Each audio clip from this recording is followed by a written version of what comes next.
play a record. Let's play a record and come back to this, because this story's going to just unravel and unravel. It's going to go on for hours. Let's play a track, deeper Carl. and deeper. It's like an onion, isn't it? We've created a whole world here where there's a man living with a horse. Just walking around the lounge. I come from the West Country. I've never heard anything like that. I just think of a big sort of like orange carpet, and it's got a rediffusion telly, and this horse going, I'm fed up in here. Exactly. This is really... I am not taking the rubbish out again. Yeah.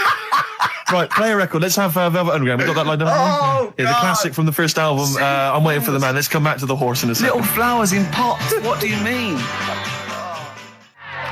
Well, that bootleg's going under the name of Nothing, Miss Jackson, I think, by Meats and Poultry. So there you go. I do love these bootleg things because they're so pointless, but they're so enjoyable. Yeah, it's great. It's fun to do. Yeah, exactly. They're great. But not as much fun as White Van Carl. White Van Carl, absolutely. Do you want to explain the premise? Well, we take the Sun asks someone else and asks Carl. It's simple as that. The Sun have just taken a normal person. We flipped it. We're going to ask Carl the same questions about the week's news. Yeah, just basically your opinions, Carl, as ever. What do you make of, well, obviously the big news, David Beckham's broken foot? Is this a big concern for you? No, I mean, it's sad. You know, it's sadder for him more than anyone because, you know, to like be in the World Cup is like the main thing for him, isn't it? Yeah. But he's still a young lad, and I don't think he'll give up. I reckon he'll still turn up. He'll be all right. And, yeah, good luck to the lad. You know I like David. I'm not going to slag him off. Wise words. Yeah. He says that like he knows him. Like he's popping round for drinks later. Yeah, like we tried to stitch you up. Go on. But obviously yesterday, was it yesterday? I think maybe Thursday. The Sun printed a big picture of David's foot and encouraged everyone to touch it at midday, because hoping that this would somehow, if we all thought and prayed together, somehow that would help his foot heal. Do you believe in that? No. Any belief in that? No, you're going down the old like your Agella route, aren't you? Sure. I know it's stupid. Yeah. I'm sure. I mean, it's nice effort and everything. It sort of cheers everyone up. Hold on, you believe in ghosts and warlocks and licking toads? Why is that any more stupid than all those things? It's not going to work, is it? All right, fine. It's rubbish. Okay. What about this then? There's apparently now available £1.5 million apartments available on an exclusive ship which sails around the world. Yeah, it's like what do you make of that? It's a huge thing, and you live on it, and it's. I mean, in theory, how big is it? It's mental. Do you know it's like a town liner. centre. Do you know how like people said that the Titanic was the biggest ship? Was that only then? They've got bigger ones now, haven't they? Yeah, a lot bigger. Oil tankers are much bigger, and. Yeah. No, but actual liners are big. Yeah. It was the biggest then. Yeah. Because my mum told me that there was one that was that big that it had like rough areas on it.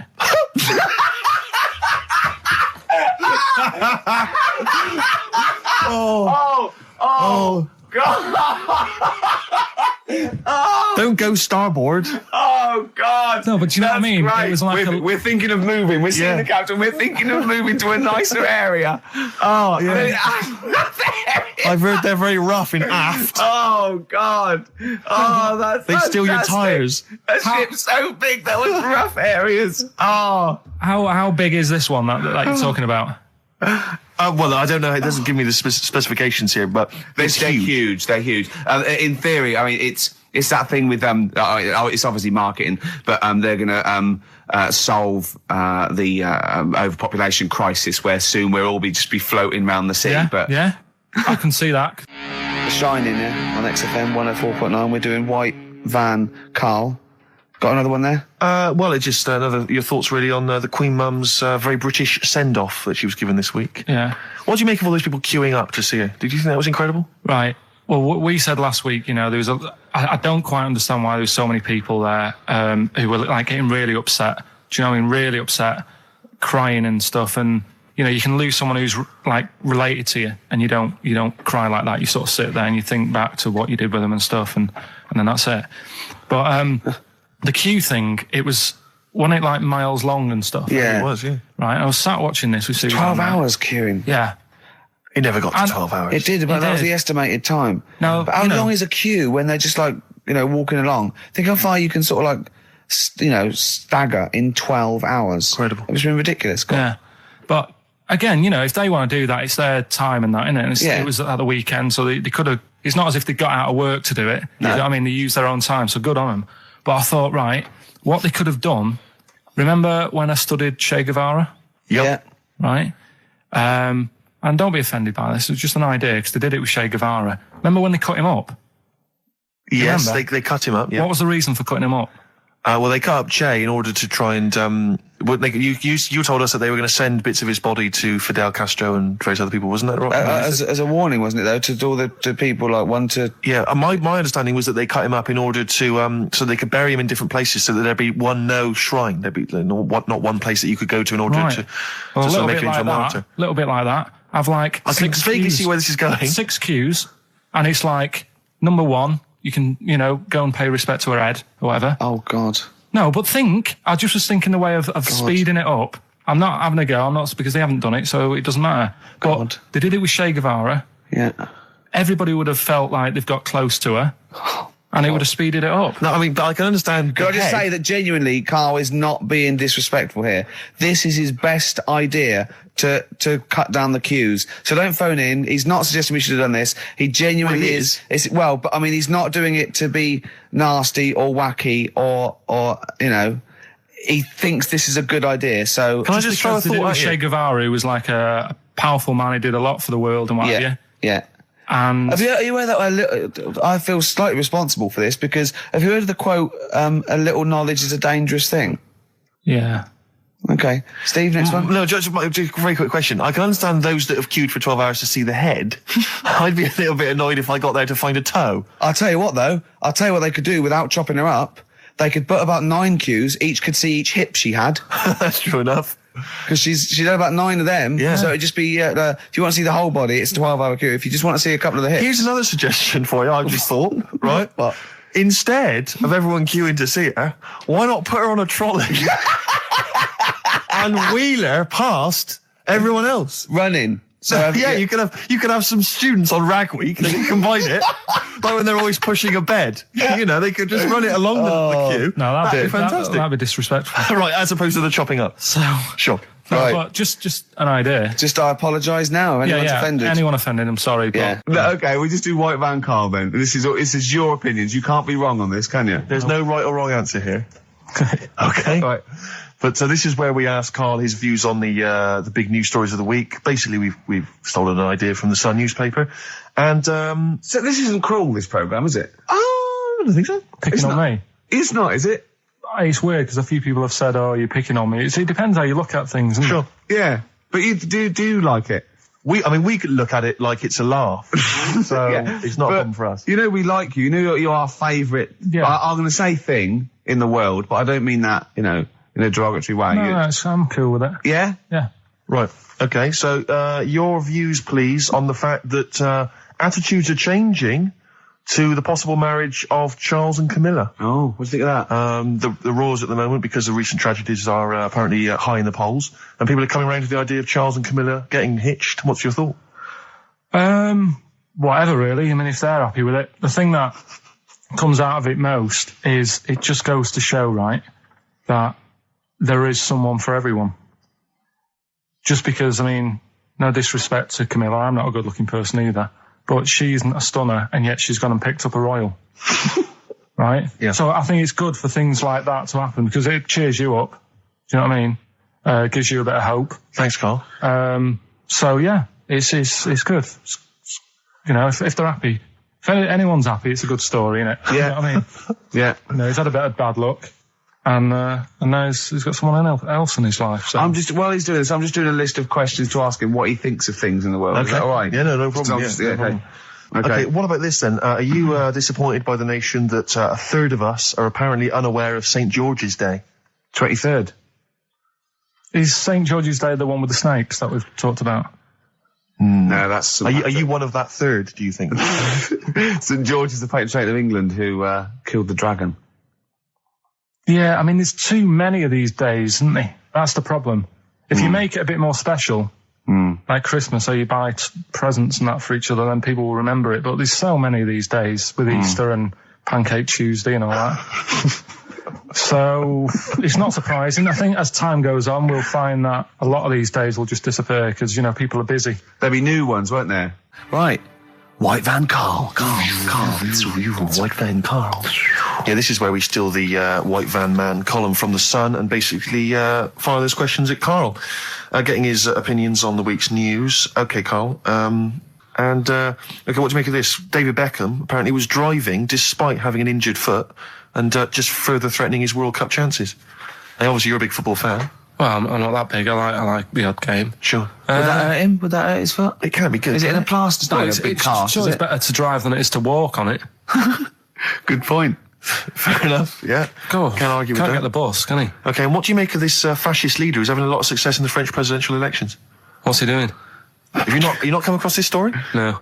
Right, this is one of the big political So stories. he's got a far right that got nearly 20%.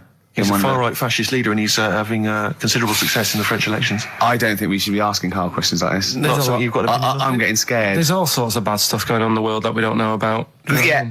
But we know about this. Yeah, but you're better off not knowing because there's nothing I can do about it. You're absolutely right, Karl. Fair enough. I can't argue with that. Oh, God, that's man alive. fantastic. That is brilliant. White Van Karl. Yeah, White Van Karl. I mean, for those that don't know, we do this. We on asked this week. Karl the questions that the Sun asked someone else. That's right. The Sun every day asks some, average Joe his views on the week's big stories. Karl, let me ask you now. What do you make of Prince Harry smoking openly at a polo club? Are you aware of this story? No. Was it? Go on. Prince Harry, you know that he's one of the royals. Yeah. And he was seen smoking openly, a fag, a cigarette, a polo. Third in line to the throne. Something like that, yeah. Imagine that. Someone smoking a cigarette who's third in line to the throne. A cigarette, Karl. Is it a non-smoking polo club? Do you know, I don't know, but if it were, would that make things even worse for you? Well, No, yeah. seriously, what do you make of it? This is, the whole, the furore is he's a role model, he's a royal. Should he be seen puffing away in a public place? I don't think it matters, does it? Not a concern for you? How old is he? Is he old enough to smoke? I think he probably is, yeah. Right, yeah. Well, fine. I think the trouble with this role model thing, with anything that's legal, it should either be illegal or not. Yeah. I just don't think you can impose things like that, because you could say that it is bad for you, and it is bad to start smoking, and it really is bad for you, and it causes cancer and everything. But everyone knows that, don't they? Well, yeah, but you should either make it illegal or shut up about it. Sorry, this is Karl you're asking, isn't it? I am indeed. Sorry, So we can throw these questions your way as well, if you fancy. Sorry, yeah. It doesn't matter. But Karl, what are your views generally? I mean, it's obviously cigarettes are perfectly legal and so on, but what about stronger narcotics? Because I know you're very scared of drugs and stuff, aren't you? I'm not a fan. I don't No, what's your concern? What's your worry? Just like you might get into them. It's like you might have them and go, oh, this is all right. Exactly, Karl. Exactly. Although I was talking to you about it earlier, and you weren't very sympathetic about a lot of young people who have perhaps gone to crack or smack. Didn't you describe it as their own fault? Sometimes it is, isn't it? Yeah. I mean, I could have turned to it where I grew up, but I said, well, don't want to do that. It's not good for you. Sure. And I avoided it. You turn to ghosts. So you've got no sympathy for anyone who's a drug addict? It's their own fault, is your... It depends, doesn't it? Sure. Do you know what I mean? You can be an addict if, I don't know, something... I'm trying to think of a nice way that Well, you most might people end up... start on stuff like that because something really traumatic's happened to them. Very few people go out for a laugh one night and go, let's all try it. Sure. So, but, yeah. Just anyway. say no, I suppose, is the Just say attitude no. in the end. Listen to the cast of Grange Hill. Now, this will scare you. Now, Karl, you will be a little bit unnerved about this. Have you seen the film Jurassic Park? Yeah. You know what happened there? Well, according to the Sun here, it says scientists are planning to clone mammoths for a theme park. Look at his face. Look at that. He looks like a dog caught in the headlights of a car. He's terrified. I love Karl. He sprung to attention Karl. there. Is that the best news you could have? Man moths.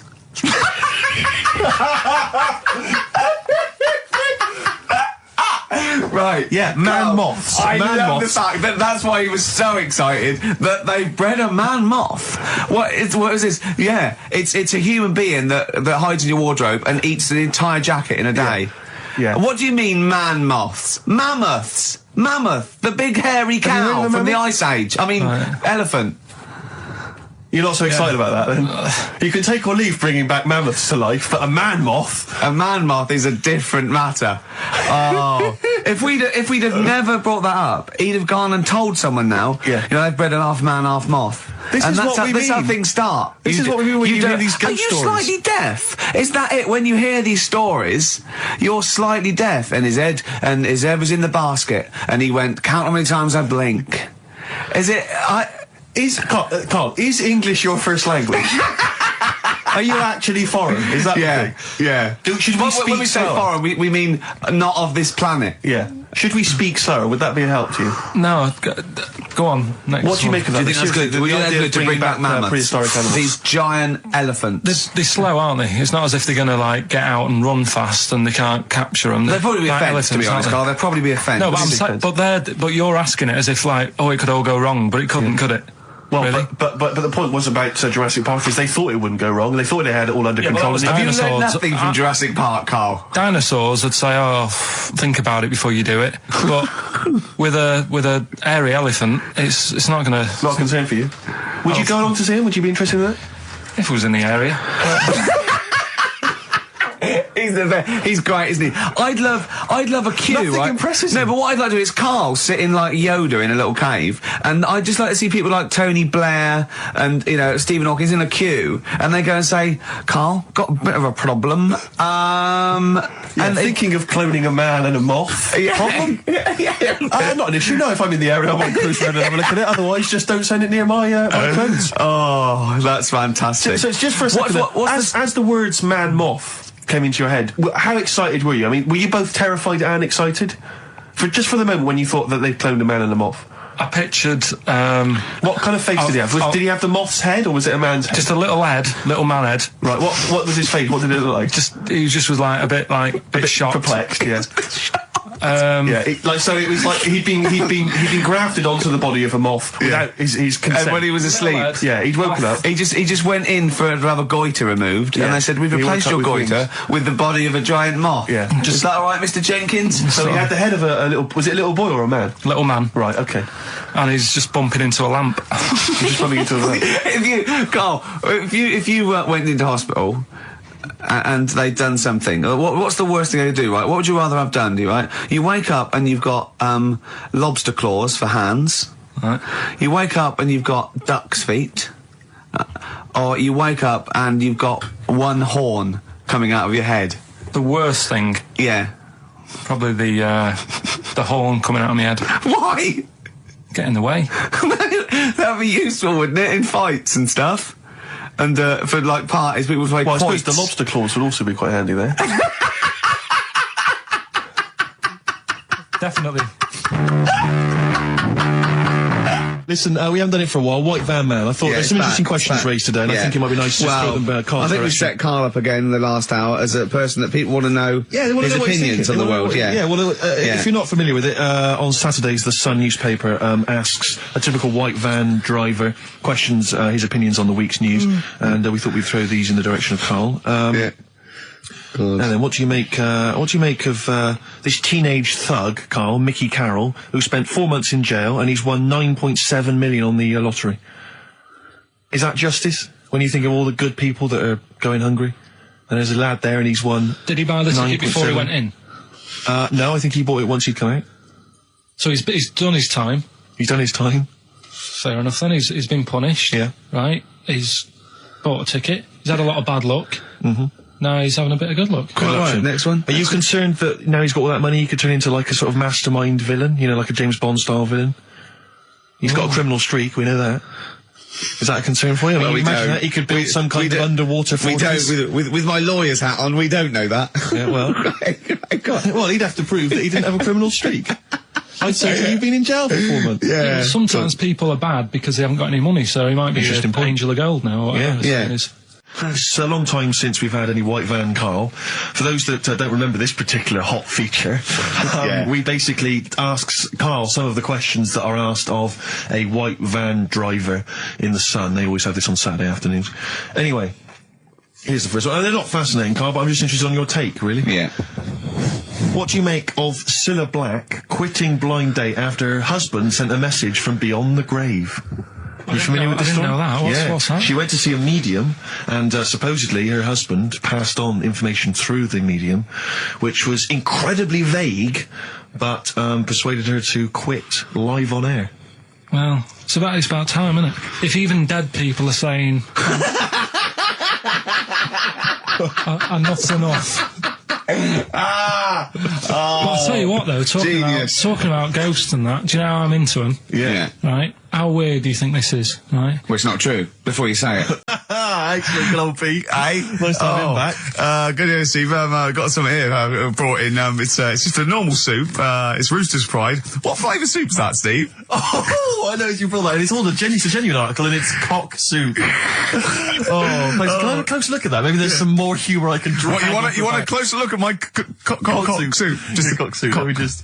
It says here delicious, appetising. 3 to 4 servings. You know what I'm thinking of when you're talking about the soup? I'm thinking of innuendo. I'm just thinking of a man's cock. Penises, yeah. Let me just say. It's the darkness.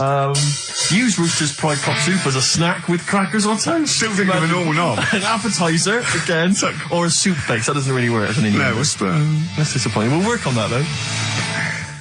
The darkness growing on me on XFM 104.9. Going well, isn't it? I've enjoyed it so far. It's been a bit naughty and everything. Yeah, a bit smart. Nothing wrong with that. No. Carl, Alright. having a good day? Not bad. Yeah. What mood are you in this week? What We always mood is that? trying to assess each week. You know, it's a bit edgy. He's got a red head. What's all that? You've got a red head all around the side and the front. What's that? Sunburn? No, I think I'm allergic to having my head rubbed. Right. Right. Now, who would rub your head? That sounds a bizarre thing. Your girlfriend? Weird, isn't it? Yeah. Who's rubbing your head? Well, yeah, but I was squeezing his head, fair enough, and he was screaming in agony. And then he went and made me a cup of coffee. And as he came over, just spilt boiling hot coffee on my legs. I'm all wearing shorts, and he went, "Sorry," just like that. It's like a series of Jackass out there this morning. I mean, my legs are burnt. Your head's a little bit red. But apart from that, having a good day. Not bad. I was on the way in today, right, Steve? Walking in? Walking in, always walking in. I get left early and stuff. I like to get in early, get some bits done, that. Monkey News, songs of phrase. That sort of thing. And living in London, right, there's a lot of shops that open early and stuff. Do you know what I mean? People say that's a good thing about London. Yeah. It's almost like 24-hour city and stuff, right? I'm walking in and there's like, you've got your news agents open. Obviously. Selling newspapers and that. That's good. They've got to be open early. Then you've got your coffee shops, your Starbucks. You have a cup of coffee in the morning. Do you know what I mean? They're doing well in the morning. Then you see like the odd restaurant and you think, well, maybe they sort of got the doors open, but they're preparing for lunch. So you think, fair enough. Yeah. I'll let that pass. Yeah. Carrying on walking down the road. Bondage shop. Open. Sure. About 10:30. Yeah. Busy, was it? There's a couple in. Really? Some good offers. About 10:30 for a bondage shop. I'm assuming if you're into bondage, though, you stock up at any time, day or night. I mean, you don't... Yeah. Well, I assume it... I suppose you get up and you go, I've got nothing on, I need to be a bit tied down. Yeah. I need some rope. These clothes are too baggy. I need more belts. Oh, God. I need more straps. Yeah. Get some rubber on my face. Weird, though, isn't it? What were you doing in there? So, just having a browse. But, so a bit worried, really, because the things that I've noticed this week, like that's probably a little bit small. You've brought your soup in. I just found it out there. Sorry, yeah. It is Rooster's Pride, cock soup, noodle soup mix, chicken flavour.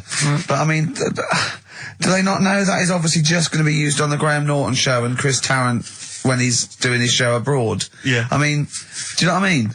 How could they call it cock soup in this day and age? I don't keep saying it. Well, no, it's fine, because you can say cock as long as it means the male, we've done this. Oh, do you mean the chicken? Yeah, look, it's a picture of a chicken. Yeah, sorry. What did you think it meant? No, I don't know. I thought it was in my head. Okay. Sorry.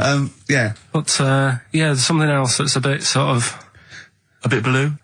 A little bit blue, but then it's real as well, do you know what I mean? Well, it's a that problem. excuses it. It was my birthday, right? Went home after working with you a couple of Saturdays ago, right? Girlfriend was like, open your card. And I said, no, it's my birthday on Monday, I'll open it. You obey by the rules, don't you, on birthdays? Birthday rule. Well, there's no point. Well, exactly. Chaos leads that way. Yeah, right, so... Not an anarchist, never has been. So anyway, she was kept going on, and it was doing me head in, so I said, all right, I'll open it. Yeah. So I opened it, ticket fell out. Surprise holiday to one of the Canary Islands. So... And what was your reaction? I mean... First one was, we haven't got enough money. Right. For this, but I didn't want to ruin it, so no. So I didn't go on about that, and I said, it'd be great, so I can't wait. So did you say it in that tone of voice? Well, it was good timing because I was tired and everything. And I'm not a big holiday fan, but the timing was right. Yeah. Do you know what I mean? It's the same as last night. I don't always like a curry, but last night You're in the mood. you get that sort of, oh yeah. Curry, you had a feeling. Yeah, you had a feeling You for thought, curry. and then lo and behold, later you were eating the curry. It's weird, isn't it? Very Isn't it weird, the strange. Life is- paranormal? Isn't it weird? Isn't it weird? They work in mysterious ways. Yeah, ghosts. yeah. So yeah. anyway, right, the island, if I was on with you here, I'd probably say it's a bit barren. Okay. Not much there, but if you get a hotel, you guarantee good weather. Right? Are you? No, what I mean is, it'll be a good holiday. If you get a hotel, right, the weather's always good, so you'll have a nice Yeah, time. that was a comma, yeah, it was a, yeah, go on. And all that, and the food was alright, and everything was going alright. I was just having a nice, relaxing time. And how do you sort of spend your time on a holiday? You just lie around? Is That sort of holiday, just lying around. I bought a book. You bought a book? Yeah. Okay, ghosts? No, it was short stories, right? It About was ghosts? it was about like special days in our time and time before me and stuff. Oh, yeah. And it was like it was telling you about how in, I think it was 1814, the Thames frozen up. Yeah. And all these stories are told by eyewitnesses. Yeah. Right? So there's some fella who was around in 1814 and the Thames was frozen and people used to put market stalls on there and they'd do the shopping. It was like like an Oxford Street. Was that Mad Liar Charlie? No, because he's famous for that. Well, I'm sure, you know. No, I think that was Mad Liar Charlie. Right. Yeah. So I was reading that, and then after a couple of days was a bit like, Boring. yeah, you can only do sort of so much lying around. And so much reading. So Suzanne said, let's go on the beach, have a walk. You ain't gone on the beach? Where had you been up to this point then? In your room? No, just like around the pool, just relaxing and having a swim and that. Yeah. So she said, let's go on the beach. I said, all right then, yeah. So wandered down to the beach, and first impressions are, yeah, it's all right, it's clean. Sea Your looks good. criteria is so basic, it's brilliant. Right. Hotel, yes. Roof, good. Food, adequate. Beach, clean. Next. So I'm walking along and everything's good, and there's a woman feeding fish bread, which I thought that's different.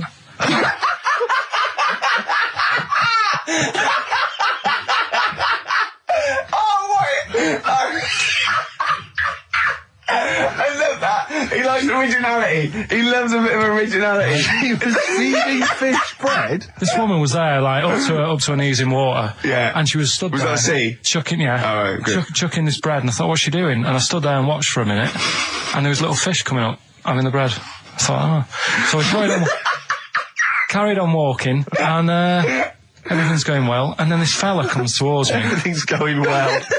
Yeah, I haven't fallen over. Clean feeding bread. 2 points for originality. It's going well. Yeah. Fella comes walking towards me. Oi, oi. He's only got no pants on. Oh. So I said, Suzanne, what's going on? Why did he turn to her? Like she knows more than him. So she said, oh yeah, it's she said, yeah, it's a nudity. Is this going to be a long story? Could you pour that coffee? Can you give me that coffee over?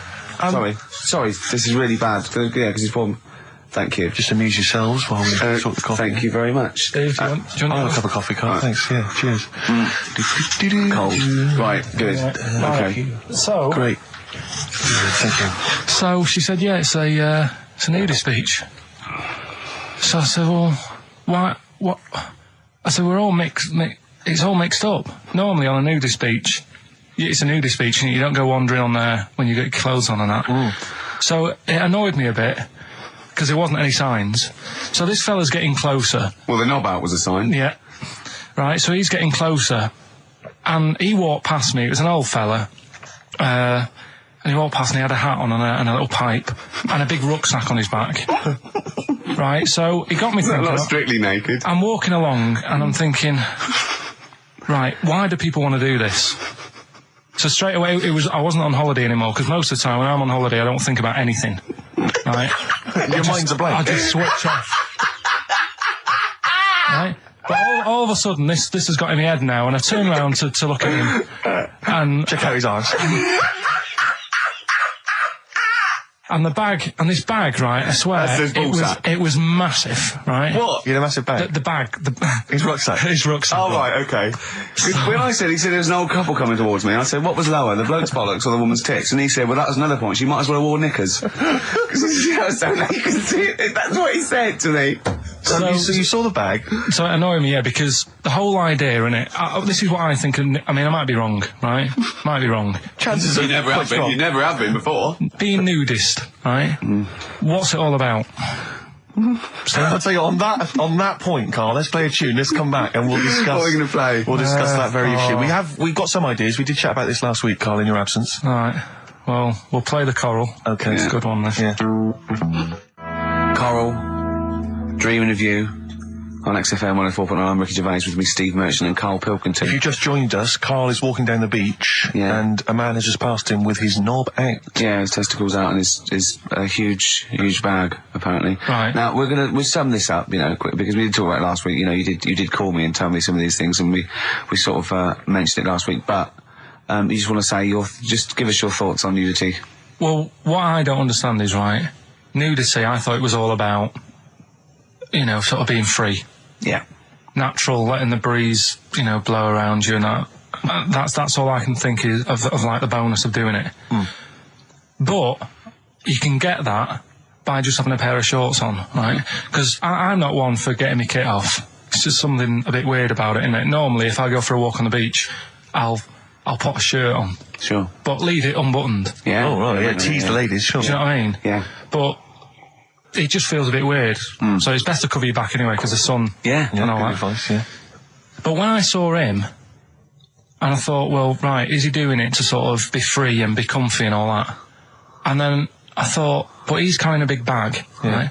I've got a pair of shorts on, and I'm not looking at him thinking, I bet he's really comfy.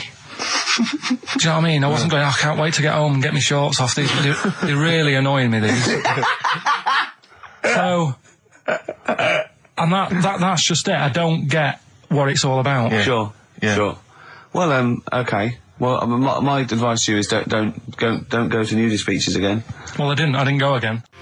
That was. Have you got the film thing you're in? Right, yeah, I'm in a film. It's Pulp Fiction this week. Right.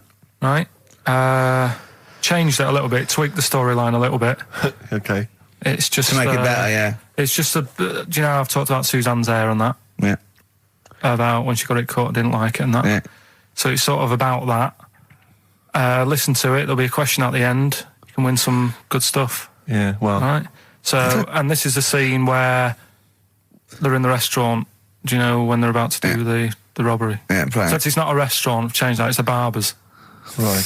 All right. Okay. All right. God. There you go. Then. Is there going to be a question after this? Yeah. Say that. Okay.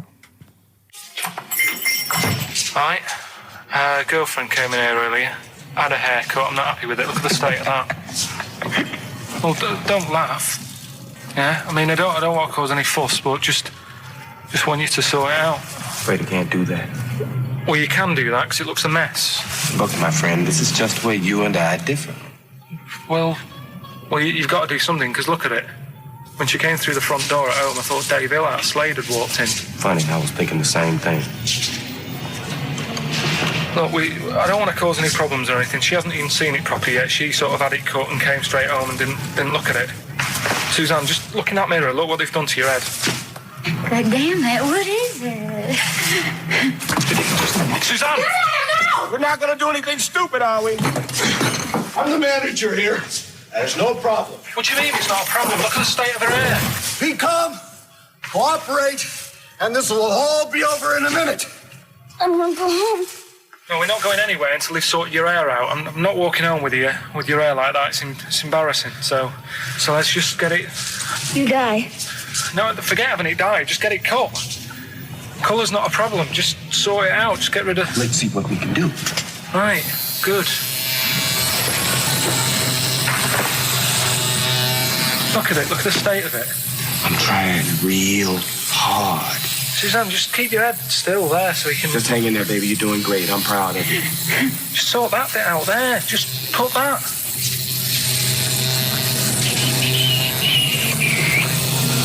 My barber says I've got the hair of a Chinaman. Have you heard that before?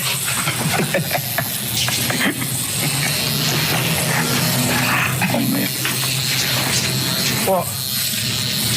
What's so funny about that? Is it serious or what? Freaking me out. If my answers frighten you, you should cease asking scary questions. It's almost over. There you go. No, it's not brilliant, but that'll have to do, won't it? I reckon we'll have to buy her a hat on the way home. Yeah, that's probably a good idea. Do you think Suzanne's listening? It's alright, isn't it? I like the fact that in that she's represented with a sort of dimwit southern accent. Yeah. Your girlfriend, so I'm sure she'll have appreciated that. Alright, It was nice, yeah, it was a nice... I don't know what kind of copyright infringements. Did you witness a murder while you were doing this? Yeah. It was like that sort of Sliver film where that bloke had loads of tellies watching people's lives.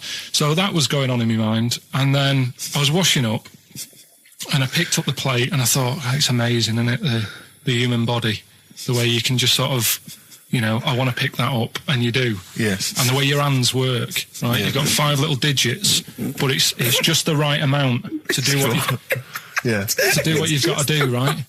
So I'm washing, I'm cleaning the plate. Sorry, Carl. Stop. It's just the right amount. Might be one of the most genius things I've ever heard said. I would love David Attenborough to phone you up and say, Carl, how do I word this about the evolution of the mammalian front limb? Just go, we'll just say it's the right amount. But it is. One of course extra it would is. get in the way. Yeah. And one less would just make it a little bit more tricky when picking up a bit of a slippery dish. Sure, or buying gloves. Yeah. A slippery dish. So then I was thinking, imagine like going to the doctors and they're saying, yeah, everything's all right, your heart's good and everything, but... Your art's good? What, your Larry's, or...? Yeah, your heart, you're in good form and what have you. It's good news. You know, I had Giano in earlier. He's not looking good. Yeah. I had Fat Smaller. But you're all right, but your hands need to come off. Right. Blimey. But That's bad. Like, I'd get a second opinion initially. But I better good news, I've got a nice pair of feet I can sort you out with. Yeah. And he puts them on, and then I was thinking, right, first of all, washing up, what would that be like? I thought, Steve. that'd be tricky. Yeah. And then the second thing was, it'd probably ruin the sort of the shape of your jumper. Because you have to keep putting the feet through there. Yeah. And then I thought, I could still cycle in Okay. to work. You could run in. Well, that's the thing. You'd be really fast. Well, that's what I was thinking. I thought I could still cycle because I could balance. Yeah, all in the same bed. Oh dear. So if it was the last day, if you had one day to live, okay, what would you do with your day? Now let's assume that you're not in a state of ill health. There's not much you can do, though. It's just the end of the world. And What do you mean there's not much you can do? I mean, that's what we're asking you. It's the last day of your life. It depends, doesn't it? If we're all in the same boat, if someone says, oh, unlucky, without bitterness, like, oh, we accidentally exposed you to some radiation poison, you got a day, or if it was like, there's a meteor coming this way, we're all in the same boat, I think it would be different. It depends whether it's you It would make no and the difference rest to of me. the world. No? I'd do the same thing. I'd steal a car and go joyriding. But like go mental. I'd be smashing stuff. I'd be knocking people over for a laugh. I'd be going crazy. It'd be like Grand Theft Auto. Right, It would be extraordinary. Brilliant. Driving through parks. That's what I park. did the getaway. Yeah. I tried to play it seriously. Within about 10 minutes, I was just going around areas I knew, trying to knock people over. Yeah. Yeah, I don't think I'd want to do that much. Seriously. You can watch telly, because you might not know how the thing ends.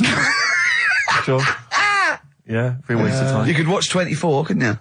If you had a day. Yeah. On DVD. Do that then, do that. Do that, yeah? Well, but I mean, let's be honest. Let's say you can take all the money out of your bank account. You can fly anywhere in the world. You can do whatever you want. Well, not a long flight. You could. Well, no, but you've got your girlfriend. Australia, you wouldn't make it, would you? No. Why wouldn't you go to the monkey sanctuary down in Cornwall and just go around cuddling as many monkeys as you can? I'm going to tell you something now. Go on. Go in there next week. Are you? Yeah. Taking my mum and dad away, because like Suzanne's mum and dad are there. What, you're donating them? Most people put them in a home. What are you going to say? How your monkey sanctuary is cheaper? Taking them down, taking them down to Cornwall. Hold on, I thought you said you'd never go away with parents again. No, but that was Suzanne's mum and dad. Oh, is this to get even or something? So we'll do that, and then we'll can it, then. That was your outing. You're phoning both sets of parents over and goes, right, you won't be seeing us ever again on holiday. We've taken you away, Be careful that the monkey people don't buy you off your parents. Yeah. And don't make sure they don't leave any of the monkeys' food in the telephone box, because Dad will have that away. Yeah. No. I was talking to him about that the other day, about the nicking in phone boxes. And he Should we reminded just me- explain that to Well, people? they live in a small village in Wales, and it's like one sort of utility store. And when it's shut, they leave you shopping in the telephone box across the road. And Carl's dad found out about this and goes and helps himself. Yeah, to other people shopping. That's terrible. Yeah, go on. And I was talking to him about that, saying, you know, have you picked up any surprises in the phone box? And he said, no. We were talking about other stuff he used to do. One of them used to be going in this supermarket, right, in Manchester. Yeah. Needs a new pair of shoes. Yeah. Go in, take a new pair off the shelf, pop them on, leave his old ones there. Really? And walk out again. Yeah, brilliant. Floor. And then you go in after and buy his old ones back like an idiot. Yeah. Yeah. You'd go in the next day. They look nice. My dad's got a pair just like that. I've always wanted them. Can I have those? I had some exciting news this week, Carl. You'll be pleased to find out. I'm worried that you might get a little bit jealous because it's obviously going to impact on your world quite strongly. Because I know you think you like things to be quite, samey. You like the status quo to be maintained. You like the fact that in the past, we've had some crosswords. Because I remember. What did you think of me when I first walked in? When I first came in on the first day of XFM? I don't know why you're making a big deal. Do you want to bring it? I'm just being honest, though. I'm just being honest about a lot of people who see you for the first time sort of go, well, he's a bit weird. I don't understand, Steve, that you brought it up, and then you're again. But I'm sure that wasn't what he said before. No, did he say before? Yeah, well, he was a bit weird. Yeah, well, he looked at you, and I knew. I could see by the look on his face. You know when you know your kid, and your kid's sort of scared of something, and they go, "Why is your kid?" He goes, "Oh, he doesn't like pigeons or spiders." Right. It was like that when I saw Carl, and I brought you in, and I went, "What do you think of that, Carl?" I could see the look on his face that he was disturbed. Sure. And then, as he said, you get used to it, don't you? Yeah, you get used to it. And you have changed a little bit. Your hair's a bit smarter now, and you got some nicer glasses and that, I think. Or I might have just got used to it. Whoa! Don't bring it up, Steve. Don't look at me like that. So you say that you think some other people in the office thought the same? Do you know that for sure? Carl. Did you discuss it? Carl. Yeah, I think they do, yeah. Okay, leave it there then. But not just in the office, as you walk through the building. Oh, it's worse than you ever thought. Well, no, it's not worse than I ever thought, because as you well know, Ricky Gervais, Yeah. what did I do on Thursday morning? Oh, is this the thing, For those that perhaps are not of the female persuasion listening, there's a magazine. Apparently it sells quite well. It's one of the sort of female, issues magazines. I think it's called Company Magazine. It's like your sort of, I guess it's a bit like your Moore or your Vanity Fair or whatever. Anyway, they run every year the 50 most eligible bachelors in Great Britain section. Ding dong, hello. Who's in there this year? In the 50, in the top 50 of the entire country. and then they vote, and they put them in order and see who's the most eligible bachelor. But that's 50 people, right? It always annoys me slightly because bachelor, it kind of seems like a more sophisticated word for loser. Yeah, no. Which always sort of unnerves me and also slightly. they try and do a different 50 every year, so they're getting pretty desperate to get different ones. No, because also a lot of people who are sort of like successful, are married, so there's very little to... No, there's a huge, I don't know if this is international, it could even be international, I'm not sure actually, so I could be up there with the likes of Justin Timberlake, etc. So, Fred Durst. Yeah. That sort of person, So anyway, this is what's exciting, right? Although I'm slightly frustrated because they were telling me that last year, alright, because what happens is the readers of the magazine, they vote for who they think is number one most eligible bachelor, right? Last year, the prize was a 2-week trip in the Bahamas, okay? This year, I'm rather annoyed because all I'm going to win is a moped. That's the prize this year. That's the prize this year, a moped. Backtrack. What? Sorry? Last year was a 2-week trip to Bahamas, and this year Just a moped. All I'm going to get is a moped. All you're going to win is a moped. That was the record before us, and here we are, pre-recorded, because we did this a few weeks ago, because we're not here at the moment, are we? We're away in that. I'm Ricky Gervais, with me Stephen Merchant. Hello there. And Karl Pilkington. Well, He's not actually with us. He'll be in some of the best of clips that will be coming up shortly. yeah, this is just us, isn't it? This is just us.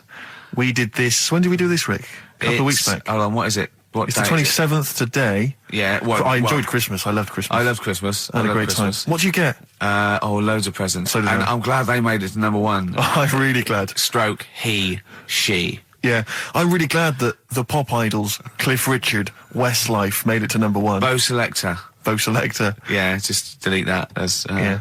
Travis on XFM 104.9 on Ricky Gervais with me, Steve Merchant and Karl Pilkington. We're doing Educating Ricky. Right, final one. Come on, Karl. Right, what was it? It was, Why don't they just get a diary or some paper or something to write on? Yeah. Yeah, because snappy. I couldn't think of a heading for it. It's basically on. people who have tattoos. I've never understood it. Right, that they have something put on their arm. Well, sorry.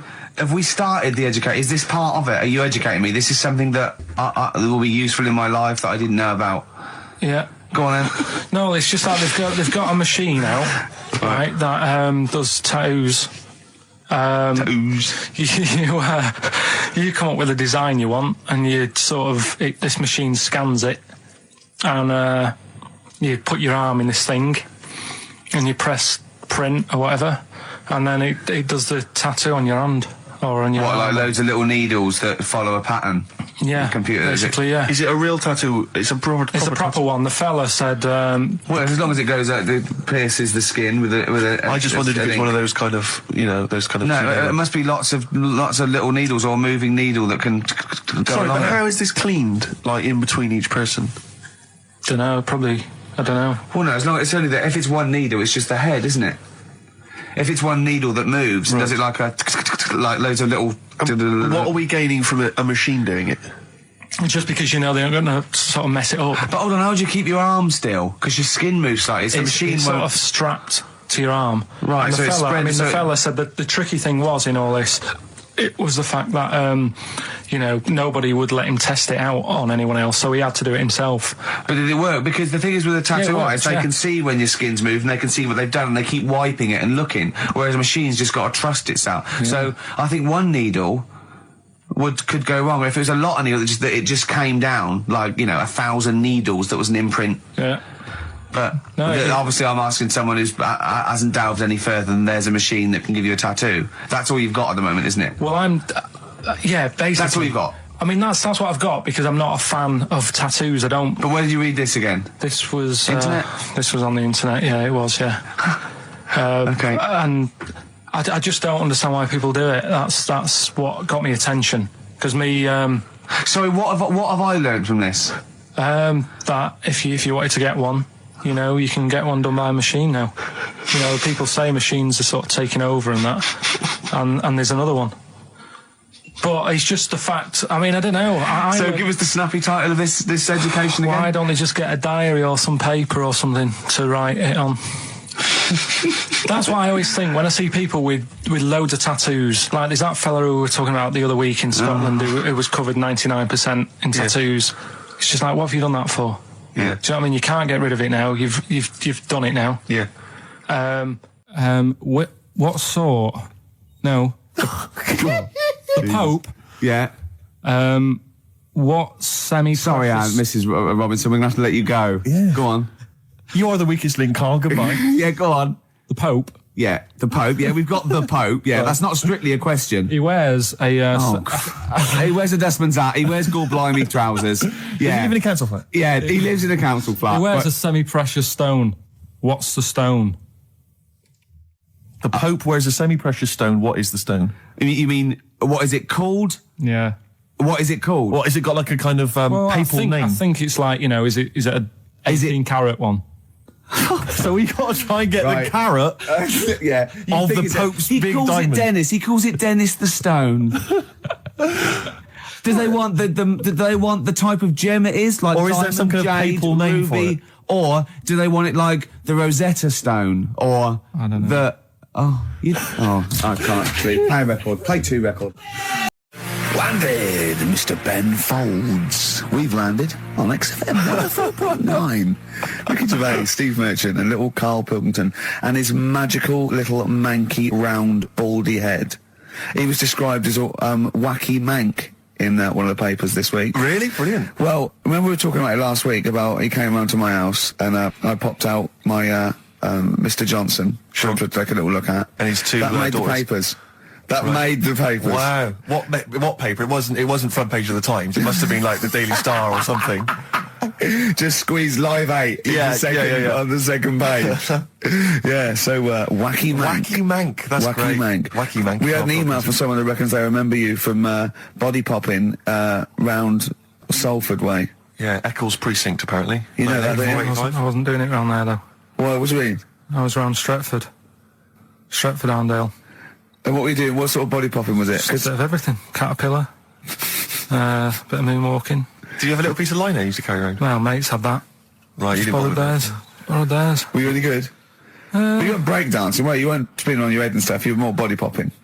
Well, I hope he wasn't spinning on his head, because you know that can sort of give you little brain damage and things. It can give you brain damage. Also, it can wear your head down, and also makes your head perfectly round. Yeah. Because the gravity is pulling on. But all if you keep on doing it, obviously it's going to wear your hair out, yeah. So you become sort of like a stupid, bald, and roundy headed. Yeah. So I very much doubt that you did do any of that. Did you, Carl? Didn't do any of that.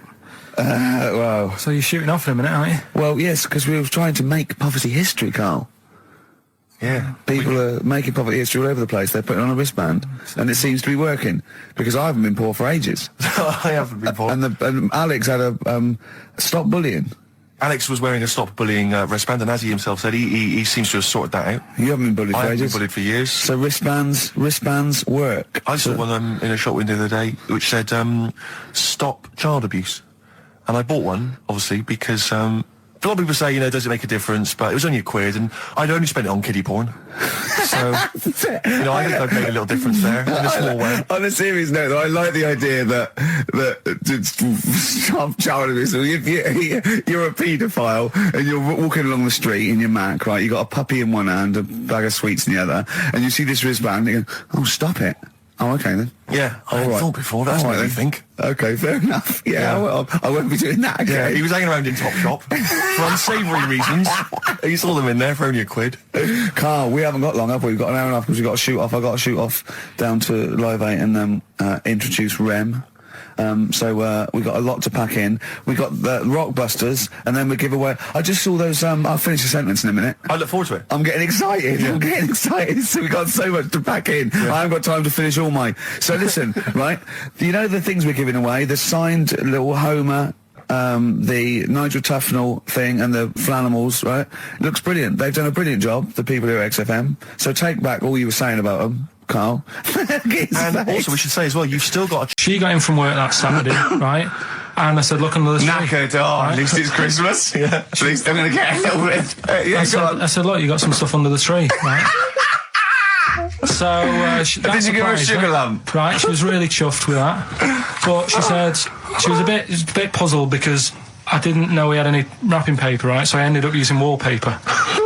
You didn't take it off the wall though. You had some. No, it was some left over, right? So she said, "Why have you used wallpaper?" I said, "Well, I didn't have any paper, and you were getting in a bit, and I wanted you to have a surprise."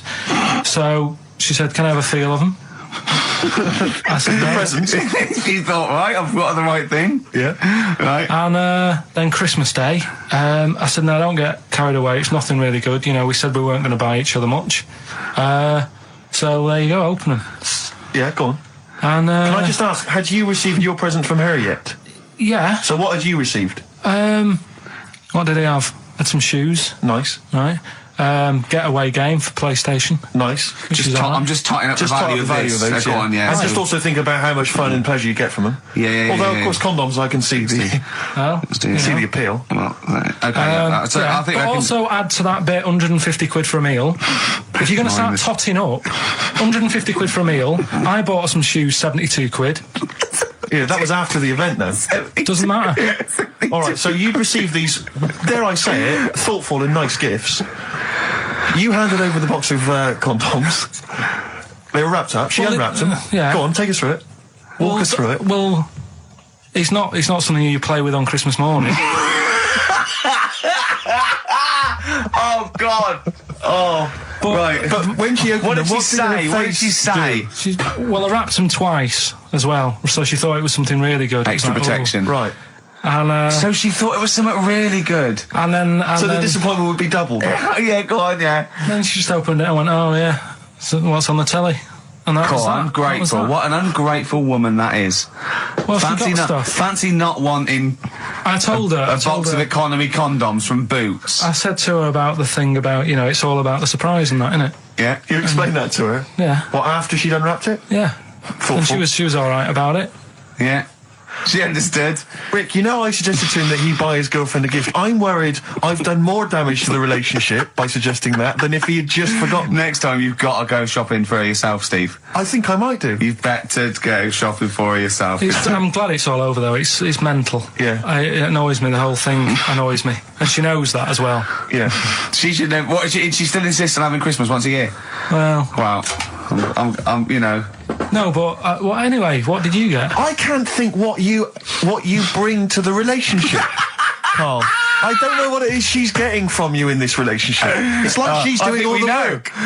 Well, yeah. 80 times. Oh God, Carl! I love it. You're brilliant. I know what she's getting. He's the. What though? He's not thoughtful. No, but he's thoughtful. He's the best he can do with the brain he's got. Do you know what I mean? Right. He's doing his best.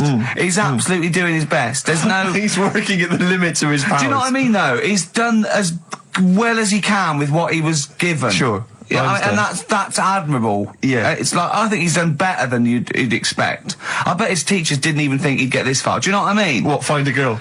No, well, yeah, a job, a girl. Yeah. Do you know what I mean? Clothing himself. He's done really well. What do you think, Carl? You think you've done well? I think I've done all right compared to some of my mates. What are they doing now? Probably not that much. Do you know what I mean? Mrs. Matthews said I wouldn't be an high flyer. I think I'm doing all right. Yeah. Do you know what I mean? I have a holiday every year. Got somewhere to live and that. Yeah. Got a new flat, haven't you? Yeah, so where are they then, the condoms? Did she show them to her family and friends? No, Take no. them into work? Look what I'm Carl's got me? surprised she told Ricky, actually. I was a bit disappointed in that. Yeah. Because I didn't go shouting around. Well, she was what so I got. excited, Carl, clearly. She was just so pleased and proud. All right. Play records. We come back to it. No, that's it now. Streets. Don't mug yourself. 7-Up, the drink. Yeah. Right. We're actually on air now, aren't we? Yeah, this is right. it. Okay, This is it, baby. This is a radio show that we're paid Forget for. that then, forget no, it. come on, 7 Up. It's not really... Not It's not, important. it's not interesting or Go on, important. no, come on then. Come on. The little red dot, that's above the 7 on the can. Do you know, it says 7 Yeah, up and there's a little red dot. Yeah. That red dot's there because the creator of it was an albino and he had red eyes. And he had that little thing there as his little trademark. Is that true? It's true. That's quite interesting. Right then. So that's what I'm saying. It's not that important, but it's interesting. If it's true, that's interesting. It isn't. It's true and it's interesting. Okay, that's good. Any more? You know, Coke used to contain real cocaine. So Well, like they used to be medicines, didn't they?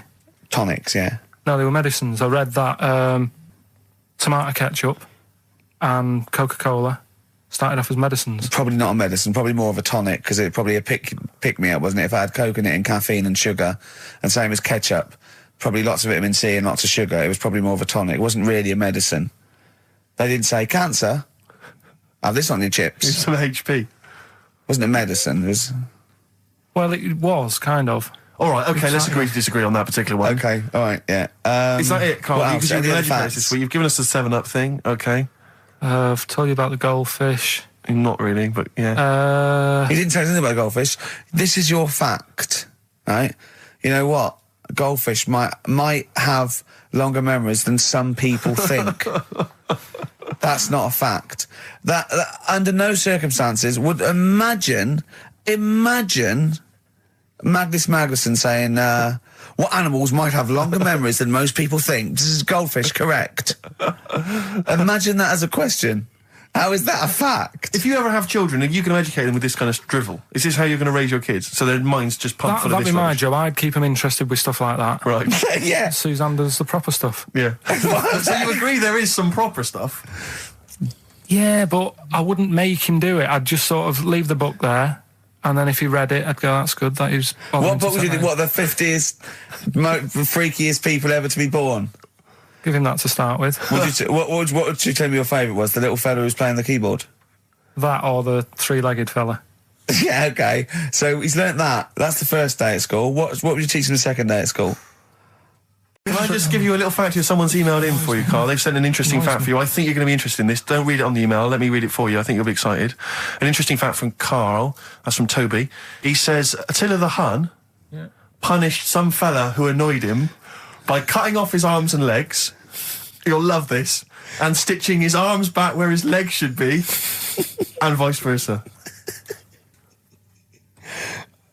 Look at his face. Look at the little smile that's just cracked on his lips. That is the kind of fat you've been waiting for all day, isn't it?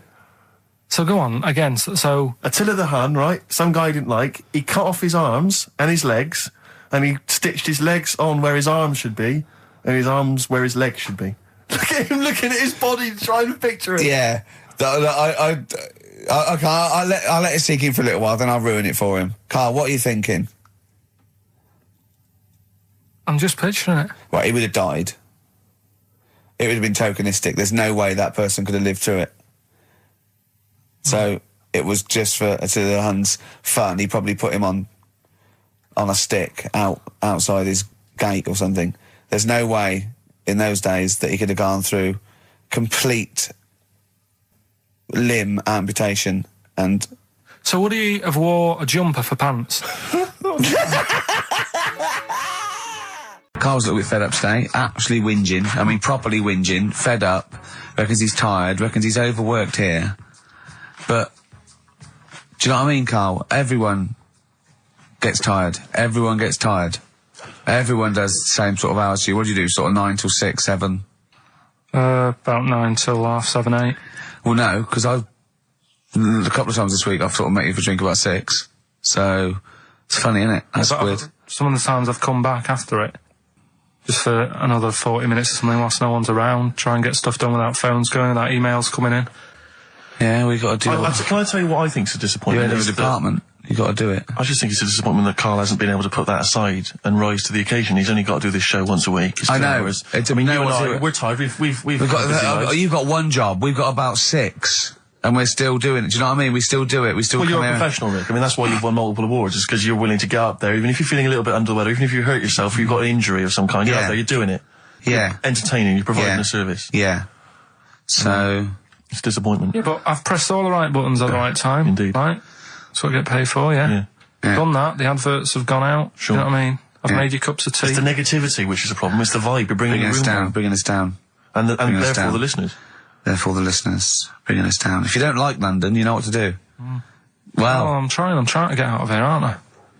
We just bought a new flat. That's not the best way. Buy a flat in Manchester, live there. Doesn't matter. I can always rent it out and make a little bit of money. Why don't you sell the flat in London and buy a street in Manchester? Pilkington Avenue. You could literally have the Lord, the king of that street. People could come to you like Solomon with their problems. Yeah. Well, he's come up from London. He's got London ways. Now, interestingly, have you heard? Do you remember the famous King Solomon story that there are 2 women arguing over whose baby it is, and they present this to they say this is my baby. And the other one goes, no, this is my baby. So he knows one of them's lying, but he doesn't know which one. And so what does he do? How does King Solomon solve that? How does he figure out whose baby is his? First, what would you do? They're both white fellas, yeah. Both what? White fellas. There's 2 women. Right, it's 2 white women. To be they probably weren't, completely white. Yeah, whatever. Yeah, they're of the same ethnicity. No, but I'm just working out. Right, all right then. So all right. And don't think about what King Solomon would necessarily. Yeah, it wasn't that easy. No, there's not one tall, skinny white one with big ears, and so's the baby. The other one's a little short Chinese bloke. It's 2 women for a start. Yeah. 2 women. Okay, the baby to look at could be either. He doesn't know which, but he knows one of them's lying, obviously. And is the one lying saying it's hers or saying it's not hers? Right, okay, this isn't worth it, Steve. I'm going to tell you what he said, and you tell me if you think it was good or not. He says, well, then what we do is, as King, he said, what we do is, I'll take a sword, I'll cut the baby into 2, and you can have half each. And one of the women says, no, don't do that. And one of them says, yeah, that's fair. Right. Do you see? So which one was it? Sorry? Well, no, my guess is the one that didn't want it done probably was the mother of the child. The one that didn't mind having the baby cut in half probably wasn't a mother of the child. Why don't you think, you bald little mank twat? Play a record. Well, I'm just, right. Although, it's not a very good solution. No, that doesn't happen in the woman who was lying could have come up with something better than, cut it in half. What you should have done is, I'll give it to the other one as well. Yeah. I'll tell you what, because it's your special day and I want you to have a great time today. We're going to do Rockbusters if you cheer up, miserable. He just got ratty then. Go, no, don't push it on my head. Don't put it on my head. Right, what were you trying to put on my head? I was trying to put a pear on your head to knock it off with a ball, like William Tell, but it was, because your head is so round and the pear was round, I tried to flatten it a little bit, and I didn't know it was a juicy pear. So, I thought it'd be like just to crush it a little bit, and then he went mental because he had juice running down his face. Oh. Why is it my fault? The pear's a faulty pear. Exactly. Get proper fruit in here. It worked with the apple. That was fine. And then he gets ratty with me. Okay, let's not waste any time with Rockbusters. Can we really, let's whip through Just it? whip No through one's it. Just do the interested, clues. so- Quickly. Quick, go. Rockbusters. Right, go. Right, the first clue. Yeah, hurry up. Faster. All the police cars are on fire. All the police cars are on fire. What's the initials? BS. BS. All the police cars are on fire. Good. What's the next one? The director of 28 Days Later is shouting about sleeping outside. Yeah, okay. What's the initials for that? DB. Right, okay. Okay, yeah. Right, go on then. He wants to be a sailor. Why is that? Yeah, well, what's the initials there? B. Brilliant. Okay. Give them again quickly, because I didn't quite catch the second one, so but go from the top. All the police cars are on fire. Yeah, that's BS. BS. Yeah. The director of 28 Days Later is shouting about sleeping outside. Yeah, okay. DB. Yeah. Right? He wants to be a sailor. Why is that? Yeah. B. B. Okay, then brilliant. Okay, now Carl, you gonna cheer up now? Email only, Ricky Gervais at virgin.co.net. Radio 1 Roadshow. Smiley Miley. Smiley Miley's mileage game. If anyone remembers that, I mean, here's a man, right, whose job, Smiley Miley was not a DJ, lest we forget. Smiley Miley was the guy that organised the vans that carried the equipment to and from the road shows. Because he was such a crazy personality. Because he smiled a little bit. Exactly. He got recognition, Carl. Longevity, lots of money, and lives where he wants to live. The town that he wants to live in. Why don't you just enjoy the town that you've chosen to live in, because it's so good? London. What towns have you been to? Have you travelled at all? I've been about a bit, yeah. Right, okay, then what towns did you like? Okay, forget Manchester. That's safe. You like Manchester. Right, I'll do the big stop three. shouting. London, New York, Paris. Okay, you don't like London, even though you live here. Got flats here. Good, excellent. That makes sense. Have you been to New York? Yeah. What do you think? It's an amazing city, Didn't isn't it? like it. It's just noisy, it's smelly. Right, it's the city that never sleeps. Well, I'm not surprised with all the racket and that. Paris, the city of love, the most romantic city in the world. Not really. I remember seeing an old woman in McDonald's in there, and it put me off. That's where that thing happened, where the What? old woman was. What did it say? Tell us. We talked about it before. The old woman in McDonald's. Yeah, And what happened? She was sat in the corner there with her legs open, no knickers on. All right. Oh God! That's Paris. Did that put you off your cheeseburger? Next city. Where next? Have you been to? I don't know. The most beautiful city, Venice. Yeah, I've been there. Yeah. It's good. No. Why? Because they sell it to you as if it is a romantic city. Where did you see it sold? No, I saw it on when I was growing up. Right, remember 3-2-1 with Ted Rogers? Yeah, of course, Right, it used to be one of the star prizes on there. Right. And they'd say, "Let's show you the video. Let's see what you're going to. Let's see where you're going to be loving it Yeah. for a couple of weeks." And they'd show you this scene Yeah. of like the gondolas Yeah. and all the city lit up at night, Yeah. like Yeah. a man and woman sat on a boat loving Yeah. it and stuff. Yeah. I went there, bin bags everywhere. Play a record. Yeah, it's a mess. Play a record. It's London, That flooded. is Wish You Were Here with Karl Pilkington. All right. It's London flooded.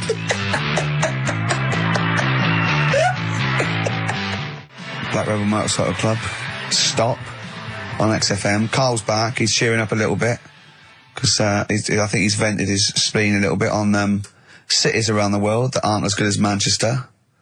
So, is any of your family left in Manchester? Because they all moved away, didn't they? You came here. Your dad's moved to Wales, for Christ's sake. Well, your family are all around the...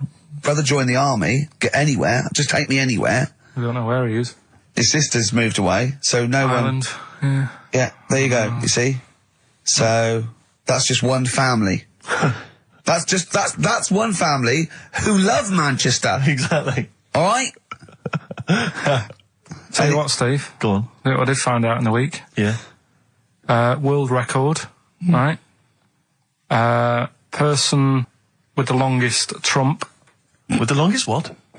wind, fart, Right. right?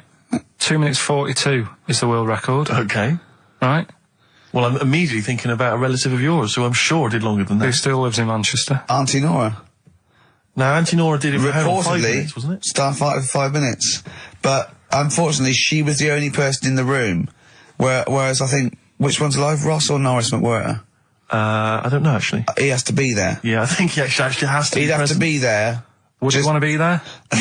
Well, he'd have sort of equipment, looking at his watch, going, finish? He goes, yeah. He goes, well, that was 4 minutes. Did she go from like a size 10 to a size 6? Did she show some old dresses? Like a hovercraft. Exactly. In a big dress. Yeah. Just slightly off. Yeah. So, it has to be invigilated. But again, you know, how was the Guinness Book of World Records one invigilated? I mean, who was supervising that? Who was He said, monitoring I can fart for 2 minutes. They went, well, we've got to see this. Went round. And, he just probably let it rip. It's probably circular breathing. He's probably sort of sucking in air and swallowing it as he's going. And it's a continuous one, isn't it? It's not like, yeah. I mean, it said, you know, that's how Nora's happened. Me Auntie Nora. She had a little bit of wind. It went on for like 2.5 minutes. Sure. That's when she called me ma'am. As it was still going on. And said, there's something not right here.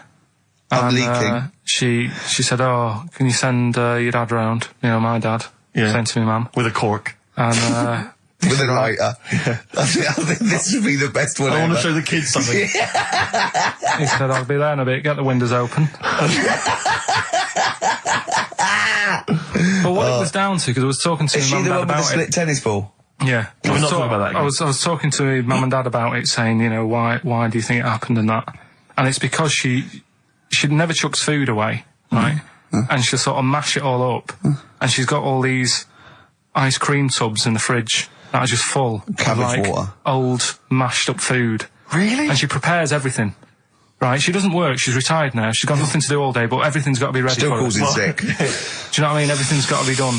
Even though, if you're going round to her house and you're going there for tea, it's like, what time are you coming? And it's like, well, I don't know, maybe 5, maybe 6. Yeah, you're Well, no, late, I need because to you're know, late I when you need have to to meet know. us at 5 or 6. Do you know what I mean? That's what... So, sorry, when you say she mashes up food, she literally takes the remnants of a dinner, could be sort of some... Anything. And just smashes it all up into a... Yeah. And then what does she do with it? Put it in the fridge, and she's got it in the fridge, it's like January, February, March, she's got all these ice cream boxes that are just full of... But she doesn't... She reheats it and eats it. Oh, then she, puts I it in thought a she was pan. just keeping it as a souvenir No. of each meal she'd had. No, put it in a pan, warm it up. Oh, and that's what it grotesque. is, it's just... A lot of vegetation, is it? Yeah. Why has it only happened once, or does she save it up once a year, just let it go? I don't know. But she is mad, Yeah, she sounds potty. She doesn't answer the phone anymore in case there's a burglar. Checking if she's in. It's like, well, answer it and then they'll know you are in and they won't come round. Yeah. Mental. Well, they can't be sure then, can they? What do you mean? Well, if there's no, I go, well, maybe it's someone just...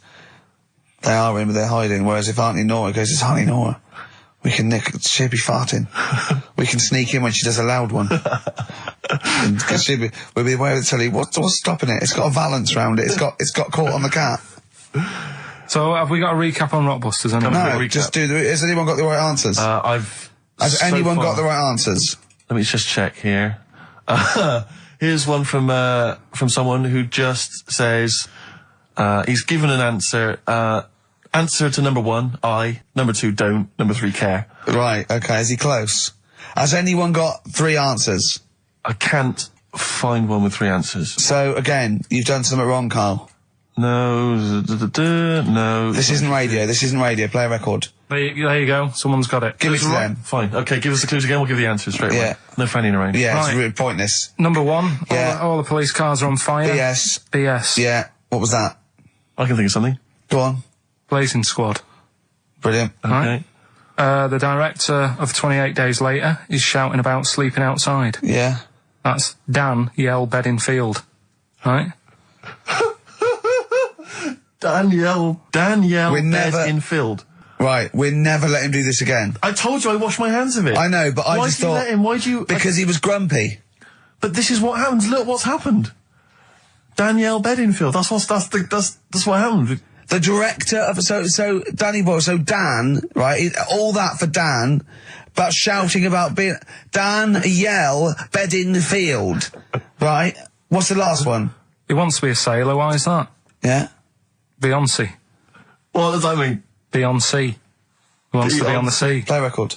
You're never doing it again. You just signed your death warrant. What have we You're done? never doing Rockbusters again. And if Monkey News is about that, we ban that as well. We've and we're unleashed it. serious this time. So Joe in Catford. Stuff off to you. Oh, I can't believe what we've done. He's even doing the shout-outs. There you won. Well done on that. What have we done, Rick? What have we done? I'm really glad. Stroke, he, she. Yeah, I'm really glad that the pop idols, Cliff Richard, Westlife, made it to number 1. Bo Selector. Bo Selector. I went on holiday after Christmas, yeah. And so did our mutual friend, Phil Balker. Yeah, good man. He was in Lanzarote and he told me one of the funny... I don't know if I can tell this on the radio. I'll have to say the C word. I'll just go... It's in a sentence, so I just go, you, see, when it comes, and you'll know that he's saying the terrible word.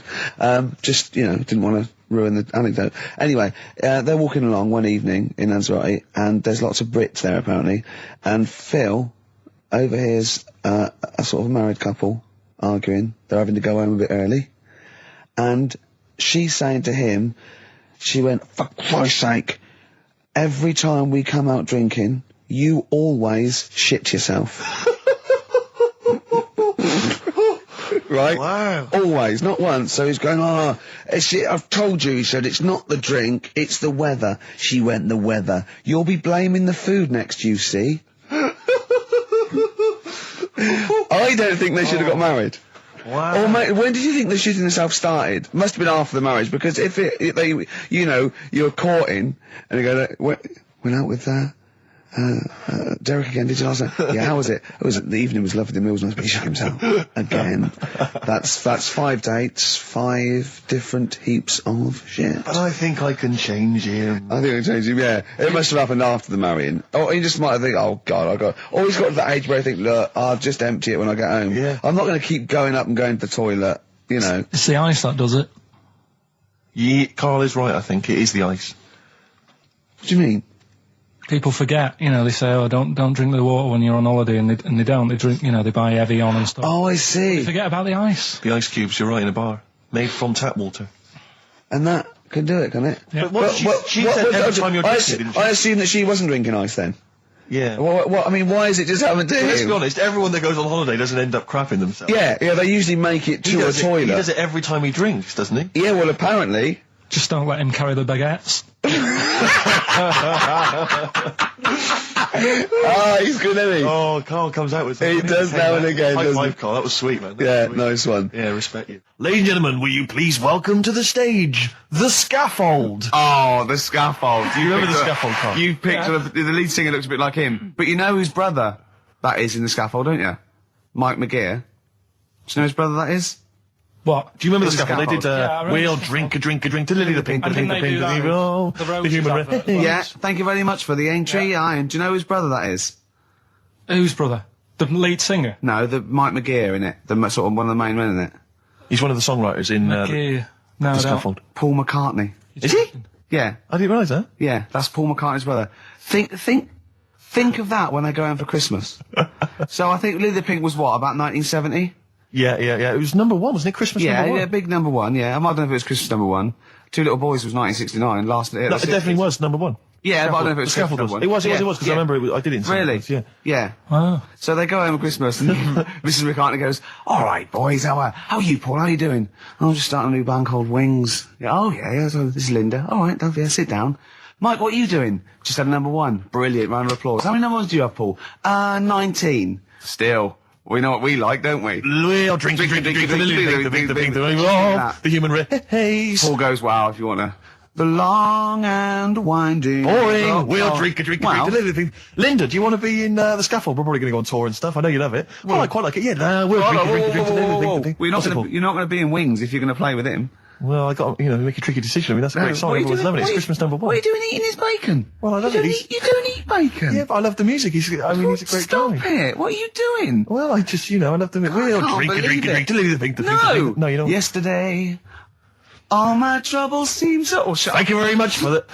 Entry, Iron. Imagine that, because imagine that even going, well, you've had 19 number 1s. I mean, it can be out of time. Yeah, if you stay like this with the Scaffold, I'm going to rule the 70s. Yeah, if things that carry on going like they're going now, the Scaffold, ladies and gentlemen, will you please welcome to the stage, Beck. Oh, nice one. Well, I tell you, I'm going to have to use kind of euphemisms here to tell this story, but when I was at school, I learned, the stronger version, it's not the same word, but it's very similar with one letter changed. I'm going to use twit. Yeah. You know the word I'm thinking of? Yeah. but I'm going to use the word twit to replace it, right? And I went round. Do you think they're twat? Yeah, that's what I think of. And so can I say it? Am I allowed to say it? No, it's weird though, because hang on, some people from Cornwall use that like saying twit. So if people listen in Cornwall, Do you know what a twit is? A pregnant goldfish. Well, I learned the stronger version of twit. Yeah. Twat. For those that aren't sure.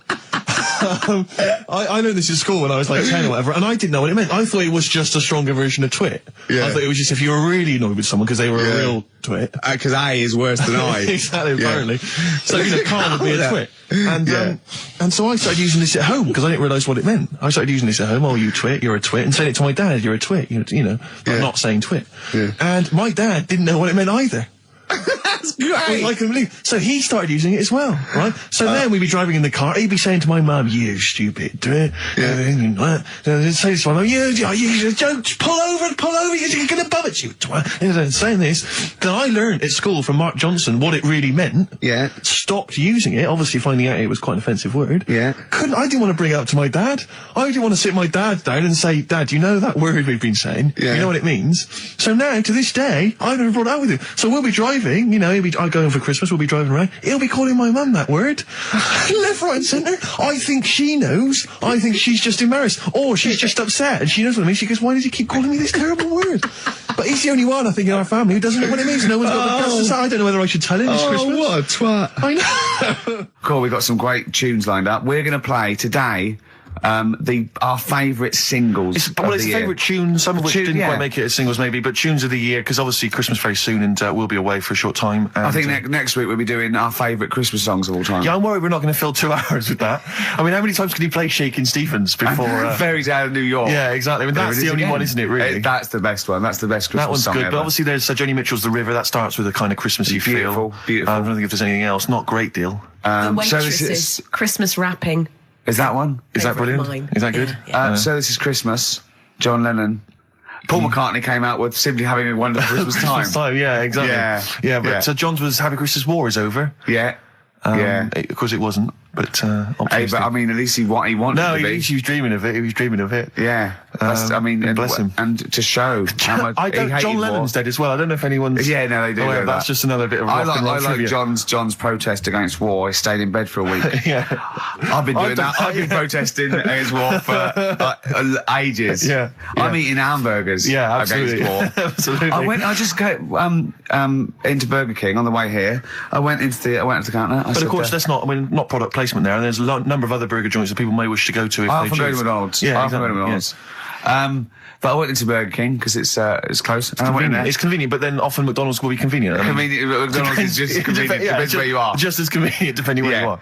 And I said, could I have a cheeseburger and small fries? Take away, please.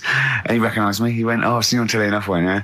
He went, "There's your meal." So I went, "Thanks." He winked and went, "I'll put large fries in."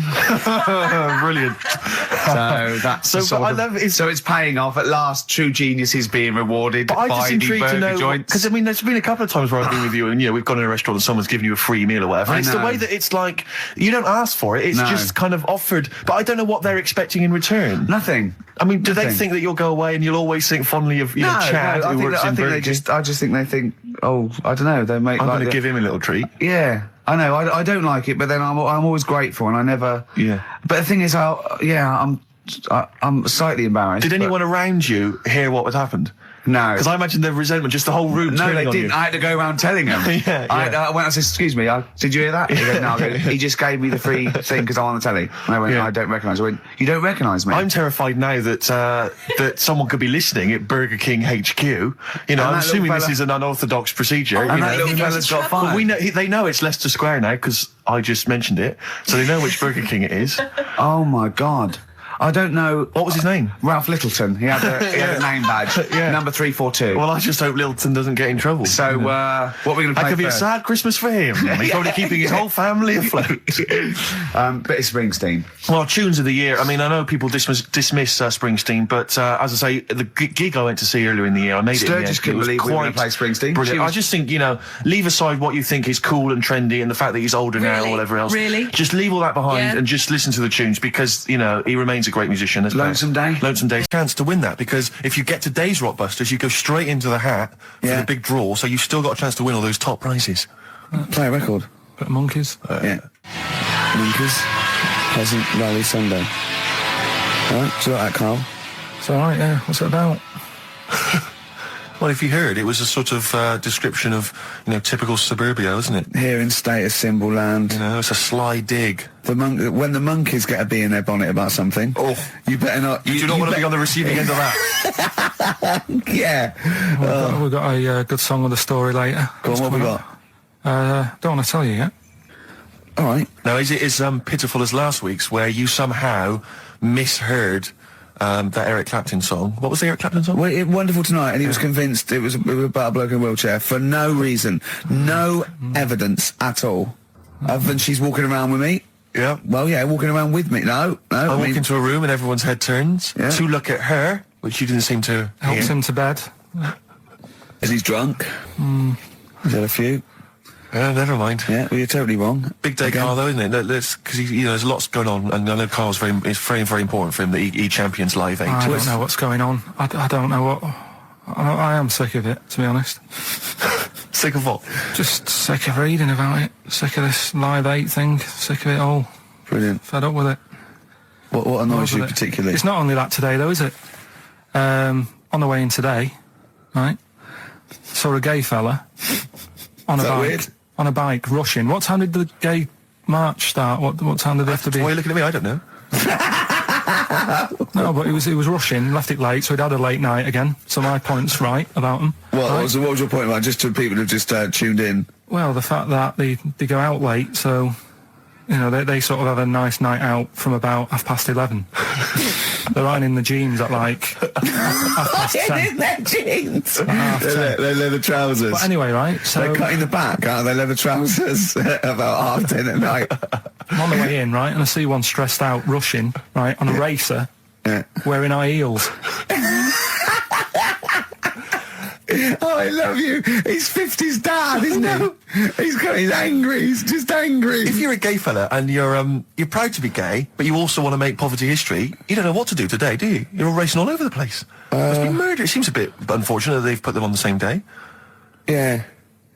Well, you can get little leather studded wristbands that say make poverty history. Yeah. So you can join in on both You parts. could kill two birds with one stone. Yeah. But why is Live 8 stressing you out? It's for a good cause. You must have, I know we've discussed this in the past, and you don't really know what you're talking about. But I mean, maybe that's the problem. I'm just, I don't know. I mean, I could have told them ages ago that there was no way that they were going to pay it back. I knew that was going to happen. doctors have removed a 4-pound baby boy from the stomach of his 7-year-old twin brother. Yeah. Alan Jan Niamatilev was yeah. born with the freak fetus growing inside him. For 7 years, it lived like a parasite until a school doctor became alarmed about Alan Jan's bulging tummy and took him to hospital. Surgeons who gave him a scan operated immediately, unaware that the baby was attached to the boy's blood vessels and still alive. They saved Alan Jan from certain death, but knew the 8-inch fetus was doomed. So there we are. Boy pregnant with his own twin brother by Barbara Davis. That was in the Mirror, apparently. So I've read on, and all the facts are right. They took him to school. The parents didn't realise. And that isn't even this week's Freak of the Week. I mean, that's You still got to that for come. free. You got that. You can have that. That's the free freak of the week. Free freak. That's giveaway. That's like 13.5% extra. Yeah. You know what I mean? That you might get with hairspray or something. So that, I mean, if that's just the throwaway freak of the week, there are 2 freaks of the weeks there. If those 2 freak, I can't wait to see what the actual freak of the week is that people are paying for. Is it incredible, Carl? I'll tell you what. Something else you can have for free. Go on. Another sort of freaky thing, right? I was watching this programme in the week. Right? What? I don't know what it was. But it was about, I just saw this little fella on it, right? What do you mean, little fella? He was doing this history thing, Oh. right? Yeah, I know what you mean. So is this he's found out that a Viking was a bit like him?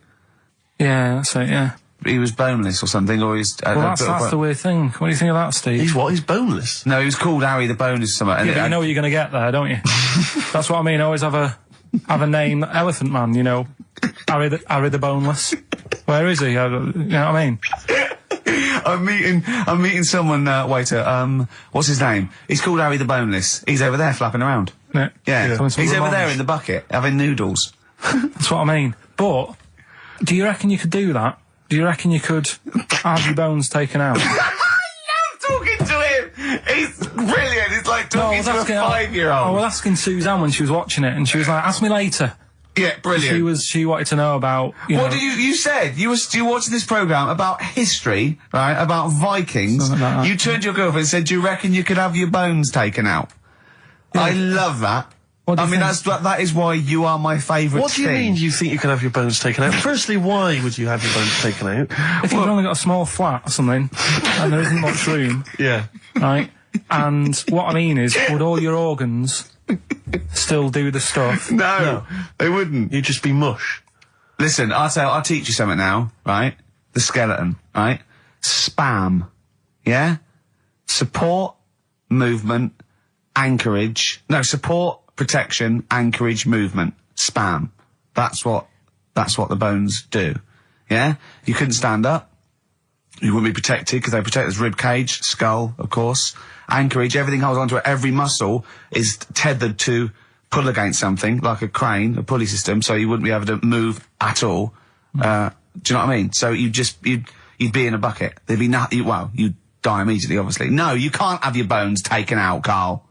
I mean, why do you need to ask that question? Sorry, but Boneless Bob, or whatever his name was. Harry the Boneless.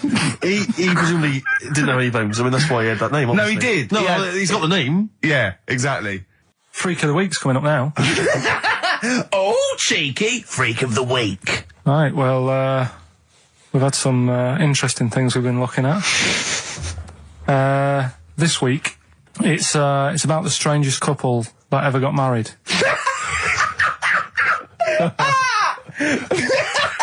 And we've had 2 sets of chimps, so it's stranger than that. Oh, it's not Dale Winton and Nell McAndrew, is It's it? not your parents, is it? Well, we're going back again to about, I think this is about 19... Something like that. 1940. Yeah, whatever. whatever. Yeah. Not important. Strangest couple, a fella, right? He had skin of a lizard. Yeah, the skin of a lizard, okay. And the woman who he Which he married, used as a condom. the woman who he married, airiest woman ever. Right. And that was their act. They used to tour the world, and they'd say, it's like, a couple who've met, they're having a great life. Let's get them out on stage, here they are.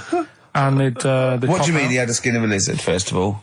That's what it said. He had some sort of some illness. So he was called Lizard Man, and you liked that because it was good description. I thought that's good. I'm here, hello, dude, we booked a table for 2. Who are you meeting? I'm meeting Lizard Man. Oh, he's over there. Yeah. You know he is, right? Yeah. I'm Look meeting out. the hairiest woman in the world. She's over there. Yeah. Yeah. So what did they do for their act?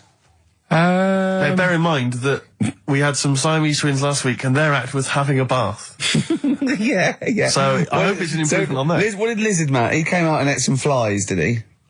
I don't really know. I just think they stood there and that. Yeah, when you read this and it goes the most interesting fact ever, Lizard Man, and you go, that's enough. That's enough. I can extrapolate from that. Well, straight away I'm thinking, right, I wonder if they got the wedding photos.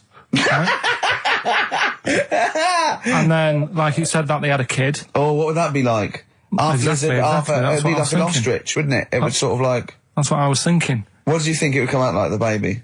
I didn't think what that looked like. I just was thinking, parents' evening. Do you know what I mean? You wouldn't want them coming up to the school, would you? So, Well, that's the little problem. Johnny, who starts off relatively normal, he's quite good at, he's good at nature, Yeah. isn't he? And his mum and dad come into the room and they'd be looking round, wouldn't they? Well, it's always like that thing at school when, like, you find out your mate's mum and dad are really old. Right, Have you ever seen that? Yeah. When you go, your gran and granddad bought you? Yeah. Your mum and dad. Yeah. And you go, oh. It is weird. What's that we're talking about? He calls him mum. What was that? Oh, sorry. Do you know what I mean? Yeah, And no, like- that's always strange. But if you had Godzilla and King Kong as your parents, Yeah. and it was they're like you always say, fighting. They're always fighting, and like you say, if you're in a school play or something, you wouldn't tell them, would you? You wouldn't want him coming up with a video camera. He didn't tell his parents he was in the... When we were, Well, exactly. You did Little Donkey, you didn't tell your dad, did you? And he came along and videoed it. Yeah. Was kept that... it quiet, kept it quiet, don't want him to know anything. But you didn't... What was it was meant to be playing? You had a little drum, didn't you?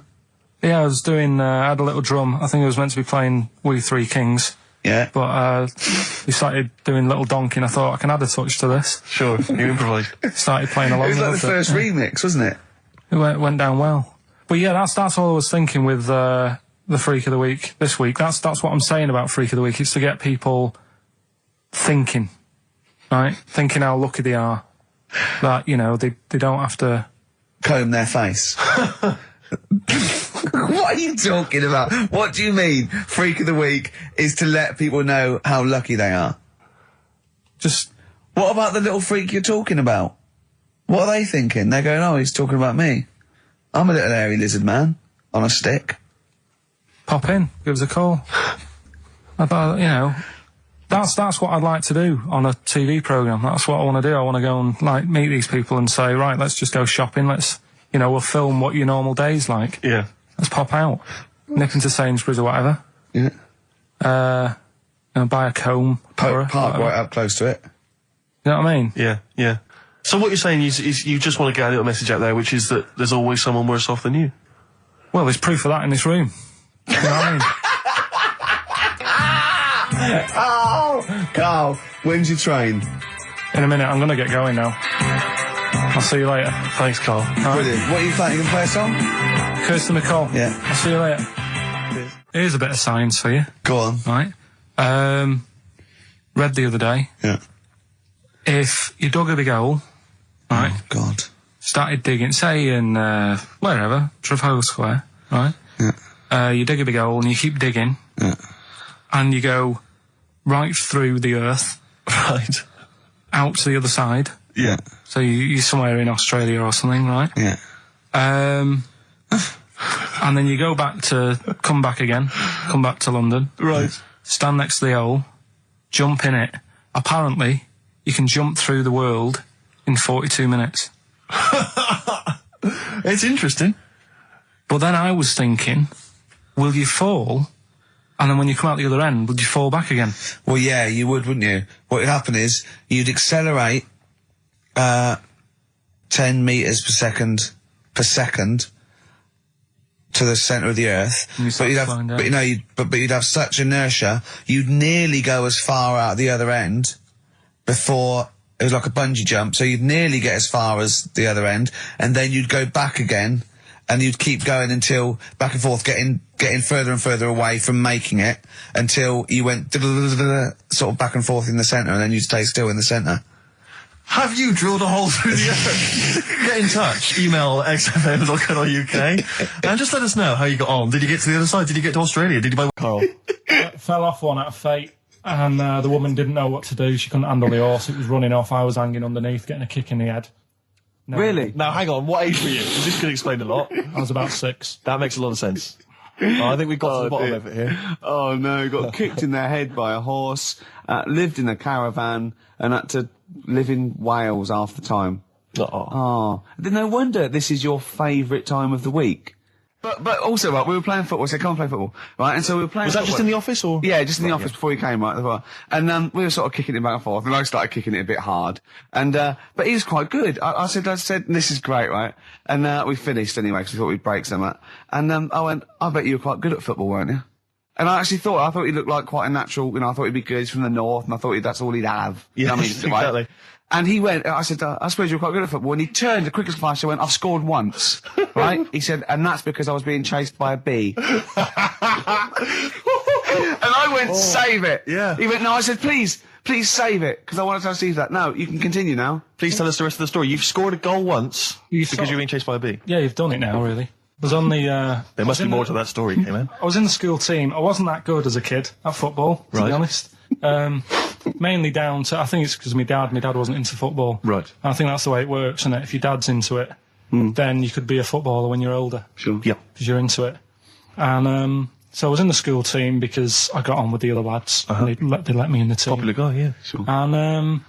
yeah, I was stood there doing nothing because I didn't really know what to do. I never knew which way I was meant to be shooting. Yeah. Got all that messed up. Yeah. I just stood there right, and with my hands behind my back, and something landed on me on like this part of my thumb. You can't just point. It's radio. It's this bit here. Right, yeah. The fleshy bit. The fleshy bit of the thumb. Yeah. And I thought, oh, what's that? And I looked down, and it was a bee. Thumb. Oh, it was a bee. It was a bee on me. So I start running, Yeah. try to get away from it, and bees. Actually, something interesting about bees: more chance of getting stung by a bee in windy weather than any other sort of weather. That's incredible. Anyway, so I'm running away. And he said there was no more. Extraordinary. I've already learned many things. You're being chased by the bees. So Windy. I'm running. It's on your thumb. Is it still on your thumb now? It's sort of gripping onto me like a stag beetle. Clever. I love it. Oh, Or a bee. yeah. So I'm running. I'm running towards like the goal. Yeah. Oh God! And the ball comes to me. Yes. Wallop, get it in. Brilliant. What happened to the bee there? Did it sting you? They die, don't they? I mean, ultimately it died, sure, but did that particular moment did it sting you? This was probably about 20 years ago, so I imagine. No. Once a bee stings. So you, did it that's sting? Yeah, but did it sting you? Yeah. Right, that was the question. When did it sting you? When I was playing football. Carl, do you want me asking, you say you're on the school football team. Was there just 11 boys at your school? Well, now you got in the squad.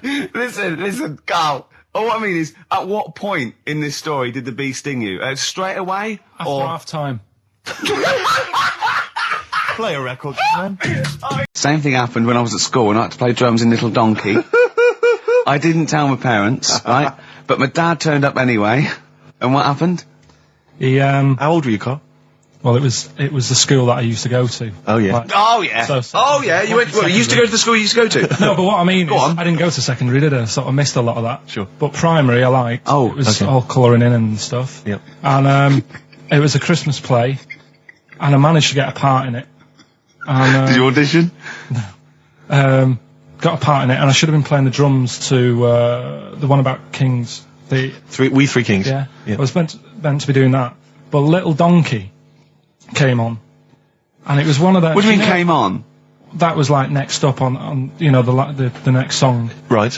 and it's one of them songs that you can't help sort of. Tap it along to. Yeah, do you know like if I was to go Yeah, you'd have to finish it with. yeah, do you know that they actually send that into space? Do they? And What, hoping that aliens will respond with that? yeah, they do that because apparently it is one of them things that you can't help. What, even if you're an alien life form? Yeah, They know that, do they? but anyway, What, because they watch Star Trek or something? Hello. Knock, knock. Yeah. no, seriously, Is it true, like, if you who's send there? out knock knock into space, yeah, they have to say that. Oggy, oggy, oggy. Oh, that is You look great. into it. Seriously. Oh, hold on, what's something out there? Was a little green fellow? That is great. Yeah, so anyway, That is Little Donkey is like one of them tunes that you can't, and I was there and I had the drumstick and I thought, oh God, The drumstick. I could feel myself, and anyway, Just wanting to do it, yeah. I started going along and playing Little Donkey, which I wasn't meant to do, but it went down such a storm. What, were there people like parents and that dozing off, and then suddenly they heard your version of Little Donkey, they thought, wait a minute, now it's really picking up. What do you mean? I'm glad we paid £1.50 for this. What do you mean it went down such a storm? They're going, hold on, was it like when People have Ringo... lighters in the air. You know, like when Ringo joined the Beatles, now Yeah. going, boo, Pete Best, but he went... Yeah, they And I went, went, whoa. whoa! Oh, God. But the teacher just said, oh, it went down really well, you can do that again tonight, Right. when you're in it again. But anyway, so my dad was there, and... And you hadn't told him about this performance, so No, he I just never turned did. up off his own back. I never took the letters home and stuff to No. show my mum and dad because it just put me off. So anyway, he turned up. Don't know why. He must have heard from someone else's dad. Yeah. He turned up and he swore about me, which Did he? I don't. Could you use a word that's allowed that's... to be said? The word, Of course it is. right? If you got a kid in the car or anything, you can turn it down now. yeah. Right? But he said. There was a guy stood next to him with a camera, big video camera, filming it, and he said, "Yeah, film it, but try and avoid getting the twat in the hat in the shot because I had one of those porters, you know, the little round pork pie hats on. Right. This is so sad. What, was this a nativity play? It was about Jesus and stuff. Yeah, well, there was a porter there helping him with his Of course bags. there was, I forgot. I mean, Mary and What, Joseph, managing the they got stable? there. Yeah, because Sure. it was the hope, you know, because the inn was full. Yeah. But I think the porter doubled up with the inn and the stable. Right, that was nice. So of he, him. yeah, He yeah. carry bags over, yeah. Yeah, no, so yeah. Yeah, you're right though. I don't know why I was wearing one of them, but I was. And And your father said that, and how did you know your father said that? Did you he told hear me it? about it later. Oh, he told you about it later? Yeah, I was talking about stuff I'd done at school, and he said, "Oh God, remember that?" And I spoke to him the other day about it, Right. and yeah, Oh, God. shame. So that was the end of your sort of drumming career, really? Because it could have been, I mean, you know, the audience loved it the night before. Yeah. You could have, like, been, who knows, a whole new world for you. Yeah. I've never done any stuff. I've never drummed. I wish I had, man. That is That's a moving story, but is that, and that's why you don't tell, your mum and dad don't know you on the radio, do they they? think when they were down the other weekend, they had to come in. I just said, "Oh, just go in and press the buttons." Because they could listen on Sky Digital, couldn't they? They could do. But you wouldn't want that, would you? I don't want that. No. Play a Carl- record, and I want to talk to you again a little bit about this later. He seems to be a little bit happier. Last week, I mean, we were worried about you. You sort of slipped into some sort of like weird depression. You played placebo twice, so you weren't concentrating. I know you're going to say that me and Steve were annoying you, but, you know, that's an easy excuse. I mean, I think the listener can make up their own minds. No. It's just like I say, though, it's like a murderer, right? He might not have done that if it was a different day, if the sun was out or whatever, and everything just happened at once that wound me up. Right, so it was like a crime of passion. You'd be let off because those sort of you'd never put yourself, say, in a position again where you'd have two people trying to wind you up for, you know, the sake of fun and laughter for the public on a tin pot radio station between 1 and 3 every Saturday. Yeah, but you'd never do that again, would you? Last week it wasn't just for the listeners, it was for you as well, between 12 and 1, before we were even on the air. Why? You were winding me up then, do you know what I mean? Having a But discussion. It's alright, Having a I'm used to discussion. it now, I'm used to it, so it doesn't Yeah. matter. But I Fair found out that I can't do this job anymore, I can't do these sort of jobs where you've got to be happy all the time. Well, you don't have to be happy all the time. No, you do, You really. forget that. You forget that for the... Yeah, you but know I what I mean? can't. Do you know what I mean? I've got things going on in my head. And Do you think when Bobby Dabrow's had a bad day that he doesn't go on stage and give 100%? no, but that's... Do you think Les Dennis let all that stuff get in his way when he did that theatre tour to the people in front? Sometimes he had audiences of 7, 8 15 people. Yeah, and he just went, it's them. right. It's not a private life. Forget that. Bang. Yeah, but good on him. Yeah. He can do that. But what I'm Yeah. saying is I can't. He's a professional. So I was talking to Suzanne about it because, you know, it did get me down last week. Suzanne's your therapist? Sort of minder. Yeah. Saying to her, you know, I can't do this sort of job. Normally what I do in the week, you know, I'm tucked away in a studio. If I'm annoyed, no one knows about it. I get my head down, I get on with it. What do you tell him? Go on. know what I Next. mean? Next. Right, Next. yeah, but sorry, but what's your point here? So every Saturday you've got to come here, you've got You've got to be happy. We've got to go, oh, Carl, are you all right? Oh, you're all right. Your hair looks nice. No, but you know what I mean? That's the first time, innit? Normally people listening go, he's a happy fella, do you know what I mean? They It never sounds- think you're a happy fella, Carl. Well. They've never heard you laugh. No one has ever... seriously, we get emails all the time. No one's ever heard you laugh. Yeah, They've but never heard you I'm laugh. still happy. You don't have to... Well, are you? Yeah. You don't look happy. But anyway, that's the problem with this job. And I was thinking about it. If do you know, like if you're a doctor Sure. and you're on a plane and something happens, Yeah. Yeah. even though you're on holiday, Yeah. You might have to save someone's life just because you can. Next. and I'd be thinking, I'll keep quiet. Sure. I love that. See, that's one of the reasons why you didn't actually qualify. as a surgeon. I mean, you can still do your consultancy stuff. Oh, sure, But, yeah. you know, you don't actually want the knife in your hand anymore. Brilliant. So you're giving this up, are you? Sorry, and how is a doctor on a plane comparable to this? Because that is just the same situation. Do you know what I mean? He's Yeah, probably got exactly in his the head, same. he's shut off, he's ready for his He's holiday. going to Hastings for a night. Someone, you know, has a little bit of tummy trouble or a heart attack or whatever. Yeah. And is he a doctor on the plane? And he's like, oh, he's going on I can't believe holiday. it. Do you know what I mean? I've got to loosen his tie. Yeah. I can't do But what I that. don't understand, Carl, is you get paid to do this. It's not like we're forced. It's not like it's your holiday. You know that this is your job of work. This is paying for your new kitchen. Exactly. Yeah, but I've got the kitchen now. It's done, innit? Right. Builder's in the flat. He's been annoying me. Of course he has. Of course he has. What's he been doing? When he turned up on Monday, right? Yeah. Wanders in, and the first thing he says to me is, said, the pub across the road, is it any good? I said, well, it doesn't matter, does it? You're working on the kitchen. Think of saying that to a builder. Probably making conversation. Probably meant, do they do a toasted sandwich? Because I've got a half-hour lunch break, not an hour, like Karl Pilkington. So I'll probably then get a nice, you know, cheese and tomato sandwich. Is that genuinely what you said to him? Yeah. The first thing you Yeah, said so to him? Suzanne had a go at me saying, why have you said that? He hasn't even started on it yet. I cannot believe that. You're unbelievable, Karl. And you say it's us that are rude, crass, I wasn't being thoughtless. rude. I just was letting him know. Do you know what I mean? I know what He they're up knows to. what he was there for. He had it down on his little docket. Do the kitchen this week. Yeah, he didn't come there and go, what did I come out for? Was it to go to the pub for a week? Why am I wearing these overalls? Yeah. Who's the little bald mank twat insulting me? Let me just check. Let me call the head office. I wasn't having a go though. I mean, they should have finished it yesterday, and they're there now, right, Yeah. on their own. And what annoyed me is they turned up late today. Hold on, Karl. I've just realised something. They're probably listening to the radio. This, I assume, tuned to XFM, isn't it, in your kitchen? Yeah, but they don't know it's me, do they? You know what I mean? No. They'd go, he's got a whiny mank voice as well. So's the bloke who owns this place. And the bloke who owns this place, when I said, what's that pub like across the road, said, well, you won't be bothering that. He's working on this. No, he won't be able to put two and two together, will he? You've suddenly, the penny's dropped, doesn't it? You've suddenly realised. Look at his face! Yeah. He's suddenly realised they might know it's him. And they could be listening, and they're going to clean you out, mate. Oh, if you are the builder working in, where is it? I won't say the address, but it's, Central London, isn't it? yeah. Go Yeah. mental. Have whatever you want. Opposite Seriously. that pub that you Yeah. like, that you're, He'll probably be in there now, so he won't be listening. oh, insulting, You know what I mean? insulting a That's a further British insult. workman. He should So have been in just go today. mental. He should have been in at 8 this morning, Just which annoyed go me anyway. mental. Why? I really don't understand why they've got to start so early, right? Yeah. But he said he'll be there for 8, turned up at 9:30, right? Wanders in, and what annoys me is, he could have left all this downstairs. He had a paper under his arm, Yeah. one of those crossword books, and a pot noodle. Now, I'm not being funny, but most of them take up quite a bit of time. A crossword book, he's not happy with just the one that's in the paper. If you're listening, if you are the builder that's listening now, doing Karl's flat, what about pissing in the laundry basket?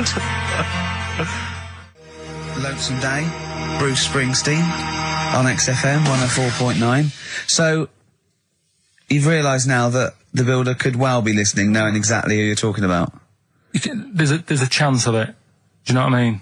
Yeah. 'Cause I didn't think about it, but you're right, you know, was tuned onto that. I think he did flick it on, thinking about it, thinking back. If so, yeah, he's probably listening now. No, he probably isn't. He probably is about half hour. If he's got any sense, he turned it to Heart or Virgin or Magic or something. But, you know, there is a chance. Good advice to the listeners. Yeah. If you've got any sense, if you finish your crossword puzzles. I think, you know, according to our figures, there's a 5% chance of him listening to it. Yeah. So, if we want to be accurate. Although he isn't a house with it tuned to that, so I think puts him right up to 50% straight but away. then again, Rick, he's got a job of work. So Yeah. why would he be listening to this show? Well, he's doing a crossword at the moment. Yeah, well. You better hope he's not listening. Well, I mean, they do annoy me. I'm sticking by it. Yeah, Anyway, go on, about go on. You builders. might as well keep digging. Yeah, go on. No, I'm just saying they do annoy me the way they wake you up at 8 and then. Well, that's when they start work. Because I told you, I mean. Oh, we'll leave that one then. Yeah. No, but it's like the other day when they came in, I always like to test them. Do you know what I mean? When I had some work done on the last flat that was in, right, that was renting, the builders were in, sorting the shower out and that. They woke me up about 7:30. Yeah. Right? Were you in the shower? No, Good thing about cleaning this shower, there's never any hair down the plug hole. Yeah. Right. So, I left early to come to work, right? Sure. And I thought, I wonder what they're doing. I wonder if they have started. So I walked back to go back in. They'd left the flat and they were outside having a Starbucks. And it just annoys me that they couldn't do that first. Do you know what I mean? Have your breakfast first, then come and wake me up. But don't wake me up to then get me out of the flat and then say, right, let's go and have Well, breakfast. they've probably lads." got to get in, haven't they? Don't What they? for? What for? They can put all the tools in the little lobby bit. Do you know what I mean? Yeah. Just winds me up. Sure. Now the thing is, the guy today who's doing the tiling, well, that's narrowed it down a bit more, right? When I knew he was in there, I went out for a bit, had a cup of tea and a bacon butty, Yeah. right, at a cafe. And I went back and I was really quiet, put my key in the door and opened it really quick to see what he'd be doing. And he had actually started work, so fair play to him. What if he'd just been exfoliating himself naked on the kitchen floor? Yeah. I'd say, right, caught you. Don't use my exfoliate. Yeah. Yeah.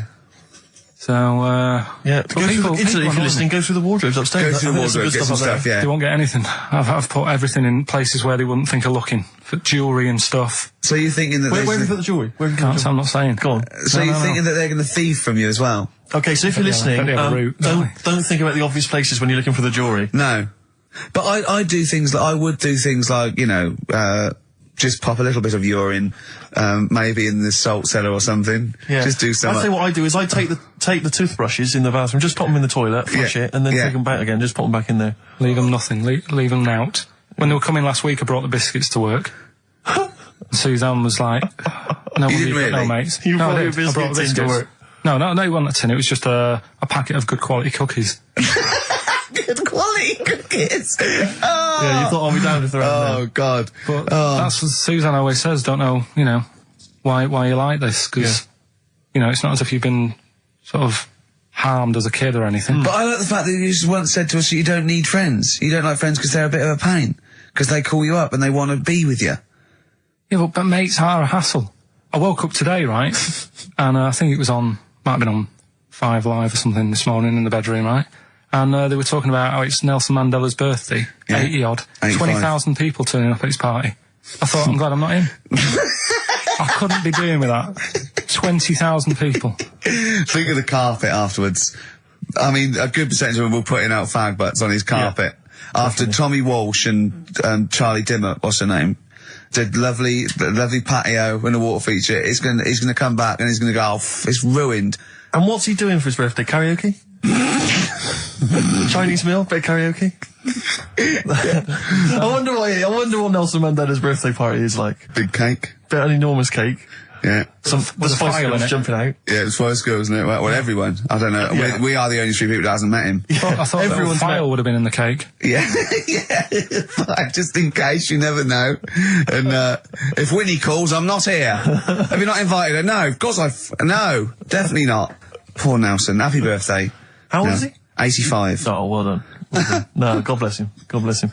Oh, 85 today. Oh. Right. That's good. Last week, after your nervous breakdown, you went to Hastings. Yeah. Can I ask, why the hell did you go to Hastings? It's so arbitrary. What do you mean? Why go to Hastings? You lost him on arbitrary. Why did you choose that above all other places within... It's amazing, isn't it? You look at his face when you say a word that, he doesn't understand, and it just goes dead. It's like when your computer freezes. Yeah, it is like that, yeah. Is there an equivalent to Control Alt Delete when Carl Call. just doesn't understand? So we have to press like knob, bollock, finger up arse. It takes him out of his sort of stupid, doesn't it? Now that's 3 things to press, but you've only got 2 hands, so... Wow. Yeah, I know. God, what would I do? I'd have, hold on, so I could have the thumb of my right hand, pop that up his arse. I'd have probably my index finger of my left hand on his knob. How would I press his testicles? What would I use? I'd have to use some other part. Shall we try it? Yeah, let's go around there. Let's set out. Look, come on. What? Sit I down. just think it's time you have a little kiss. Sit down. No, you've done so well. I've already had a little... What happened, Carl?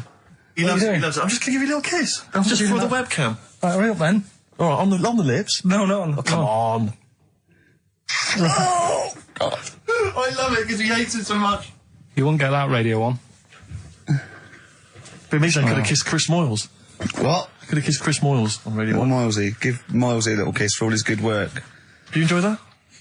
Yeah, it's good, yeah. What happened to Chris Milesy's show? Is he not on anymore? On TV? Yeah. No. Turns out he was too fat and talentless. Is that what Suzanne did when she brought you in?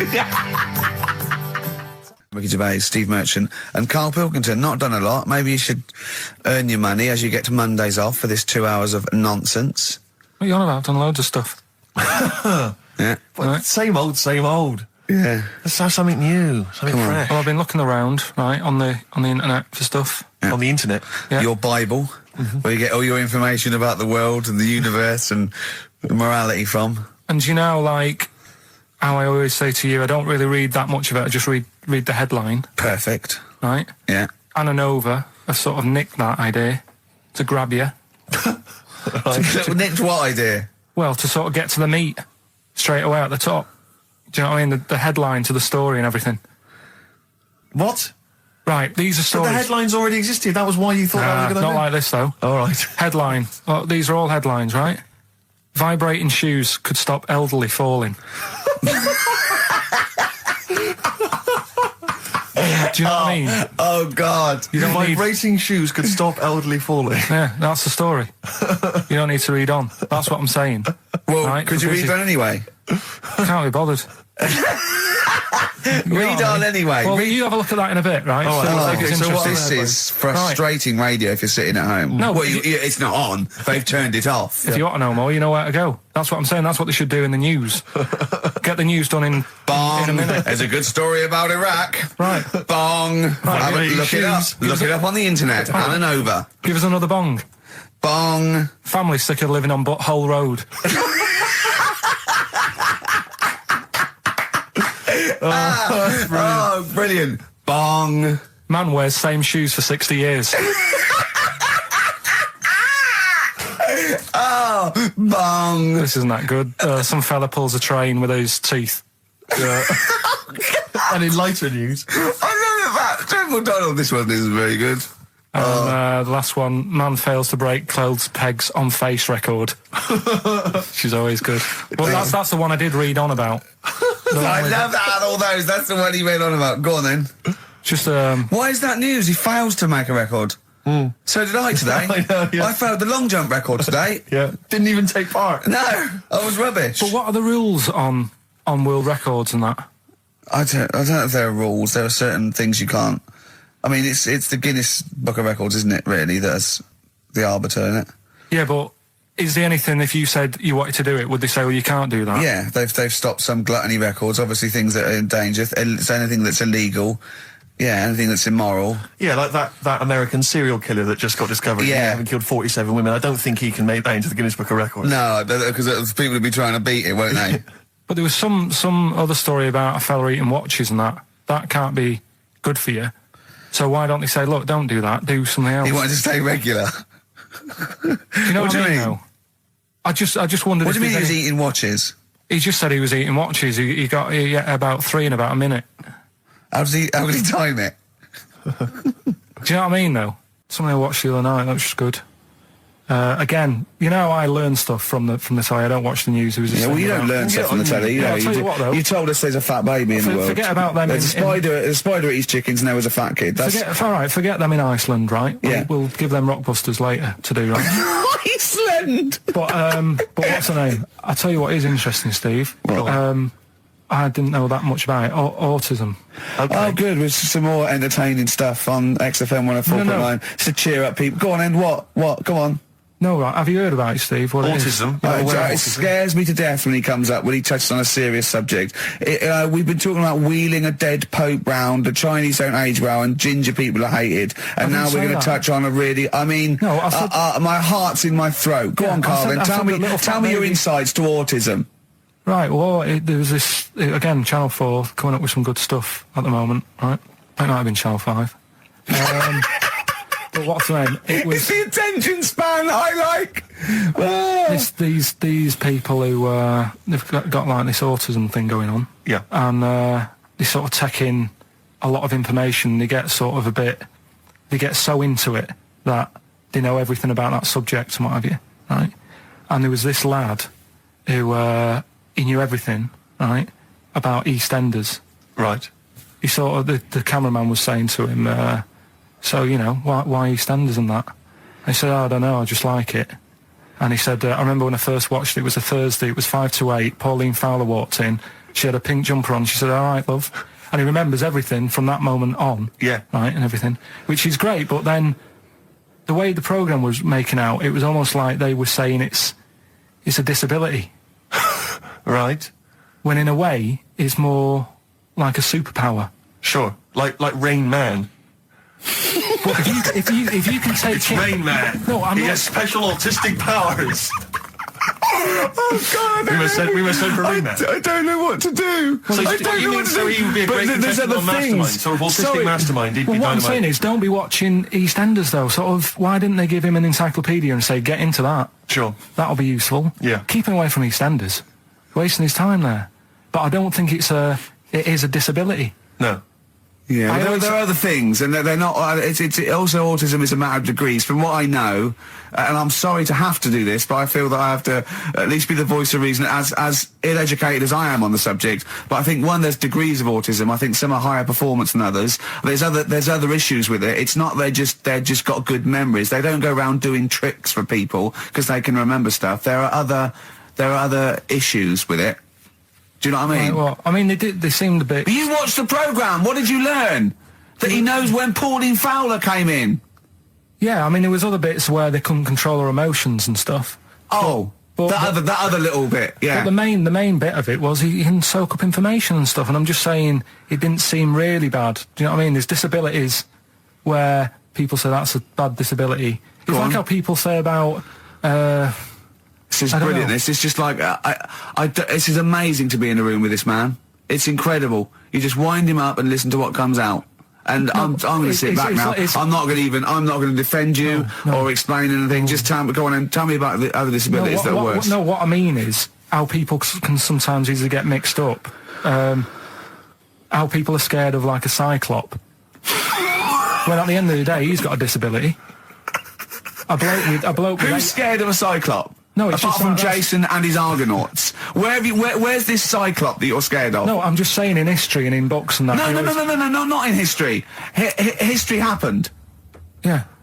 But What are you thinking of? You're mixing history with Greek mythology and Roman mythology and every other type of mythology. What do you mean there wasn't really a giant cyclop that went round picking up ships and throwing them around? That's not history, Carl.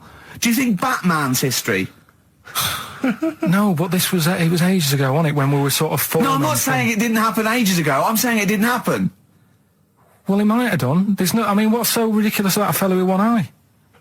In the middle of his head, and he's big and scary and lives in a Why is he cave. scary? Because he's got. What if he had 8 eyes? I'd be scared of him. At the end of the day, he's got a disability. We'll talk about it in a bit. 4.9, I'm Ricky Gervais, with me Stephen Merchant. It's the best of. You've been voting in all week, sending your emails, so here's the clips that you wanted. I love that, but they didn't consult you, did they? When they were handing out this money willy-nilly to people who were dying, you could have had a quiet word with them. All I'm saying is... You could have said to Harold Wilson, Harold, you're not going to get this back, mate. You are not going to get this back, mate. When I wanted a mortgage, I had to supply 3 wage slips. Is what I'm saying. I was double checked out loads of times. I'd like to see, have you ever seen that guy Alvin Hall, who gives financial advice to perhaps teenagers who don't know how to spend their money wisely? All right. Perhaps like send him over there. He's the guy with the bow tie. Oh, yeah, You know yeah. what I mean? Yeah. Like, send him over there and just sort of have a chat with him and say, make a list of what you're spending it on. So he's basically, will you be annoyed if they drop all debt and double aid and everything? No, because I mean, you know, people sometimes need help and that, don't they? You've got to help people out, but Yeah. it's how many times is the thing. Do you know what I mean? Let them off. But do I? I've got this monthly payment at the moment, haven't I? Yeah. I'm paying for tools for people out there who need a drill to build a house or whatever. Yeah. Am I now in my right to say, well, you can't have it all? Do you want the drill or do you want the debt cancelled? This is what I'm saying. I'm just, I'm all happy to help people out. Do you think they're taking us for a mug? Is that what you think you might be taking? We'll see, won't we? Time will tell, won't we? You know what I mean? If next year at the same time Geldof's putting on another gig, I'll go, what's going on now? Geldof putting on another gig and the mean fiddler. What's going on now? I think you're missing out on the true meaning of today, Carl, which is an opportunity to see Keane for free. I think that's the problem. I don't want to go. I don't like crowds and that, do I? Right. Can't be dealing with that. Don't like big crowds. People, because I was talking to people at work about it, and they were saying, it's a big occasion, it's one of them events, like, you've got to be down there, because in years to come, when they say, were you there, I don't see what's good about having a memory being stuck in a crowd of 150,000 people. I'd prefer to do something nice, say if I have like a nice cake and a cup of tea, right? In years to come, when they go, do you remember that day when we were all cramped and what have you? I'll go, no, I was having a nice cake and a cup of tea. So I've got a nicer memory than them. So I believe in doing something nice on a big occasion, do you know what I mean, on a special day, Do something nice, remember that. The thing is, you have got a nicer memory than them, because when you look back and they say what you're doing 20 years ago, your memory will tell you you were actually having a cup of tea and a cake, but with a chimpanzee that could talk English. That's what your memory will tell you. You're thinking, oh, I was out with my mate. I was out with my mate Marty. He's a chimp, and it just you'll be in cuckoo land by the time you're 50. You'll be just going, that was great that day. Remember Suzanne? I don't know what talking to Suzanne. She's left you.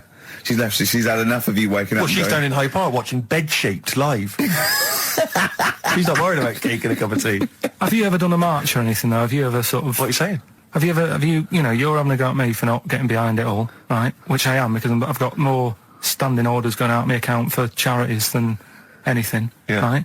But have you ever got behind a problem? No.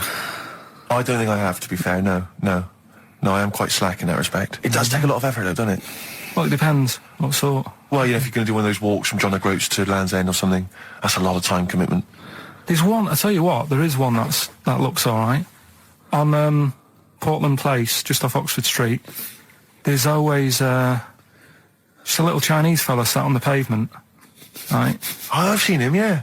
What's that all about? Yeah. He's just sat there with a poster, but you don't know what it's for because it's in Chinese. Yeah. So he's just always sat there. But that's for me, that's the sort of march I want, where you just... And he's only there when it's sunny. If it's raining, they don't bother. I tell a lie, I did pop down when all those women walked through London in their bras.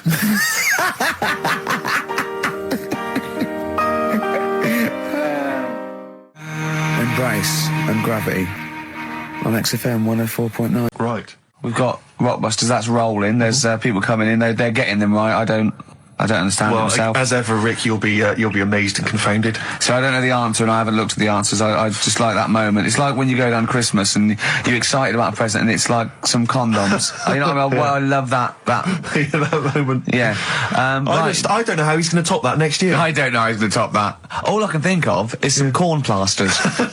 Right. It's all right, love. The batteries are included. Got you a pumice stone. Right, now, and then we went on to a whole thing about homeless. He wants to do a game show with celebrities being homeless for a week. What do you think?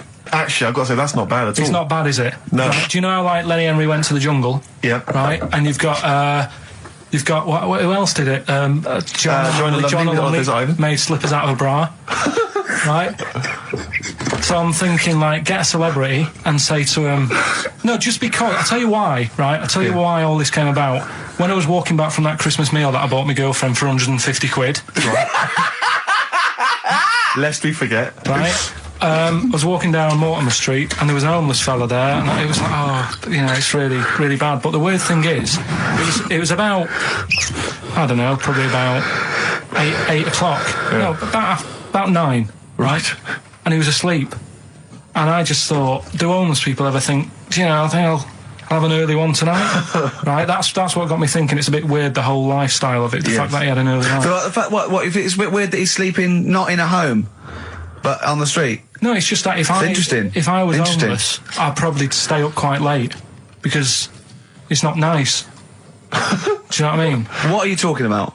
Just being homeless isn't a good thing, is it? No. People forget how bad it is. Yeah. Right? But surely sleeping gets you out of reality. They sleep because they're tired. They can't sleep very well, so they need all the sleep they can get. Yeah, but sleeping's nice if you've got a nice big bed. What, you think that they can go, I'll stay up, I'll go to bed at 2, I'll go straight to sleep, and I'll pop up at 8 when the alarm clock goes off? Well, it's just what I was thinking, right? So I was thinking how bad it is, and it's, especially this time of the year, Yeah, it's terrible. It's the really worst thing. And to sort of give it some publicity and get a bit of help behind it, get celebrities, someone like Phil Mitchell, maybe, off EastEnders, who's a big fella, he can look after himself, put him in a shop doorway, have some cameras set far away in a building or something, they can film him, and it's up to him how he raises money for food to eat. He could sign autographs. Well, they wouldn't know him though, would they? Because you never look at a homeless person. You get, what's her name? Gail Porter. Yeah. Gabby Rosling. Right, yeah. Narinda from Big Brother. Yeah. Who else would do it?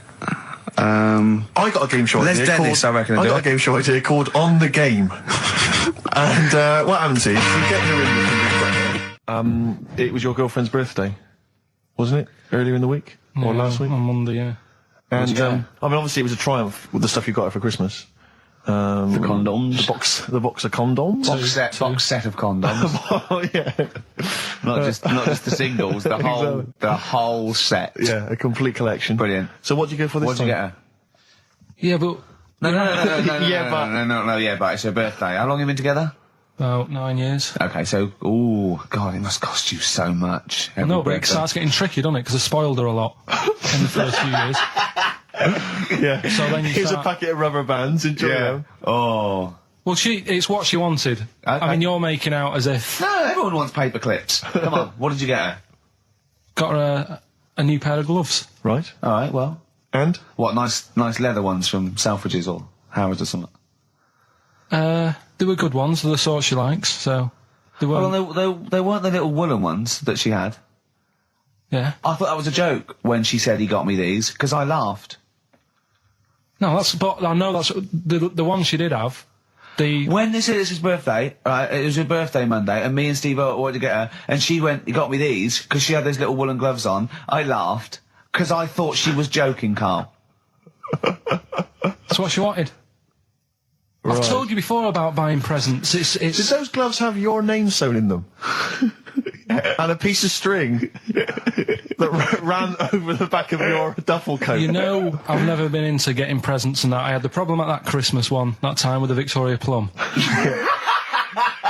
Yeah, we'd hate that. We'd hate to bring that back. We've done that. Because you talked about the book, because it's kind of to do with your dad, isn't it? He's a very bad gift buyer, was that the problem? Well, yeah, my dad just wouldn't bother.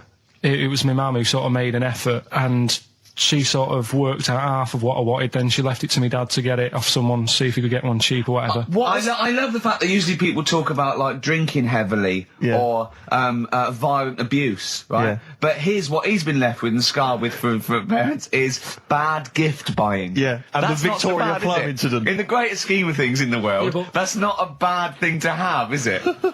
Right, there was this, this is what it's like about getting presents and stuff, right? With my mum and dad. Go on. My mate, Colin, right? He Colin had, Makin? No, Colin Bailey. Oh, right? yeah. He had a little Sinclair Spectrum, right? Yeah. Computer, Yeah. which was like the thing to have at that yeah, time, yeah, right? yeah. Used to always go round to his house. The deal was... Not the one you had to play through the window because you weren't allowed No, that's another lad. Oh, right? yeah. This is a different lad. And the deal was, he came to our house, and my mum gave him a pie. And then I'd go round to his, and I'd stay there for a few hours playing, Hungry Horace and stuff like that on it. Sure. Right? Now, my mum and dad knew that I really wanted one of these computers, right? So I waited about a year. Came round to Christmas Day. I thought, I reckon might have one. Turned out they bought me the wrong one. They bought me a ZX81 instead of a Spectrum, right? And Christmas Day, I'm there trying to load the games up. It's not working. I'm thinking, what's wrong, right? And the thing with me, when I was a kid, I used to get quite sort of agitated. This is the moment. Right? I found out that it needed a RAM pack to make it work, right? Looking in the thing and it's saying, and make sure you put your RAM pack in the back. And I was like, oh, where's the RAM pack? And my dad's going, I don't know, I've got you the main bit. That's it. So, I was that wound up, I just was sick, right? Just sick. I didn't feel sick or anything, I just was like, oh God. Went to the sink, just sick. Because I was that on edge about it. I said, come on, we've got to get one. And my dad's like, Tandy's shut. We're not gonna get anything today. Ruined again, Christmas Day. That was after the year when my train set got blown up by our kid. The following year, no RAM pack. And now you ask me why don't I get good presents? He's scarred. He just I'm gonna die. Honestly, I'm gonna die. He's just being sick. Yeah. There's no RAM pack. What? Did you get to the bottom of it? Why wasn't there a RAM pack? You have to buy them separate. Oh, It's one of them okay. cons. What do you mean I can't play Frogger? Oh no. So, wasn't there another incident when you threw up? Spontaneously threw up? Through sheer anxiety? I do get it. It's not so much now because I've relaxed a bit, but as a kid I used to be quite on edge all the time with certain things. Do you think that's what happened to your The cat wind. that kept being sick? That it didn't get the food it wanted, and it just threw up. Do you remember that? Yeah. God. So they shaved it. Yeah, but again, you see, the cat thing, I mean, it's mad. I was thinking about it the other day, right? I used to think I had quite a normal upbringing. You didn't. right? And someone was talking Your about the mother cat. once told you not to go to school because it was windy, Carl. It was Yeah. not a normal The upbringing. cat was being sick, so she shaved it, so it was easier to clean. Right, well, my mum and dad went on holiday, right? And I stayed at the Rosses down the road. Oh, yeah. Only a kid, must have been about 5 or something, right? And I was always running around in the house. I had a lot of energy as a kid. What the Rosses did, they had this cat that was dead violent, the most violent sort of angry cat I have ever witnessed. A tiger. It was honestly, Steve, if it was bigger, it would have been, because it was just always having a go at you. Yeah. If you went to pat it on the head, it went to bite you and stuff. And what they used to do with it, to stop me running around, I'd sort of be running around, and then I'd get a bit tired, and they'd say, have a lie down on the settee. So I'd lie down on the settee and I'd nod off. And what they used to do, I'd wake up and I'd put the cat on my belly. Right? So I'd be scared to move because it's like it's going to get me. But it would keep you there. It kept me there, and it used to sort of slaver on me, and they'd sort of, go out or whatever, and I'd be lying there. That's not normal, is it? Carl, sorry, were you created by the Brothers Grimm for one of their fairy tales? What kind of a life is that?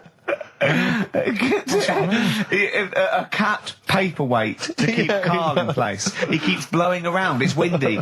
We'll have to weigh him down. Be careful. Your mum probably told him that it's a windy day. You got to get something heavy on him, otherwise he just gets blown into the road. God Bless him. Well, listen. Were you on Richard and Julie yesterday? All right. Yeah. Tell us about that. It was good. It was good fun. Yeah. It's a bit surreal. Is it? Yeah. It's not. That's nice though. There's something charming about them. Do you know what I mean? They go off on tangents. They sort of digress. They suddenly think of something. She suddenly go, oh, my jumper's itching or something. Yeah. And it's quite charming. It's not annoying at all.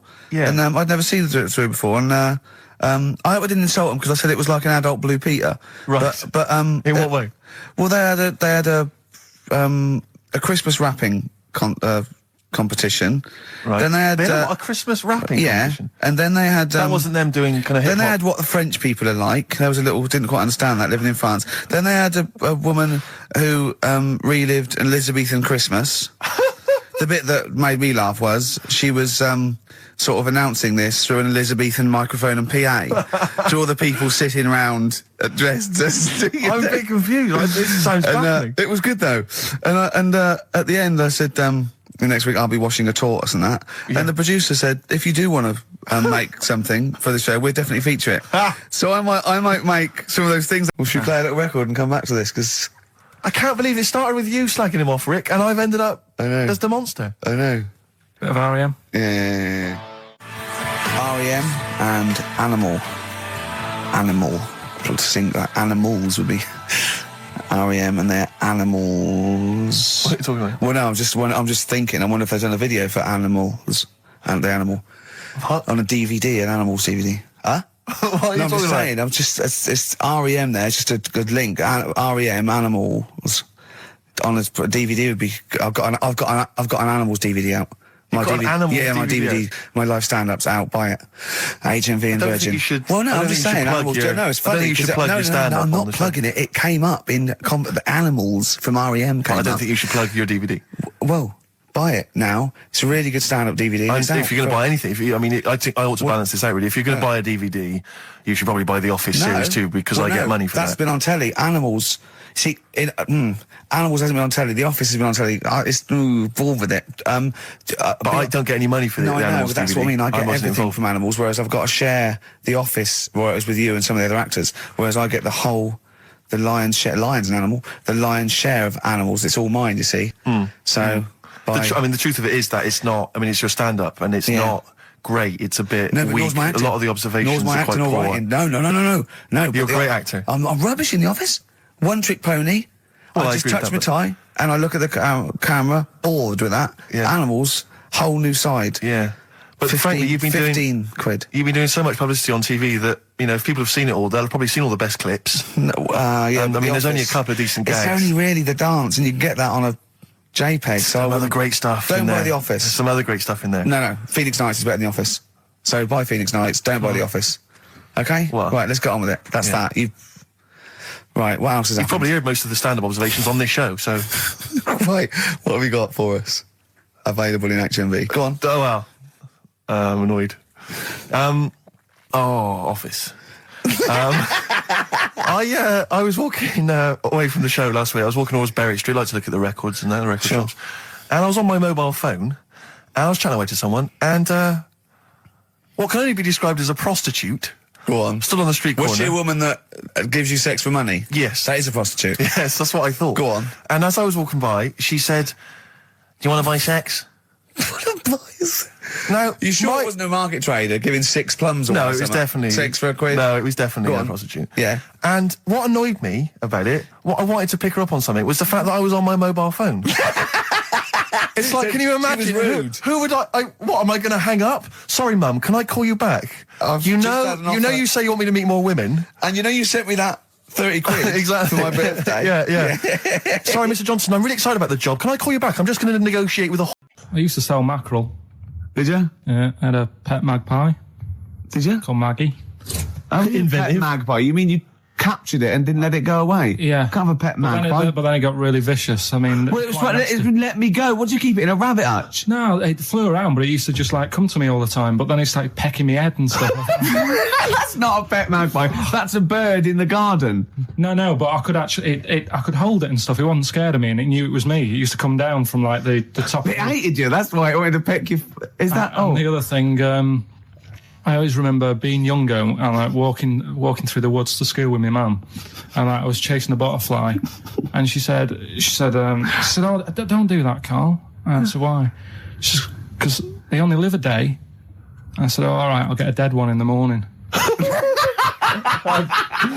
That's genius. That's great. That's quick thinking, isn't it? Oh, that's sweet. Let's play this. I've got that feature Educating Ricky, which is a bit of a play on words as well. Right? Do you know the film, Steve? Educating Rita. Yeah. I see what you've done. Go I'm on. doing that, and I teach Ricky stuff. What do you teach me, Carl? Well, I've got a few different topics. Go on. Do you know, like how you taught me about Hitler and Che Guevara and Winston Churchill? Mm-hmm. I'm going to come in with topics every week, and this week I've got Ghosts? No, hanging bacon is one of the topics. Say that again. Hanging bacon. Hanging bacon. All the titles. Francis Bacon. No, all the titles are sort of named to sort of tease you and get you more interested in it. Hanging bacon. Well, you certainly intrigued. Go on. What's another title one? Hairy Chinese kid. I'm going for that one. If there was a university degree with that title. Yeah, no, I'm going to go for hairy Chinese kid, And I the think. final one, Yeah. Alien gives man a beard. Right. Alien gives man a beard. I am going to burst. Right, listen, Carl, you've got to tell me. Right, first, let's do it in No, reverse we're order. not going to do it now anyway. What do you mean? We've got to do it now. I mean, this is the first interesting thing you've said in an hour. Okay, the listeners have just been subjected to rubbish and mistakes and everything for the last 6 months. Please, we've got to do Alien Gives Man a Beard. What is that? Tell us that. Right. Sorry, this is just you telling me something, is it? This feature is you telling me something. I'm teaching you something. Educating Ricky. So are we playing it now? We're already into this feature. Well into this feature, are we? Yeah, I suppose we are, yeah. Should there not be a jingle or something? Yeah, can we have a Well, there's no jingle? point, because look, I come up with ideas and you dismiss them straight away, so I'm not wasting my time making stuff. Right. If you don't like well, okay, it. let's play Educating Ricky. Right. Brilliant. Go. Right. So- Ding-a-ling-a-ling-a-ling-a-ling. Educating Ricky. Right, what are we going for then? Hanging the bacon, hairy Chinese kid, Alien gives man a beard. I think Alien gives man a beard. I'd like all to the do time. that. Right, there's this fella, I think it happened in America, and he saw a bright light in the sky. And God, if you're bored. he stood there. This is a true story, is it? Yeah. He stood there, Yes, of course it isn't, Steve. and he saw this bright light, and it came closer and closer, and it was a UFO, right? Yep. And he looked at it, and it disappeared, right? And he gets back in his car, He looks in the mirror. and he looks in the mirror. Yep. He's only got a beard. He hasn't. You sure it wasn't someone else who got in the car and he was still standing out there? Right? What? And it turned out, Yeah. he got home and said to his wife or his girlfriend, it's a bit weird. So I just got out of the car to look at a bright light, and I got back in the car and I grew a beard, and she said, never mind your beard, where have you been for 3 days? And what had happened is, He passed out because he was pissed. No. The UFO had taken him for 3 days. Yeah. But he'd only thought that he'd only looked at it and it went away. Yeah. But what had happened is, he took him and he grew a beard because he hasn't had a shave. Right, okay. I mean, was Will Smith or Tommy Lee Jones anything to do with this at all? Did you see this on a video maybe and thought it was an educational film? No, it's from a book that some kind person sent in to me. Here. Can I just ask again, just again, I'm just throwing this right back at you. Do you think there's any other possible answer here? Right? A man is absent for 3 days from home. He's the grown a length beard. of time that it could take to grow a beard, lest we forget. What if he hadn't actually seen a bright light in the sky? What if he was lying? What if drunk? he was lying? He got knocked unconscious. He'd had a car crash. Just any lying. number of other No, things. just lying. Or he was just lying. Yeah, he'd been on a bender, getting pissed for 3 days And that with was his his mates. excuse to his wife. And they went, Dennis, what are you gonna tell your wife? Well, wait a minute. Wait a minute. He's not going to believe I was out with you, lads. Just say you're only away for a minute. No, I wasn't away from it because of the beard. Oh yeah, look, it looks like you've been out for 3 days. Well, we have. That's Exactly. right. Okay, we've got to cover that then. Alien abduction. Great one. Okay, let's try that. Do you see? That's a little scenario there that could have been played out. So when you say educating Ricky, what have I learnt from this? Never listen to you again. That's all I've learnt so far. Never listen to you. Yeah. Go on. This fella goes to the doctors, right? Oh, right, okay. Right, if this isn't any way apocryphal, stupid, illogical, impossible, right, you are never, ever speaking again on radio. So make sure this is at least possible. I'll tell you what, I'll even give you improbable, but possible. So if anything that breaks the laws of the universe or logic, okay, that's all you have to avoid. On you go. Right, so this fella, right, he goes to the doctors because he's got earache. Right. Okay, if a chimp's living in his brain, that he Go gives... on. Go on. So he's got earache, he's sat in the waiting room and his ear's all bunged up and it's hurting a lot and what have you. So the doctor comes out and he goes, right? And because his ear's all bunged up, he doesn't hear it that well, right? So he thinks it must have been me, right? So he wanders in. Keep going, keep going, keep going. Anyway, I'm going to hate this. I can just feel it in my bones. Steve, I'm going to let you take over. Okay, Let's hear it. Come so on. the doctor says, sit yourself down there, right? So he sits himself down. He goes, right, take your pants off, right? So he's thinking that's a bit odd. Anyway, He heard that though. he apparently he took his tackle off. The doctor did some operation. What, there in the waiting room? No, in his office. In his office, yeah. What? Wait, so he removed what? His genitals? Yeah, in his office? Why, Carl? Why, Carl?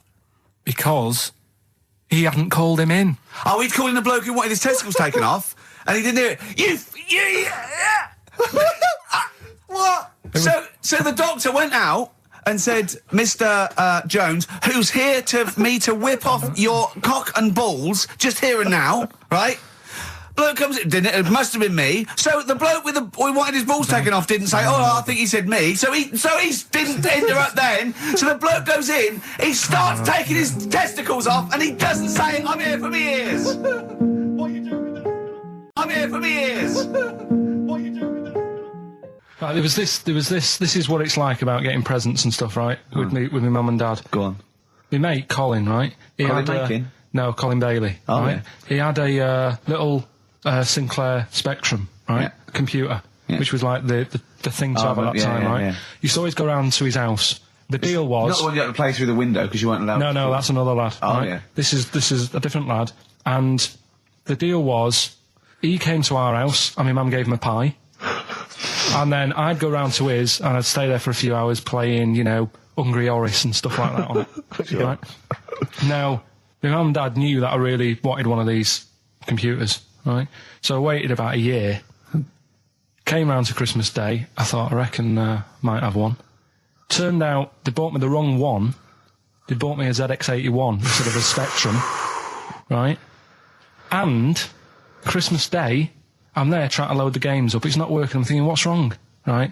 And the thing with me, when I was a kid, I used to get quite sort of agitated. This is quite easy, the moment. right? I found out that it needed a RAM pack to make it work, right? Looking in the thing and it's saying, and make sure you put your RAM pack in the back. And I was like, oh, where's the RAM pack? And my dad's going, I don't know, I've got you the main bit. That's it. So I was that wound up, I just was sick. Right? Just sick. I didn't feel sick or anything. I just was like, oh God, went to the sink, just sick. Because I was that on edge about it. I said, come on, we've got to get one. And my dad's like, Tandy's shut. We're not gonna get anything today. Ruined again, Christmas Day. That was after the year when my train set got blown up by our kid. The following year, no RAM pack. And now you ask me, why don't I get good presents? He's scarred. He just I'm gonna die. Honestly, I'm gonna die. He's just screaming sick. Yeah. There's no RAM pack. What? Did you get to the bottom of it? Why wasn't there a RAM pack? You have to buy them separate. Oh, It's one of them okay. cons. What do you mean I can't play Frogger? Oh no. So, He's back on Blue Peter, like sending, sort of, you know, I remember, they made a chest of drawers out of 3 matchboxes. Yeah. For Barbie doll or something, or Action Man. Roll Over DJ by Jet on XFM 104.9. I'm Ricky Gervais, with me Steve Merchant and Karl Pilkington. Alright, Karl? Yeah. Bit miserable today, Karl. Let me explain why. Go on. Steve, and to you, the listeners. Well, we came in to a big bunch of stuff. Dropped off was it Becky from Marks and Spencer? Just like lovely stuff. Food, presents for the cat, books, just, you know, to Ricky and Steve who do the show, right? Ricky Gervais and Steve Merchant. GQ presenters of the year. Creators of The Office, right? Award-winning. Carl's looking over. I go, maybe, it's not for you, no. And then he told me why he's grumpy anyway. Go on. Do you know what XFM are giving everyone? How long have you been here? About 6 years. What are you getting for Christmas from XFM? 2 CDs. Is that of your choice, or do they choose them? There's a list of about 30. Right. Tell them what you List of about chose. 30 CDs. I've gone for Kings of Leon album Yeah. and the best of Bob Marley. Haven't we, like, given them away in the past or something? Or you could have burnt them off, couldn't you? You could have done copies. Illegal, but you could have done that. Anytime you wanted. I don't think Bob Marley minds if you No. bootleg his CDs. It's out of order though, isn't it? It is bad. Although you Is do that get, always the case? Has it always been the truth of all the time you've been here? No, it has been better than this. yeah, although you do get paid quite well, and you do have an easier time. Yeah, but don't give me the CDs then. If it was a milkman, you don't go, I have 2 bottles of semi-skimmed. Happy Christmas. Yeah. That is a valid point. Do you know what I mean? You complained. Who is it who made this decision? Is There's it- no point. No point, is there? Why? Just no point. I don't like moaning anyway, just... Has it come from up top? Is it like from the capital people? Just everyone, that's what everyone gets. Yeah. Yeah, but will Christian get 2 CDs for getting up at 4:30 every day for about 5 years? And keeping this station afloat. Probably. Yeah. So, that's why I'm a bit fed up. What do you listen to first, Marley or Leon?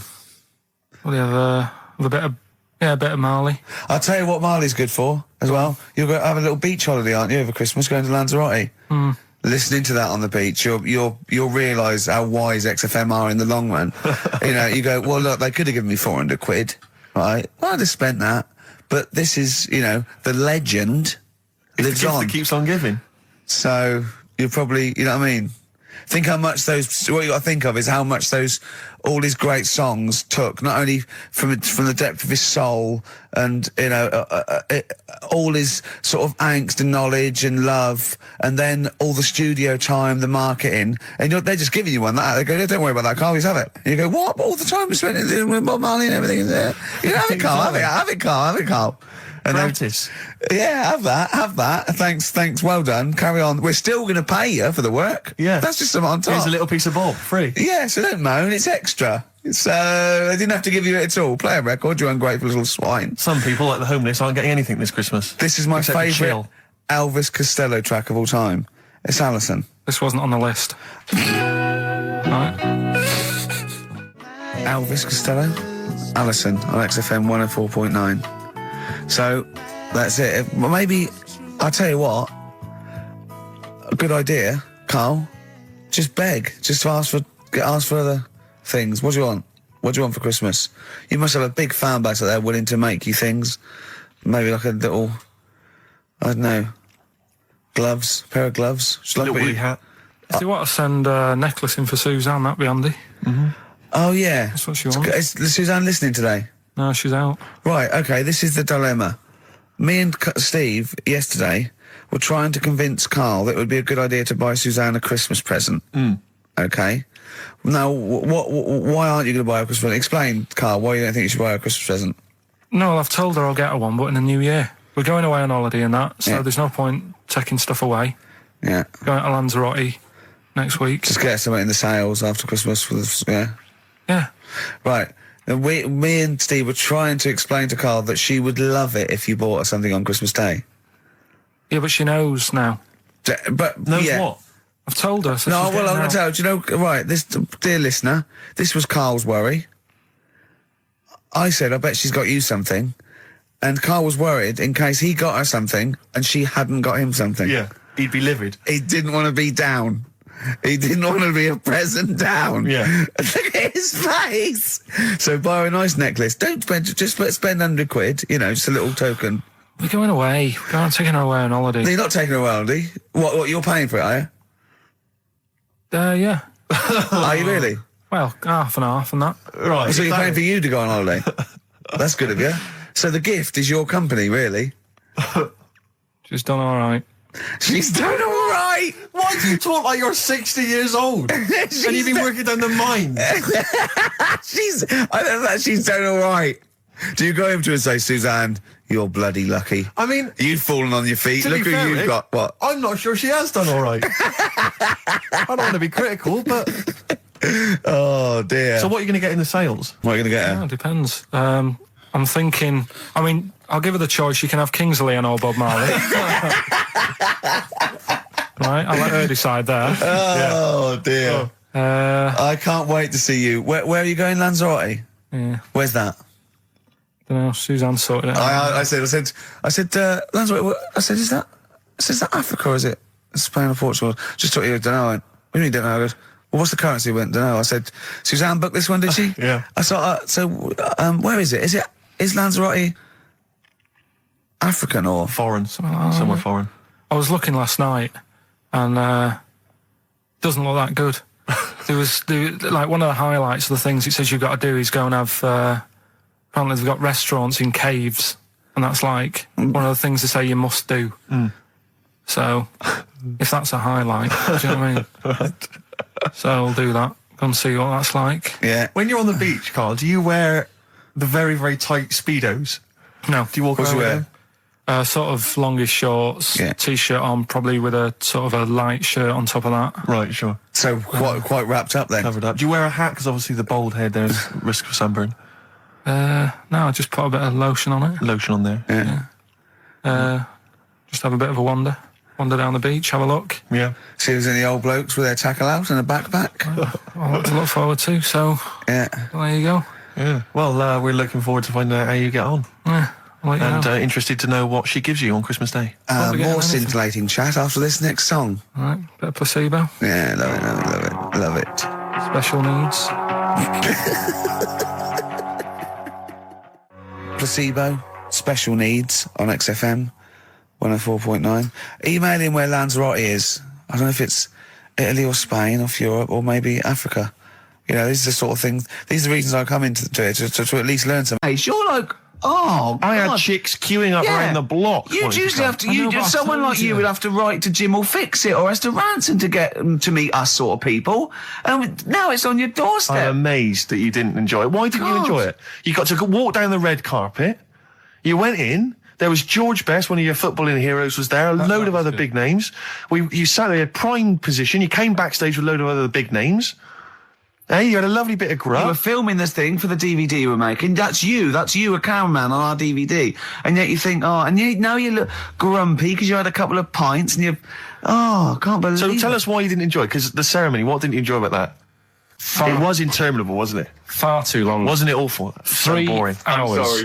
I thought you were going to say something. Really? Sorry. 3 hours. Yeah. I mean, I suppose for you two, at least, you know, you were going to get something. Sure. Yeah. But with me, it's like, I mean, I've never graduated or anything, so Have you not? I'm trying to think of a situation. Basically, I sat there for 3 hours knowing that I'm not going to get anything out of the night. Yeah. Right now, no one Did you? told- Sorry, when we invited you and you said yes, did you think you were up for an award? No, but I thought we were going to be sat round tables having a nice bit of food, whilst people are going up there winning awards. But 3 hours of the same thing over and over again. I mean, if a film's 3 hours in the cinema, you go, well, it's long, but, you know, I wonder how it's going to end. Yeah. But this was just like the same thing over and over again. Some guy going up, thanks a lot, cheers for the bit of brass. And then going down, sitting down, the same thing over and over again.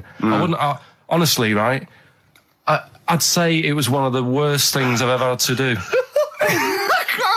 I enjoyed the night afterwards when we did have a bit of lamb and a nice bit of veg and that. That was all right, and I went home and I was happy, and I got the little freebie bag that you're talking about that we're giving away, which wasn't much good stuff in it. Oh, all right. Right. No, What would you have done on that Saturday night? Suzanne What said- would you have done or the Sunday night rather? What would you have done had you been at home?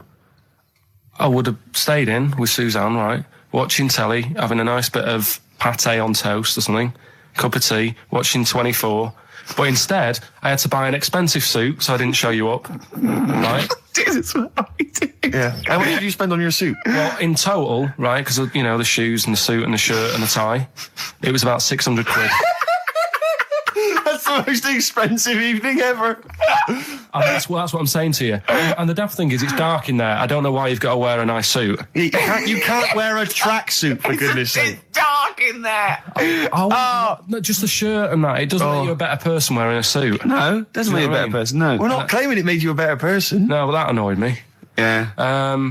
I mean, it was an experience, isn't it? That's why I went, because you think, if I didn't go, if I would have said to you when you invited me, no, Steve, I don't want to go, then I would have never known, right? Yeah.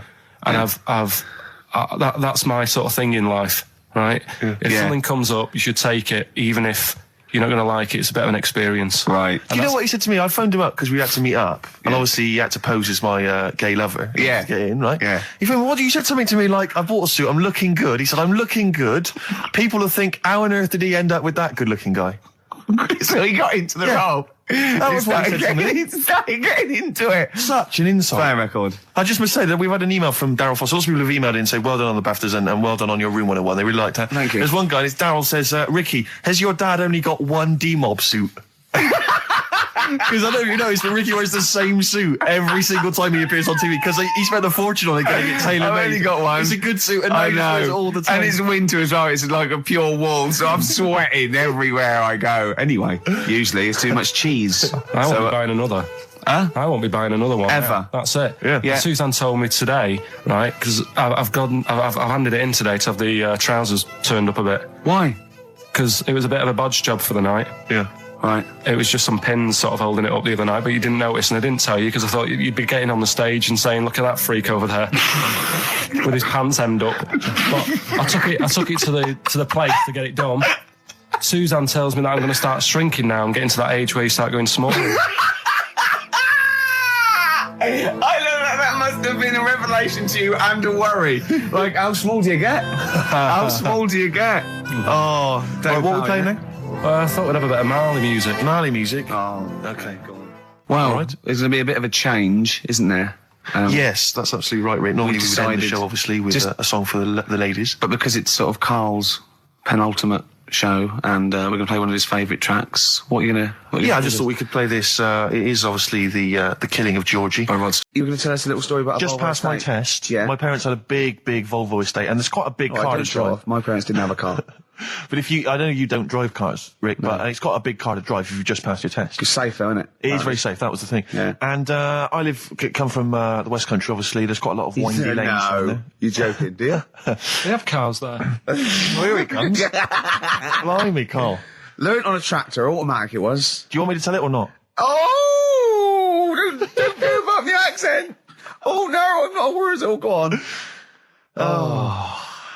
Go on. So I went to this You party. never got him being from the north. Not when he's telling an anecdote. He's never told an anecdote. Oh yeah, fair point. Yeah, go on. so I went to a party and I was quite excited because I had the car, the motor, and there was a chick heading down to the party that I was like, I had my eye on. And I thought, now I've got a car and going to the party, it's going to be amazing, right? And various friends had said, like, can we get a lift? I thought, yeah, groovy. Yeah, I'll pick up the chick as well, who's a friend of a friend. Yeah. So cruising down to the party in the motor, the Volvo estate, and there's nothing sexier than that. Slipping a little bit of Billy Joel on the stereo or whatever. Something classy. Exactly. And maybe it was Billy Ocean. I think maybe I was quite a Billy. Maybe it was Get Out of My Dreams, Get Into My Car. Ideally. Yeah. So I get to the party, and inevitably it was one of those house parties where the chick that I had my eye on, she kind of was chatting to other guys, and she wasn't really paying attention to me, and I was sort of... Trying hard to get, was she again? Same old story. Oh, they make me They laugh. know how to tease, don't they, the ladies? Laugh. Who are they kidding? So I'd follow her like a dog, from room to room. Yeah. And watch her Quite while... literally, sometimes he was barking. Yeah. And while, just watch her while she talked to other blokes. And then, obviously because I was driving, I wasn't drinking, so I was not really enjoying myself. And then somebody said, should we go and pick up Vera? And I thought, right, okay. And they went, Steve's got a car, let's all leap in there, we'll go pick up Vera. And this girl was like up for it as well, so I thought, brilliant, I'll be back in the car with her, away from all these lads. Yeah. One guy she had her eye on, he came as well, I was a little bit annoyed. Yeah. But anyway, he was in the car, so I'm driving down these country lanes, just driving along, and they're directing me, they're saying, go left here, go right. And then suddenly we stop, and one of them goes, just drive into that field, this pitch black field, right? And I'm sort of, well, it is my parents' car. Just drive in the field, Steve. I'm thinking, well, I don't want to, not seem like I'm a hard, cool, crazy kind of guy, because the chick's in the car. So drove the car into the field. They all leapt out, started running off into the darkness, shouting, Vera, Vera, Vera, where are you? So I'm just sort of sat there in the car waiting. Wasn't Vera Lynn, was it? Because she likes to hide in fields. Bizarrely, it wasn't. Right. It was just, I was just left in the car on my own with Billy Ocean.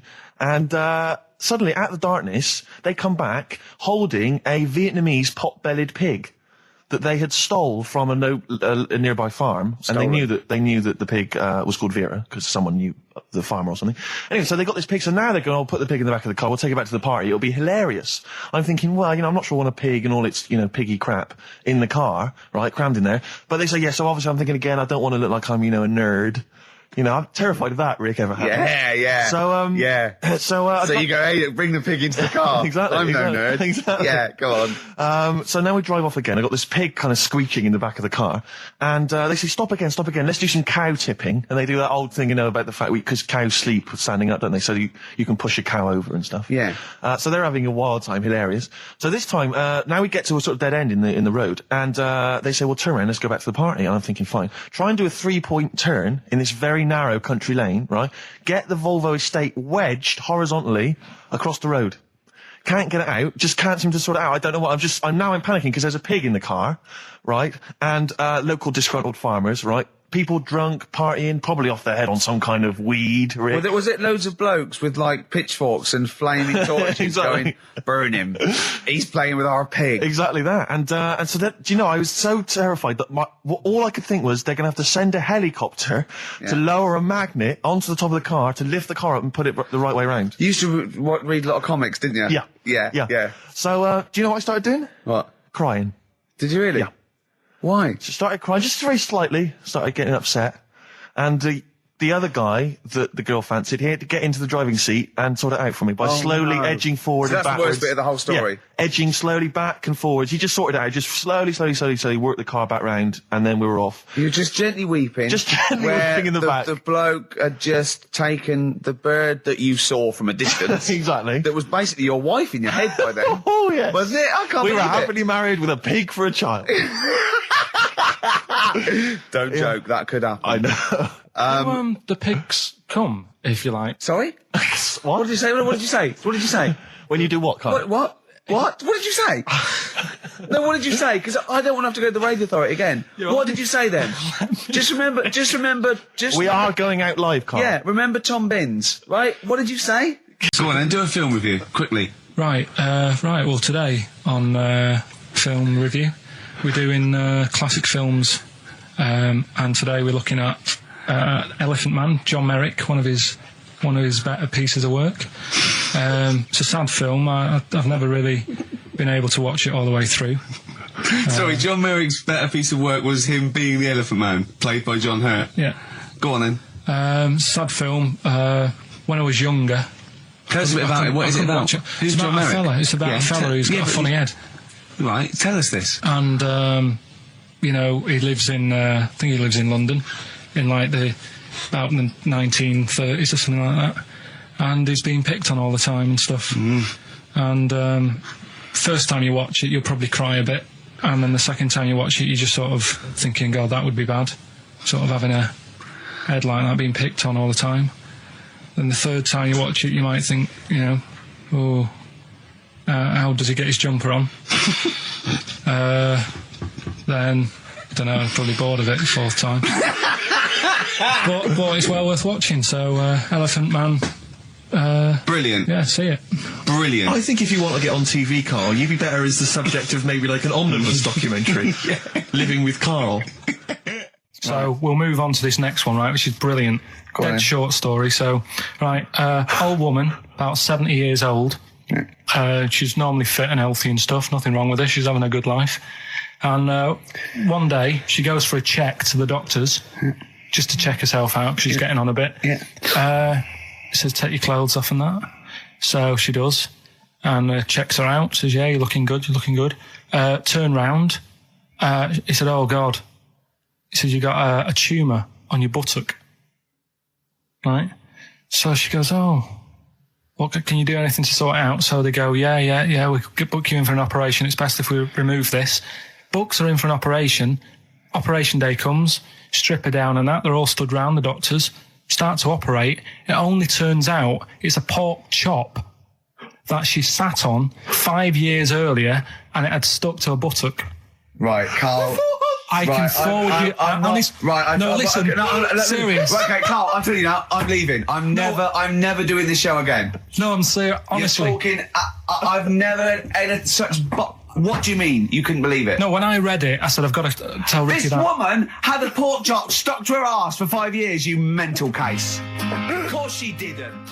I had some exciting news this week, Carl. You'll be pleased to find out. I'm worried that you might get a little bit jealous, because it's obviously going to impact on your world quite strongly. Because I know you think you'd like things to be quite, you know, samey. You like the status quo to be maintained.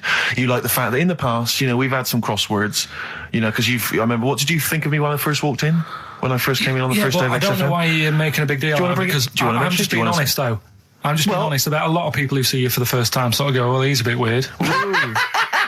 I know that, Steve, that you brought it up, and then you're again. But I'm sure that wasn't what he said before. No, did he say before? Well, he was a bit weird. Yeah, well, he looked at you, and I knew. I could see by the look on his face. You know when you know your kid, and your kid's sort of scared of something, and they go, "Why's your kid?" He goes, "Oh, he doesn't like pigeons or spiders." Right. It was like that when I saw Carl, and I brought you in, and I went, "What do you think of that, Carl?" I could see the look on his face that he was disturbed. Sure. And then, as he said, you get used to it, don't you? Yeah, you get used to it. And you have changed a little bit. Your hair's a bit smarter now, and you got some nicer glasses and that, I think. Or I might have just got used to it. Whoa, don't bring it up, Steve. Don't look at me like that. So you say that you think some other people in the office thought the same? Do you know that for sure? Carl. Did you discuss it? Carl. Yeah, I think they do, yeah. Okay, leave it there then. But not just in the office, as you walk through the building. Oh, it's worse than you ever thought. Well, no, it's not worse than I ever thought, because as you well know, Ricky Gervais, what did I do on Thursday morning? Oh, is this the thing... For those that perhaps are not of the female persuasion listening, there's a magazine. Apparently it sells quite well. It's one of the sort of female, you know, kind of issues magazines. I think it's called Company Magazine. You know, it's like your sort of, I guess it's a bit like your Moore or your Vanity Fair or whatever. Anyway, they run every year the 50 most eligible bachelors in Great Britain section. Ding dong, hello. Who's in there this year? In the 50, in the top 50 of the entire country. And then they vote, and they put them in order and see who's the most eligible bachelor. But that's 50 people, right? It always annoys me slightly, because bachelor, it kind of seems like a more sophisticated word for loser. Yeah, doesn't it? Which always sort of unnerves me slightly. And also they try and do a different 50 every year, so they're getting pretty desperate to get different ones. No, because also a lot of people who are sort of like successful, are married, so there's very little to... No. There's a huge... I don't know if this is international. It could even be international. I'm not sure, actually. So I could be up there with the likes of Justin Timberlake, etc. So Fred Durst... Yeah, that sort of person, you know. So anyway, this is what's exciting, right? Although I'm slightly frustrated, because they were telling me that last year... All right, because what happens is the readers of the magazine, they vote for who they think is number one. most eligible bachelor, right? Last year, the prize was a 2-week trip in the Bahamas. Okay. This year, I'm rather annoyed because all I'm going to win is a moped. That's the prize this year. That's the prize this year, a moped. Whoa, backtrack. What? Sorry? Last year was a 2-week trip to Bahamas, and this year Just what? a moped. All I'm going to get is a moped. All you're going to win is a moped. Yeah, You got no chance. You've got no chance. Who else is in it? Who else is in it? Well, I mean, I don't know lots of people you'd never heard of. I know Duncan from Blue. Ding. So you're second to him at least already. I imagine you're going to come behind the other 49. Because there'll be people voting for me. They get to vote for me. Yeah, Steve. They'll see my photo and then they can vote for me. Yeah, according to Heat, I was 22nd most sexy man in the world. I better take that helmet back. I would. It's that thing, though, you see. This happened years ago to me, right? When, you get pally with someone and then you wind each other up and then there comes a time when you just go over the line. Yeah. Right? What happened? Well, it was this lad called Anthony, right? Who was my mate. Yeah. And we used to sort of always have a little fight in the toilet and that. Sure. Right? Punch each other. No, I want to wipe it. And the punches, used to get harder and stuff. And then, so he hit me harder. Turned out into a proper fight. Yeah. I chipped his tooth on the sink. Right? Right. This happened at school, and it was time for assembly, and I thought, and he's in the toilet crying. I thought, go to assembly. There's police in there in the assembly that day telling people about unnecessary violence. And you thought they were there for you? So I'm like, oh no. Anthony's going to come in a minute, like crying with all blood coming from his mouth. So I'm going to get arrested. Yeah. Did you go and sleep? And that was an example of. Yeah. I mean, it kind of happened because I went out with a girl who he fancied. How old are we now? About 8 or 9. I think that's out of order, going out with a mate's girl. Yeah, but she didn't like him. He had like big ears and that. He had no chance. You're so why such a should I? dick. No, but do you know what I mean? All right, I haven't got the looks like I used to. Sure, when you were 8. But that's before the stress of, having head squoes and that sort of thing. I have aged a lot. Having your head squeezed. I love your own grammar. I know, That's the past tense, is it? Squeeze or to have squeezed. Oh, he did squoze his head. Yeah. Oh, brilliant. So, what about a bit of Bowie? Bowie? Be my wife. Carl, I'm asking you. I think we can squeeze that in. Be my wife, Carl, come on.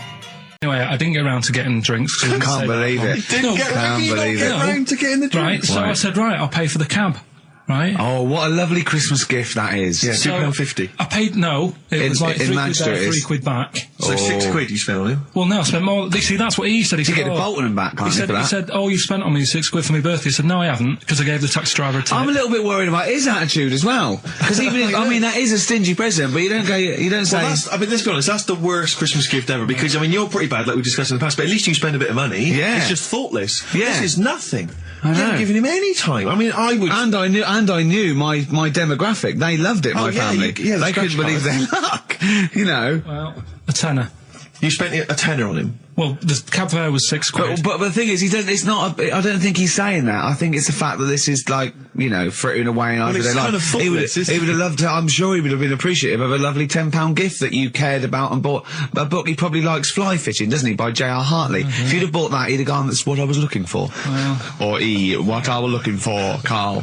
Bloody hell, Carl, you little bald twat. That's just what I wanted. So, alright, so just calm down. So what have you got planned for Christmas? Is this what, are you doing the same place with Carl, Suzanne? excellent. You've paid me milk bill for this week. That were reet nice. I'm spent this year. So have you planned anything for Suzanne, or are you just... Yeah, I'm taking her out Christmas Day for something to eat. So, do we need them? Do we need them? So I'll give you a little taster. We were having a pizza in a pizza establishment. When was it? Wednesday or Thursday? Yeah. And he was going, I'm a good organiser, I'm a good problem solver. Give me any scenario, right? Obviously he didn't say scenario. And I went, okay then, so you're the manager of this place, and there's a couple there, elderly couple, they're about 60. They've had a lovely meal. He went, yeah, right. I went, but the gentleman, he's got a little bit of a heart condition. He takes a pill after his meal, as he should, after meals. He's only taken Viagra. Oh. And now he's stuck in. Wedged in. It's gone. It's gone, and it's stopping him getting out from the table. Yeah. So what would you do? He went, what? He stuck in because of his dick. I went, yeah. He went, right. He said, I'd use the situation, I'd make cash. I said, you're not going anywhere, do you want a pudding? Entrepreneurial. I like it, Carl. And he went, so that's that sorted, I've got the job on that. Next, I went, okay. You won't believe it. Next day, there's a little problem in the toilets. Two gay men were having sex and they got stuck in each other. Yeah. He went, right. I'd say, is it the same fella as yesterday with the Viagra? If so, why was he let in again? He was on the door. Yeah. I went, it's not. It's too different. He goes, right. Does his wife know he's cheating on him? Yeah. He went, right, I'd go down. I'd go, and then he went, I'd say this isn't a restaurant problem, call an ambulance. Strictly speaking, not a restaurant problem, no. But am I right? Huh? Am I right? Well, I don't know. Would you give me the job if say, like, you were the boss of that restaurant and you... Do you know what I like about this? At no point did he say, Gervais, why are you being so mental? Yeah. Why would someone get stuck because they took Viagra by mistake and two people get stuck in each other? But you've heard the stories from his past. That is a perfectly legitimate situation to find yourself in. You grew up in his part of What would you Manchester. do if there was two fellas with big heads and webbed feet and they had a horse in a... Well, what I'd do is... What would you do? What did you do when you first saw him? The dancing. Brilliant. Right? That's that solved. Brilliant. I wanted to be a dancer. After I did the boxing, right, I joined a dancing thing just near Man United's ground, right, called Twiggy's. Went along, I wanted to learn some moves. How old were you? Well, it was when Michael Jackson was, like, pretty big, so about 85, 83, 84, 85, something like that, around there. Wanted to do it. When I went, it was shut, and it had become like a warehouse for toilet rolls. So in a way, I wonder what would have happened. Sorry. How is that an anecdote about you going through dancing? You've told me before you did boxing for a while, you did dancing for a while. You had a true fight in the boxing. You didn't even get in the. That's not an. Imagine if that was a film. This is about a boy's dreams of becoming a dancer. Oh, it's shut. Next on. I mean, how is that a story? Yeah, if that was Billy Elliot, do you think it would have won quite as many awards? Yeah, brilliant. Footloose. All right, Yeah. I'm fed up. They banned it. Let's go. Oh, it's shut. Flash dance. First, there was. It's a warehouse. Never mind. I'm just saying, you'll find something else. I think I got a go-kart after that. I bought a motorised go-kart and kept myself busy with that. So. There's always other things. Just think, Alan Bennett has to sit down and really sweat over his stories. Yeah. He just opens his mouth. You are a living Alan Bennett character. So that's that solved. Well, Jay, don't worry about that. There's no emotional problems I can foresee if you follow that advice. So the advice there is do an arranged marriage. If she's not ugly. minging, she's not completely minging. Yeah. And don't worry about dancing. Get a go-kart. Cheers. Great. Keep your problems coming in. Did you have to have that thing done where they say what side do you wear your member? What side you dress. They don't say what side you wear your member. That would hardly be a euphemism, would it? So they say what side you dress, sir. It means what side your little poke, your little John Thomas leans, doesn't it, on rest, usually to the left, isn't it? Your little left testicles. If I said to you now, what side do you wear it on? Do you know? It would be left. It would be the left. That's what I mean. If standing there, right, with nothing restricting it or holding it in or holding it up, right, it sort of leans. Your one ball is sort of like slightly back and lower, isn't it? And your little John Thomas rests there, so it's left. And the reason they ask it is so they don't put the tape measure up on the left and squash your willy or touch your willy. So it's nothing to do with, like, well, you'll need a bit more room of sort of more material on that side, or... Well, no, I don't think they compensate. It's just when they put when they stick that up into your groin, they don't want to come in contact with your little... The thing is, I don't know what side I wear stuff on. I just sort of pull my pants up and wherever it wants to go that day. But maybe it's not big enough to sort of make any, real decision. But, like now, I'm sat here, right, with my jeans on. I don't know where I am. Well, that's clear from hearing you talk. No, but what I mean is, if a fella said to me, what side are you, what side's your member on? Member? What is this the use of the word member suddenly? Well, it's usually not appropriate, and also, I imagine in the old days they had big baggy pants that used to sort of like hang down, and now, like with those stretchy boxers and briefs, it's sort of held up in a nice neat little parcel, isn't it? So it's probably not appropriate. It doesn't come in contact with your little snake. So, Did you ever? What have you ever heard that? Are you telling me a tailor has asked you that and you went, "What do you mean, mate?" No, I've never. I've not really had one made to measure. I had one made when I was a kid, but since then I've sort of bought a suit off the hook. But when you were saying about buying a suit, I know that question sort of crops up, and I don't know what the answer is. It just annoys me the way I don't know. There's no surprises anymore. Do you know what I mean? People know. What do you mean? He's going to go, right, I'm going to measure you now. Which side shall I measure? Go, well, pot luck, go and have a look. Right, there you go. Oh, you got it. You checked me out. What do you mean there's no surprises anymore? What are you talking about? Everything you say is a surprise. Everything you say, every opinion you have is a surprise to me. What I mean is, why aren't people just happy just to go, well, depends, doesn't it? I'll just pull the pants up wherever it wants to go. I'm happy. What do you mean? Why is this such a big issue?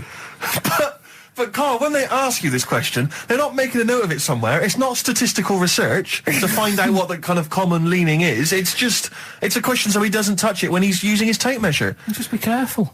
But he is being careful by asking the question. But what's wrong with him touching it anyway? It's only like a slight...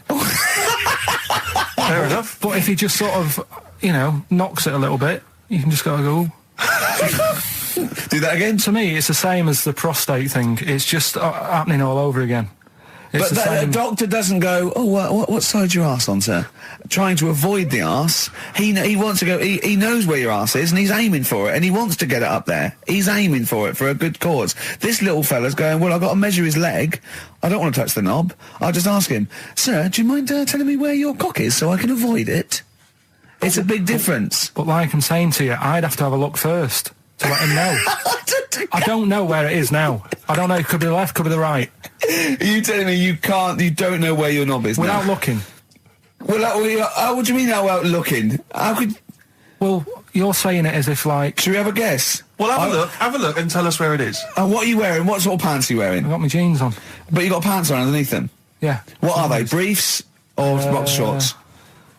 Boxer shorts. Boxer shorts. Well, it's probably free, but the jeans are probably strict knit. I think it's probably either in the middle, dressed in, or just slightly to the left.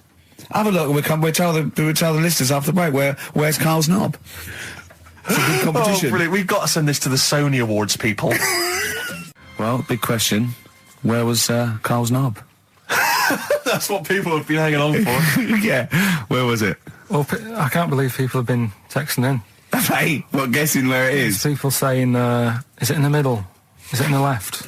It cost them 10p. It cost them 10p to find out. Just wait, I'm going to give out the answer. You don't win anything, right? Like, strike it lucky. Right? Bottom or middle? Right. It was to the left. Oh! Yeah. Now, what I'll do, I'll tell you as much as I know, and then you can fill me in if I'm right or wrong. And then at the end of it, we'll get to the bottom of whether we need them or not. Okay. All right. So first of all, the first thing that I found out is that they have 18 knees. That's not exactly possible.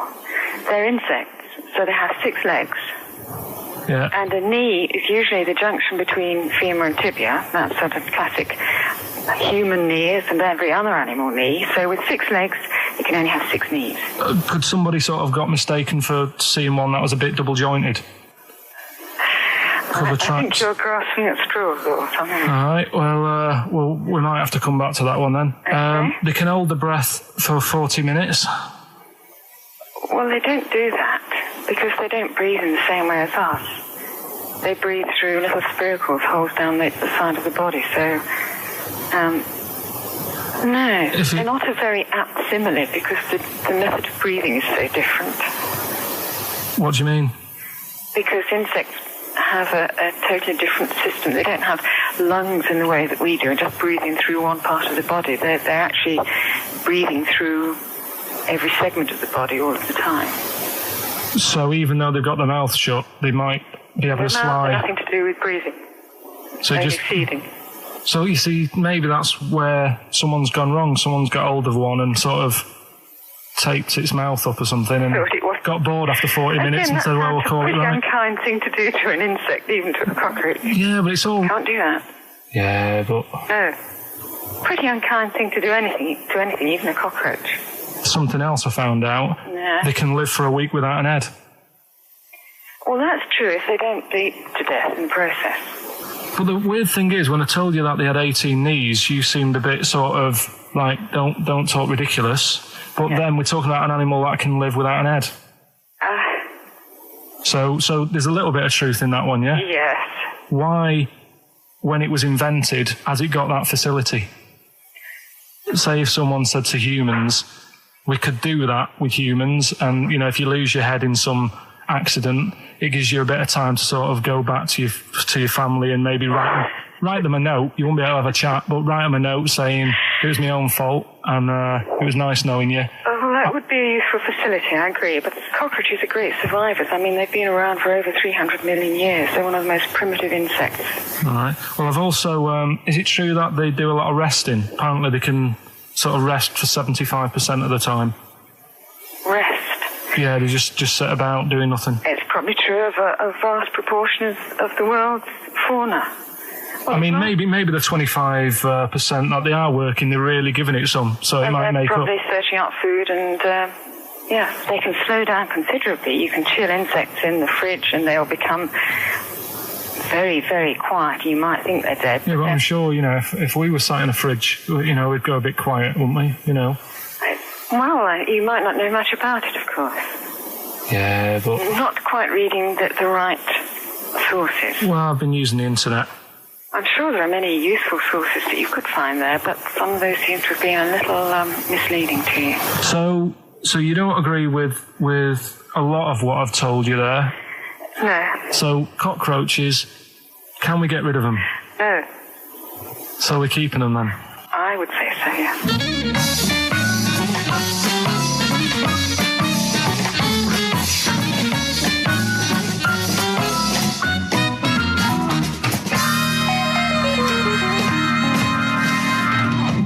I think we should get her on more often because she sounds like she'd be a bit of an ally, really. Because she knew immediately that you were talking nonsense. She even said, I think you should be more concerned about your sources, which I've been trying to tell you for a year, right? The fact, I mean 18 knees, where did you get that from? It was on the internet. They can hold their breath for 40 minutes. I mean, I don't know what you read and take on. Mad world, don't it?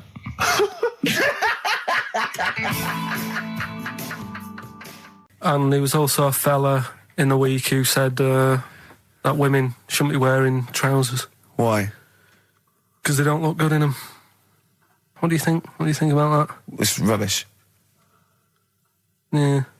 These are the only things that have caught your eye over the last couple of weeks. This is the entire news. Galileo did something with light. A French fella said women shouldn't wear trousers. See, that to me wouldn't pass as education. It's not education. I don't know where you could ever use that. I don't know when that would ever be applicable to life. I just like reading stuff that sort of reminds me of... Do you know what I mean? If I read it and it gets me thinking, I think that's a good little piece. But I mean, but surely can't you just sort of like sit near something that vibrates to keep your brain going, or shake your head every now and again? I mean, what does this do? You mean it makes you start using your brain? But what aspect of a Frenchman said women shouldn't wear trousers got your mind working? What questions were you asking? Because I thought that's a bit daft, isn't it? Right? Yeah. Okay, it ends there with me. There's nothing else. There's nowhere else for me to go on that. He closes your mind's the still whirring. Yeah, go on. What do you think? Let's go through this. Oh, I wish we could download his thoughts. I know. Just watch it. Yeah. Wouldn't it be great, like a DVD? Like a imagine that extra footage on the Office DVD. Yeah, Carl's brain. That would be with amazing. Oh, with the commentary. Go on. Women wearing trousers and that, right? On the estate that I grew up in, on right? There was a woman about 4 houses down, right? Rough. Now, she used to wear leggings. Yeah. Now, they're a bad idea. They are a terrible idea. I agree with you there, Carl. If you're a lady of what the colour? normo persuasion... Were they pink? No, they were sort of black, but with all bits on them. Oh, right. Do you know what I mean? What, toast and just horse droppings? Yeah, go on, yeah. And she used to... she's quite a big woman. Sure. Pauline Quirk, I think Yeah, we well, described her as. Look like a light bulb. Which It is those kind of women that are attracted to leggings. Yeah, I know. Yeah, They are drawn to them like a moth. To a flame. yeah. She used to wear them, and that's what I remember when I read this piece. And she used to work on one of those sex line things. Right. She used to do that. But what was she, an engineer? the weird thing with her was, she had big eyelids. Right. Go on. That were too big, and this is what I was thinking. What right? do you mean she had big eyelids?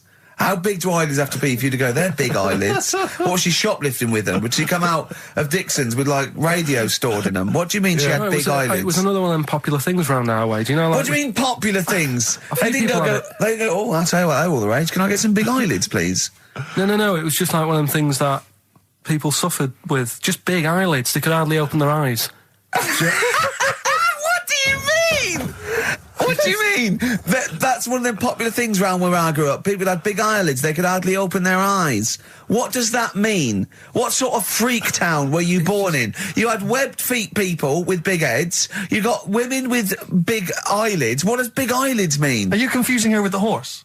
yeah. Did she have hooves? Look, what? Just anyway, so there's this big eyelided woman with the And leggings. that's what I'm saying to you, though. That's when I read that story with people with trousers. Yeah. I went from that. Yeah. To into a that. woman who used to have big eyelids. I still don't know the point. But then, and also the other bloke who had the eyelid problem was a mate of mine. Right. His dad had it, and same problem, massive eyelids. I don't know what that means. I don't know what that means.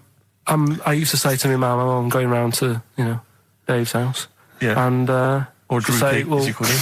that's all right, but make sure his dad doesn't take you out in the car, because he could hardly see. He had to have his head.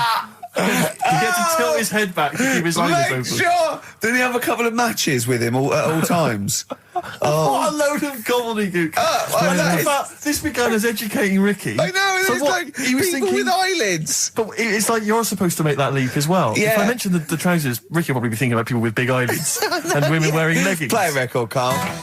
Carl's in a bad mood already. He's been in about 3 minutes and he's in a bad mood, getting stressed. If you can't hack it, leave. What's the matter with you?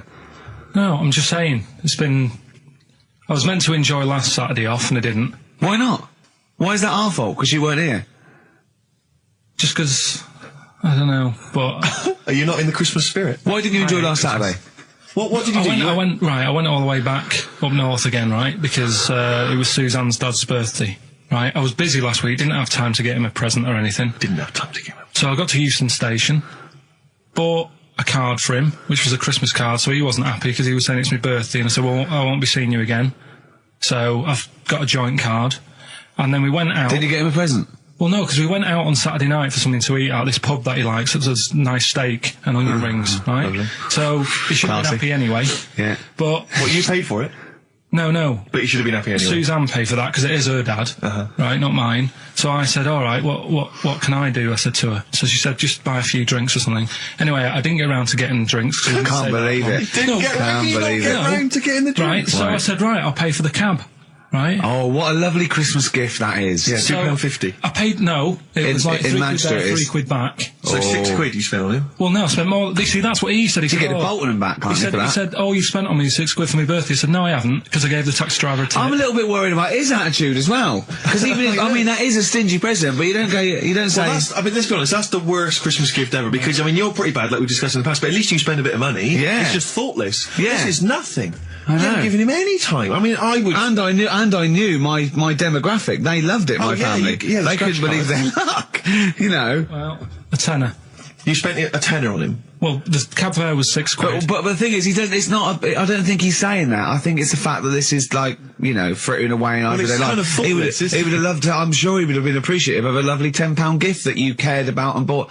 A book he probably likes, Fly Fishing, doesn't he, by J.R. Hartley. If you'd have bought that, he'd have gone, that's what I was looking for. Or what I was looking for, Carl. Bloody hell, Carl, you little bald twat. That's just what I wanted. So, alright, so just calm down. So what have you got planned for Christmas? Is this what, I mean, are you doing the same approach with Carl, Suzanne? excellent. You've paid me milk bill for this week. That were reet nice. I'm spent this year. So have you planned anything for Suzanne, or are you just... Yeah, I'm taking her out Christmas Day for something to eat. Well, does she know that? Was that? She's working today, so she you know. So Right, okay. So what Christmas gift have you got? That's it. I'm taking her out. What, you haven't got a present? No, because we spent a lot. Don't this forget, year. that's half yours, though. You're not going to just be sitting there watching her eat, going, "Oh, I'm hungry, but I spent all." You're going to be eating as well. That's half yours. So she's got nothing to unwrap. He's like a cat who's been hit. She's got nothing to unwrap. There's nothing. She's going to hand something over to you, because I've met the woman. She will. She'll hand something over, you'll open it, you'll love it. I might get something today. You shouldn't take me to begrudgingly persuade you to do it. God. Yeah. Right, so... anyway. Yeah. Well, I'm gonna try and stick in some Christmas songs. We're not playing all Christmas songs, but I brought in a couple. So this is Christmas, John Lennon, The River, Joni Mitchell, Fairy Tale New York, one of the best Christmas songs ever. Oh, what about a bit of Pretenders? That's a good one, 2,000 Miles. Let's hear it. Pretenders, 2,000 Miles on XFM 104.9. This sort of Christmas edition. We're not here next week, are we? No. Carl is, aren't you? Well, you are in a way. I was doing a best of, isn't it? Yeah. Is it a best of? Yeah. Brilliant. Have you been putting it together? Not yet. Okay. You want to get moving? I'll do it today. Tell me what bits you want in it, and I'll sort it out. It's not for me to say, is it? Yeah, it is the best stuff. Well, maybe people could email in with their the highlights of the year for them. I'm trying to think what they were. I mean, mostly talking to Carl. It'd be mostly Carl, wouldn't it? Mostly Carl, gibberish from Carl. Oh, I think it'd be an awful lot of educating Ricky from Carl. Well, ricky.gervais@xfm.co.uk if you've got any thoughts and stuff you'd like to hear. Again, Is there anything you'd like to hear of Carl saying something stupid, me and Steve laughing or slapping him? Yeah. That's basically the competition, isn't it? Well, there's a couple of instances where I tried to kiss him, I think, and you encouraged me. Yeah. Those are some highlights for me. Donnan Blitzen from the About a Boy soundtrack by Badly Drawn Boy. Christmas theme there. You spotted the Christmas theme. Yeah. Carl's not really in festive mood, but I can't imagine Christmas is your time of year, is it, Carl? Well, I'm not sure any time of the year is, really. I liked it when I was about... I think when I was about 7, I enjoyed it. Was that the one? Was that the year, the big year for you? You get loads of stuff, you don't have to worry about anyone else, but once you've, got a job... What did you get when were you doing your paper round? How old were you then? I was about 13, 14. Well, that was then you were a man, weren't you? I had to buy stuff. Oh. But you're still not You're quite a having a good selfish time. man, aren't you? I didn't realise this. No, it's just that Christmas... And that's coming from him, Carl. My dad always said... All right, steady on. Dad said Christmas morning was for, for me, so he used to stay in bed. So he never... That's brilliant. That's a great thing to say, isn't it? Yeah. Christmas morning's for you. Run wild. Do what you want. Just don't bother me. I'm going to Honolulu for 2 weeks. That's great. Dad, it's Christmas. Do I have to do anything? No. So my mum used to get up because she used to like to see my face light up, when I opened the presents. And then, to give fireworks. And then I'd have to go to my bedroom from about 6 o'clock onwards, because my mum and dad were into having big Christmas parties, and I wasn't old enough to go. Right. So they'd say, right, you've had your fun there, you go up to your bedroom, stay in there. Really? Yeah, I remember one year, right, I got a train set, that's what I wanted. Yeah. Right? It's brilliant. Playing with it all day. I thought, I don't mind about the party, I'm happy staying up here, playing with this. Brother comes in, he's had a few, right, he's going, yeah, give us a go on your train. How old is he?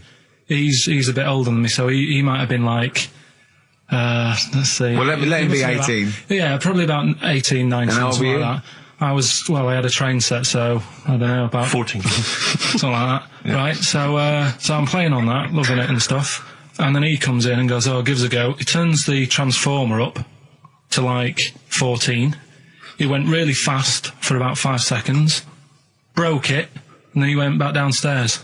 Wow. So Christmas, I hadn't even got to Sounds Christmas like Day. the Conservative government with British Rail. Satire, that is. Rick, I just thought that there's satire. If there's any satirical shows listening on it doesn't work in any way, because there's the analogy falls down apart from there being a train. Think it through, though. British Rail was trains. Yeah. And the government broke the trains in many ways. They didn't break them, not officially breaking them, but they kind of... It does work. It's perfect. Oh, I'm very pleased with that. And I can't... And no one's asked him to be on Have I Got News For You. It's weird, isn't it? Because it's strange, that, when you've got a satirical mind that's as quick as that. Yeah. And he's broke your little train set. So what did you do? I just watched telly and had some sausages. I bet you were happy with that, though, weren't you? It's a bit annoying, though, isn't it, when your main present of the year has been broke. And did it ever get it fixed? No, that was it. Put away. I'm intrigued why your parents wouldn't let you come and join in the festive fun. Was it really debauched down there? Was it eggnog everywhere? Well, no, but I mean, that's fair enough. 6 is a little bit early, but I just think, if you're a kid, he had his fun, put him to bed at 8, maybe. And you think so on Christmas Day? I thought that was a day for family. Well, not if there's a party going on. And Well, don't have the party on to Christmas Day. is Well, my point. that's another option. Yeah. Your parents are weird, aren't they? A strange breed. Well, I think that was the year, right? You're talking about buying presents and stuff. I think I did treat my mum to. I didn't buy my dad anything. I think that was like when I got a bit older, I used to get my dad something because he wasn't that bothered anyway. No. So, got me mum. There was a cheap shop, right? Of course. Thank God for that. Called Snips. Right? So I went in there and I thought, let's see what I can get her. And remember Victoria Plum? I don't think so. Well, it's like a fairy character. Right. Right? I mean, mum's into gnomes and stuff, right? So I thought, right. She must be pleased with you then. Victoria Plum. I was thinking, is that one of the neighbours? Is it like a brandy Do you liqueur? remember Victoria Plum? Victoria Plum. Victoria Plum, yeah, it's like a little fictional sort of character, right? Okay. So I saw it, I thought, yeah, she'll love that, right? So I did my paper round, saved up for 2 weeks, right? Got that sorted, went to Snips, bought the Victoria Plum. Next day, I'm in town with her, right? So I think, I know what I'll do. I said, come in here a minute, right? So we go in and we're looking around and I tested her, right? I went, look at that there, that's all right, innit? And she goes, oh, it's bloody awful. Oh, Carl. Oh, Carl. Oh, God. So then Christmas Day comes, I said, don't bother opening it. She said, no, why? I said, Oh, "Don't no! Why did you still give it to her? So, well, it's too late, I'd already bought it. Oh, Carl. So she opened it, and I was like, and she said, oh, that's nice. I said, why are you saying that? I said, the other day, you said it's bloody awful. She said, oh, no, I thought you were pointing at something else. Oh, no. So that's why I don't get anyone anything anymore. Oh, God. Play record. Oh, God. Oh. That's good, isn't it? Not bad. Gold Rush. Let you down. I'm actually quite affected by Carl's Victoria Plum scenario. Just the fact that, like that eagerness, he wants to make sure it's a great present. He's saved up his paper round. He thinks it's like a gnome, but modern. I'm worried that you're using it as an excuse now, and that's why you're not buying anyone any gifts, because you've had your fingers burned once. I mean, you were 6, 7 years old. To be fair. No, you weren't. You were about 13, weren't you, if you're doing your paper round? Yeah, I must have been, 11 or 12 then. All right. Yeah, so I'd saved up. Oh, no, I'm not using it as a thing. It's just What that. did you get your mum this year? I've sent them some money so they can get a passport. So they can get a passport. What do you mean, where are they? Immigrants? Are they trapped No, somewhere? Well, they're in a holding bay somewhere in Dover. Yeah, I got What a do you friend mean? who's a truck driver who's going to sneak them across. For New Year. What do you mean? So they can buy a passport. What do they do? Sell it when they were No, a bit down in their luck? No, they haven't got that much money, right? They've never been abroad, and the mate said they might take them next year, and they said, oh, we haven't got a passport, so You've I got thought... to buy a passport, have you? Isn't that your God-given right as an Englishman? No, you've got to pay for them. They're 30 quid each, so you better had to, otherwise they're conning me. Right. So you sent them 60 You don't quid? get born with a passport. Of course You sent them don't. 60 quid in an envelope, have you? Well, check. Right. I love that. He'll be watching telly and France will come on and he'll go, oh, what do you think of that? She goes, it looks bloody awful. He Yeah, goes, don't open it. no. Don't open it. Don't open it. So you've not paid for a holiday for them. You've No, I've you've just given sorted them- out the... Well, it's the better prize, isn't it? Because they can't go anywhere without it. Well, the passport keeps on giving. Yeah. It's perfect. 10 years. That is, yeah. So, but no, I never used to. I mean, I can't think of other things. I used to get me dad once I started getting him stuff. It used to be a dressing gown, Yeah. and then. But as an extra surprise, I used to put like a cigar in the pocket, so he'd think that was it. Yeah. Then he'd put it on and put his hand in the pocket. Right. And then he what's just this? hit you because he thought you'd nicked it. Oh dear. So you bought him a jacket with a cigar? That's quite thoughtful. Did you sneak a cigar once on Christmas? Yeah. Well, that's when they used to have like the big do's, like I say. You know, they were known for it. Like the whole estate used to know that. You know, we were having a party. Yeah. So, So they'd all come round. so they all come round and just have food and drink and that. And, I cannot imagine how unpleasant that must have been. Awful. And you locked in your bedroom with a broken train set. Yeah, crying. And looking at Victoria Plum, Yeah. whatever that was. In the bin. Oh, in the bin, yeah. And hear a mum saying, and he got me this. Got me this Isn't this piece shit? of rubbish. You could hear him just throwing it against the wall and laughing. And all the neighbours laughing. Yeah. And you'd come down, just be in pieces with loads of spit on it. Just loads of gob on it. Eyes. And all the Polaroids of them just like laughing at it and pointing. stamping on it. All right. Flooding back. But no, I used to get up in the morning and then like they'd still sort of all be there asleep on the floor and on the sofa. Oh, that's awful. Oh. That's terrible. Christmas is surely the one day a year which is a family thing. It's for the kids. They're the ones No, but that was Boxing Day. Well, I know. Oh, that's all right. It's over. Yeah. Back on the Christmas bike. is over. All right. Who's going to pay for this? What, me? Yes, Carl. You're doing 2 rounds today. Yeah, what's your paper round supporting the entire family? Yeah. No, so I used to get up and like go downstairs and they'd be asleep, so I'd be mooching about trying to find like another present that's still working. I love the idea that these people from the estate had like squashed his presents.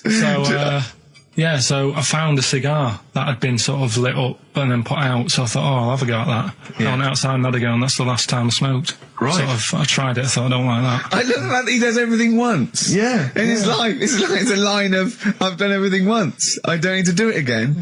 Oh, dear. You know, I've said in the past to you, Rick, that my grandparents, so I love them dearly, but it's like, for the last 30 years, they've been waiting to die. I know, It's yeah. like they just sort of, it's like, you know, the novelty wore off of life. Life in the 50s. Yeah, they got kind of bored of it. Like, in the 40s, it was brilliant. All sat around the old Joannas, the bombs fell, singing. They loved that. The 50s, you know, that was great as well, because that was the post-war years. It was, you know, it was a bit tight in the pocket, but it was alright. Everyone pulled together. And then the 60s came along, all the crazy music, the funny hair. Let's stay in bed. Exactly. They basically stayed in bed. And it was one Christmas when my grandmother said to my dad, "What do you like for Christmas? What do you fancy for Christmas?" And this must have been, well, I don't know, 20 years ago. She said, what do you fancy for Christmas, Ron? And he went, well, you know, I could do with a nice big kind of warm winter overcoat. She said, don't worry about that. She said, don't worry about that, because your father will be dead soon. It's right, you can have his. Meaning my granddad. Well, to be honest with you, my father's still waiting. Which is good news. Good news for my grandfather. Less good news for my dad. Freezing. He's freezing. Oh, he finds out, how is he today? He's fine. Oh, okay. Oh, I'm freezing. It's such a weird mindset, that. I think it's that, to me, is what sums up people from that older generation, the 40s and 50s. And it seems to me that you've got that kind of mindset. It's like you were born in the 30s. And whenever you talk of your childhood, it's like you had like a baked potato to take to school. And a hoop and a stick as a Christmas gift. Teenage Fan Club from the XFM Christmas album, and that's Christmas Eve. Their guitar sounds are just brilliant. They're just always so nice. All right, Carl, do you like that? Is that Teenage Fan Club? Yeah, they're good. Carl, I feel like you've never kind of enjoyed the wonder of Christmas. I can't ever get the sense, maybe except when you were very, very young, you know, that kind of bright-eyed, you know, thinking of Santa, you know, kind of landing on the roof and climbing down the chimney and drinking the sherry or whatever. So I like the idea of it, right? Sure. The sort of, you know, I used to get a couple of annuals every year, you know. Yeah, so did I, yeah. And I was allowed to open one on Christmas Eve. Oh, that's brilliant. So they could throw it on the fire. I think it is so Have a quick skim through, do the word search right. Yeah. I think that's to light the cigar off the cooker. Oh. Well, anyway, listen, a good friend of ours, Ross Noble, the comedian, brilliant, he gave me this picture, Carl, which he's got from a magazine. He loves you. And I have to say, I think this... I just looked at it then. Obviously, it's not going to mean much to the listener. Oh, this is but it is currently available. I think it's in the current edition of Bizarre magazine, so you might want to buy that. It's not horrible, though, is it? There's a certain grotesqueness about it. Oh, it's a deformed person, isn't it? Well, to a degree, but I think what it's going to do for Carl is give him, I think for you and I, Rick, we're going to see his face light up, brighten up, like opening a wonderful Christmas gift. Oh, you know what? I think I've seen this. Is this the one with the kid with the big head? I'll be honest with you, Carl, it is. Have you seen it already? Yeah. Let me just show it to you again so you can kind of I haven't seen it. It's like... yeah. We shouldn't be laughing at that. No, but that is like the kid who I went to school with. That is the same. That can't be the So same. do you recognise him? Seriously, that is the same thing he had. I mean, I have to say, it does I'm look not like sure. it's been computer generated. It's so odd. Yeah. But look at the child's face. I Look know. at his Well, reaction. Don't take another photo of me. I'm not sure this is right. Well, the thing is, right, you were just saying about what are you about Christmas. That's the funny thing, right? Because in our house, there's no one who's religious, right? No. My dad got annoyed when I went to church that day. He was like, what are you doing that for? Of course. I went to see a gig in Liverpool, remember the band The Christians? Yeah. He thought I'd join some club. Yeah. I said I've been to see The Christians. He was saying to me, man, what's he doing going out with them? Yeah, yeah. And then the other thing is, because I'm not christened or anything, my mum used to say to me, don't tell anyone that, because there's witches and stuff. I want to go back and see his upbringing. I just want to go back and see him at 7. One day in the life of Karl, age 7. Just to have 3 ghosts visiting tonight. And take him back through time. But we could go with him. We can be some of the ghosts. Yeah, the ghosts of Christmas past. Remember this? That's incredible. Because there's witches. Don't tell what. Just she thought. So she wasn't Christian, but she thought maybe someone could take your soul because you weren't Christian. It's like there's cults and that, isn't there? And if they find out you're not christened, then right.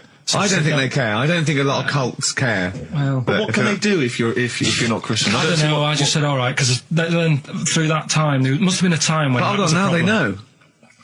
Yeah, but I'm older now, so I'm all right. She used to worry about me playing out on the street. Oh, she was worried about when you were naive and stupid and easily led. Well, yeah. No. Good point. No. I'm Ricky Gervais, with me Stephen Merchant and Karl Pilkington, our producer. Right. In inverted commas, heat put.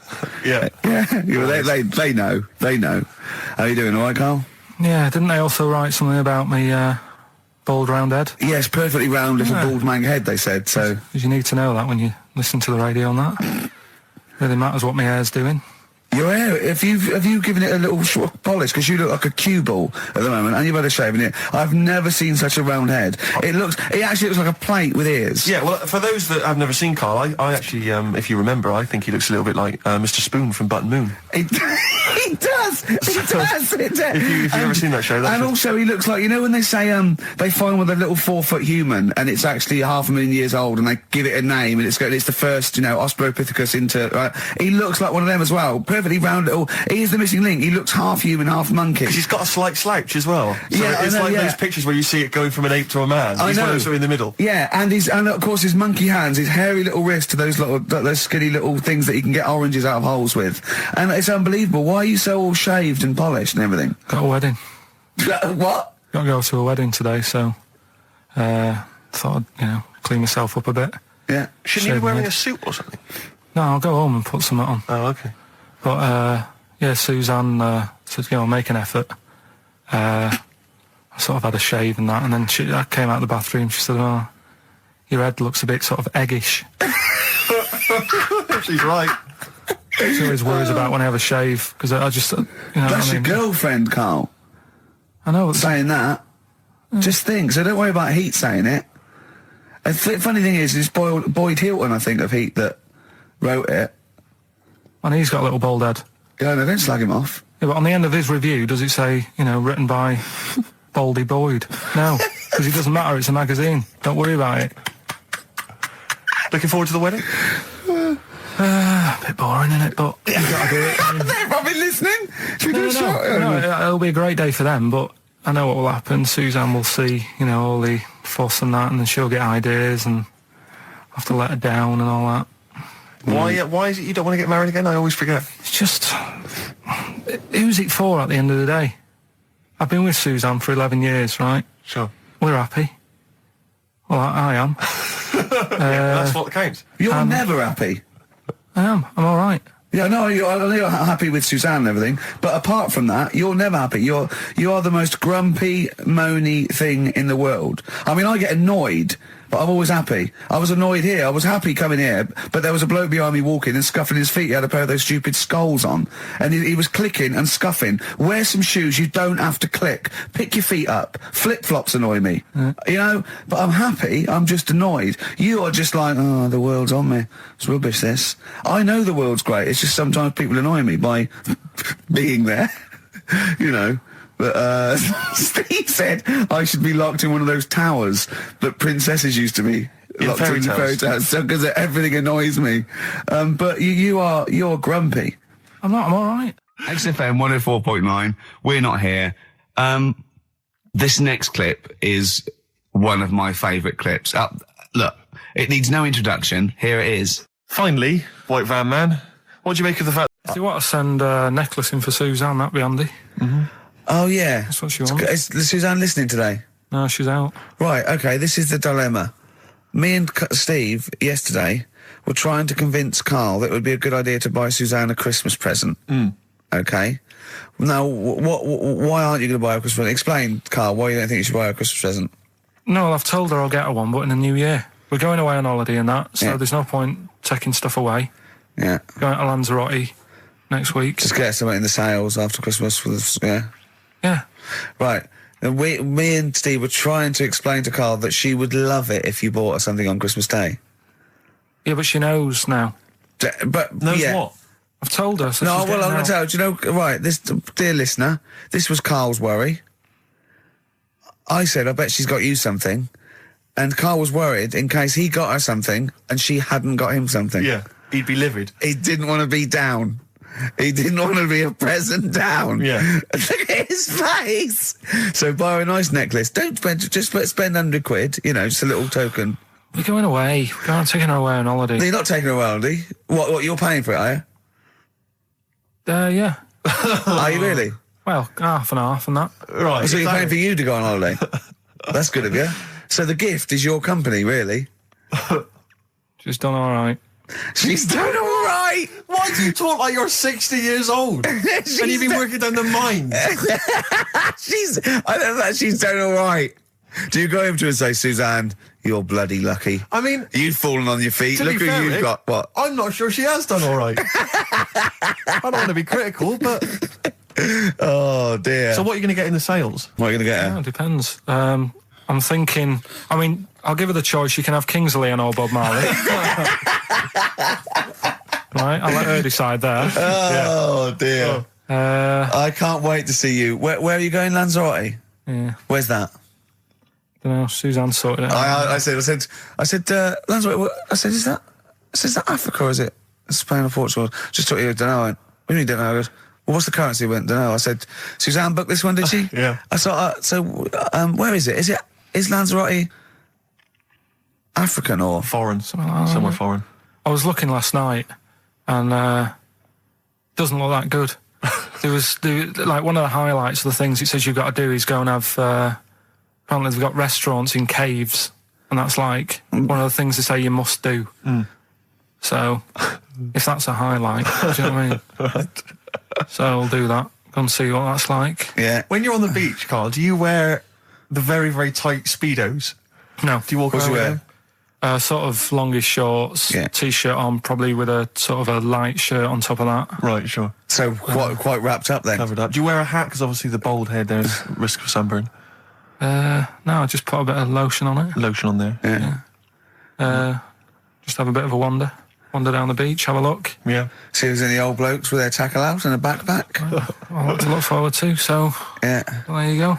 Yeah. Well, we're looking forward to finding out how you get on. Yeah, I'll let you And know. Interested to know what she gives you on Christmas Day. Probably get More anything. scintillating chat after this next song. We've had a lot of emails, Karl. I don't want to sort of put a dampener on your Christmas, but a lot of people have been slagging off Lanzarote. One of them just said, well, one of them just, I don't know if I can find It is Canaria, isn't it? It's It is one of the Canaries, isn't it? It's a volcanic island covered in volcanic dust. It's very windy, so you have to dig a hole to sit in on the beach, and there's hardly anything to do. That's from Mike Godham, he says, unless you like quad biking, well, you know, you've seen what happened to No, Ozzy don't Osbourne go this week, quad so don't do biking. that. No, with your little head, there's no protection at all, is there? I don't know what you're thinking. I don't know. At least Rick Mann and Ozzy had lots of hair. Yours would you'd be like Humpty Dumpty. It would crack like a little egg. And then we'd seen there's no kings or kings horses. So, Yeah, well, they couldn't do the job anyway. No, if you remember. shouldn't really send them. They're not really qualified. Horses not equipped to put send back a an egg medical down. man like Neil Fox in Yes. to mend But not eggs. some kind of military horse. I bet he's had egg on his face a few times, hasn't he? What, Foxy? Yeah. Most of the series are Pop Idol. Right, Karl. Lanzarote, good or bad? Well, you got to give it a go, haven't you? Yeah, well done. Give everywhere a go. Exactly. That's what I was saying. You know, don't just take the word for it. I mean, if it had said an Ananova, Lanzarote shit, he'd have believed it. Sure. You know, if he'd have overheard it in a pub, Yeah. Lanzarote a crap, he'd have believed it.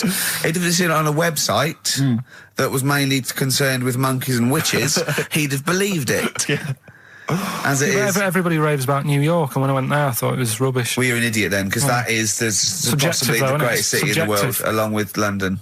Subjective, though. That's why they have holiday programmes and that, innit? So you see it and you decide for yourself and that. Yeah, but you saw Venice on a holiday programme, as you put it. You went there and you went, it was rubbish, full of black bin liners. Well, it is. Right. Didn't they show them? It stunk. Didn't Judith Chalmers say that? Oh, it stinks here and there's loads of rubbish everywhere. No, she didn't. Did she mention that? Oh, that's what I mean. So it depends what you want from holiday, doesn't it? Well, yeah. But So, you're an idiot if you don't like New York, so next. Anyway, come on, break up, guys. Kiss and make up. Libertines, don't look back into the sun on XFM. Well, the general public are getting involved with Karl's holiday, and, I mean, this has been a damning report on Lanzarote. There's not been a positive word written about Lanzarote so far. Wow. It's volcanic, there's no natural water supply. Apparently there's no natural water supply. It's You all have to sit in a imported. hole. What do you think of this, Karl? What do you think of the people that want you to know that you're going to a rubbish place when you can't change it? What do you think of that? rubbish show, will it? What do you mean? Be all right. What do you mean it'll be right? Because I'm going to go there thinking, oh, there's no water and that, and there will be water. No, they didn't say there's no water. What did they say then? There's no natural water supply. Whatever. I'm not bothered. Doesn't bother me. All right. I'm going to have a good time and that. What are you going to do? What do you plan to do? Got a book. What book you got? Rich Hall book. I'm just going to read that. So, Brilliant. and the weather's better than here, isn't it? Yeah. So, No Blue Sky, The Thorns. That's beautiful, isn't it? On XFM 104.9. Karl, you're losing your rag a little bit. What's the matter? nothing, go on. See? What's the matter? No, what's the matter with I've got Karl? something to cheer him up. Someone's emailed in, Emma's emailed in, she said that for those that know, those in the know, they referred to Lanzarote as Lanzagrotte. Brilliant. He's a bit fed up. He's got 2 CDs for Christmas from a company that's he's been with for 6 years. He's a little bit grumpy about having to answer the phones. He wouldn't go and make Steve another cup of tea immediately. Selfish. Yeah. Karl, what are you thinking? Nothing. Go on, what were you doing? Come on, Karl, you're getting paid for this. Project. Out. We'll take one of those CDs away. All right. Exactly. And I've got a bad back. I've been complaining of a bad back all week. He's been ill. Don't even start we with haven't me. worked this week. He's been ill with the flu. Still not bad. I'll tell you this. I Wednesday morning, I think it was, I woke up and I had the head, the sore throat, the aching body, and I immediately thought I've got the SARS virus. I really did. I genuinely, because I've always been a bit of a hypochondriac. I mean, Ricky pretends to be, but I genuinely was petrified. And That I doesn't went make online. sense, does it? How can you pretend to be a hypochondriac? No, I am a hypochondriac, and you are genuinely always ill. You always you've always got a bit of a snuffle. So I'm justified in thinking it might be the deadly You're a SARS sickly virus. child. I don't know what's happened to you. Well, I think I will be. It's so much to do with West Country breeding, and you haven't. I don't know. No, he hasn't got normal sort of barriers to sort of flu So and his cold. immune system is all shot. I am quite Claire, a weak, look at him. I'm quite a weak child. Yeah, I know. I'll probably die in a garret having written some bloody brilliant poetry. But then I'll die of consumption. Yeah. But anyway, so I went online to check out what exactly the symptoms of the SARS virus were. And Seriously? seriously, I did. I was so panicked. So I went straight Steve. online, and it was exactly what I had. It It is a strain of flu. That's why. Exactly. That was the thing. That's what I had. So I was thinking to myself, because it said the incubation period was between 2 and 7 days. I thought, well, where have I been that I could maybe have got contact with people from? And then I thought, wait a minute, BAFTAs. I think I brushed against a couple of the guys from Banzai. I know.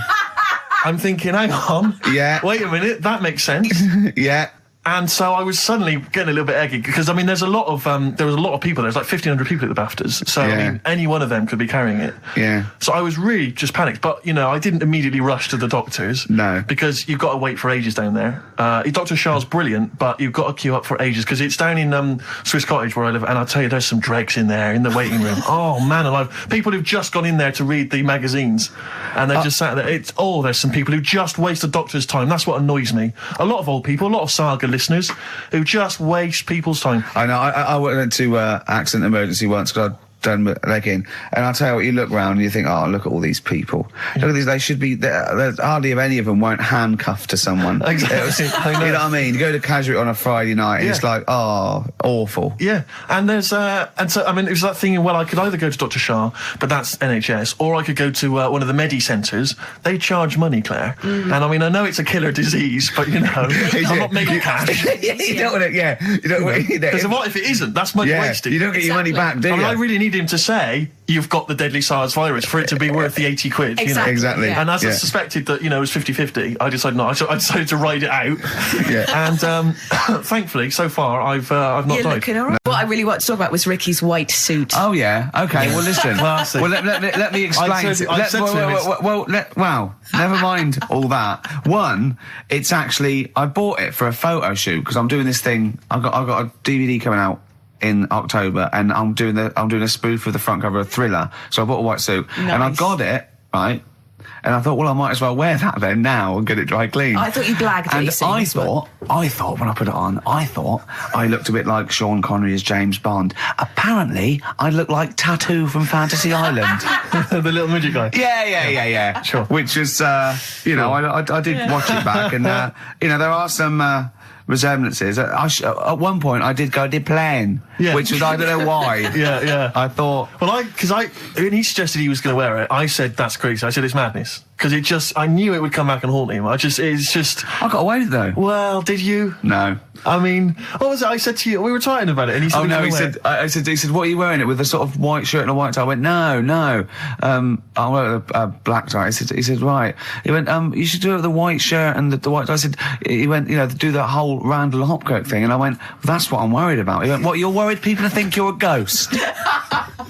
I mean, pathetic. I didn't think it was a good idea. I just love the way that if you're a celebrity, somehow you're allowed to wear nonsense, outrageous clothes because it's kind of expected of you because you're. But it wasn't mental. It wasn't like Graham Norton going in curtains or Jonathan Ross dressing up as Lawrence Llewellyn-Bowen. It was just a white suit. But it's just that thing of I am. It's cheeky Ricky Gervais here. Look what I'm wearing. I was worried there was going to be chocolate mousse though, or Johnny Vegas was going to greet me and throw up immediately. Yeah. It was sort of like I had to keep away from people. And what you're sitting on. But I tell you what, I think it worked with Anne Robinson, didn't it? Do you think she winked at you when you went. She liked you. She just can't stop that.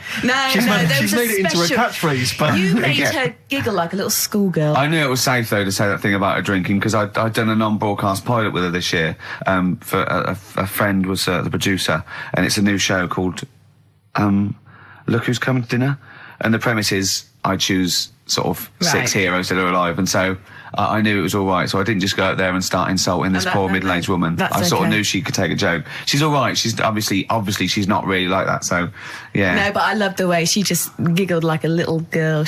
Rick, I don't know. I just wanted to bring your attention to this. Someone passed this on to me. It's from the Guardian's media website. There has a sort of website that's dedicated to kind of media information. Is this about our complaint? Well, the headline is "Comedian Rapped Over Radio Innuendo."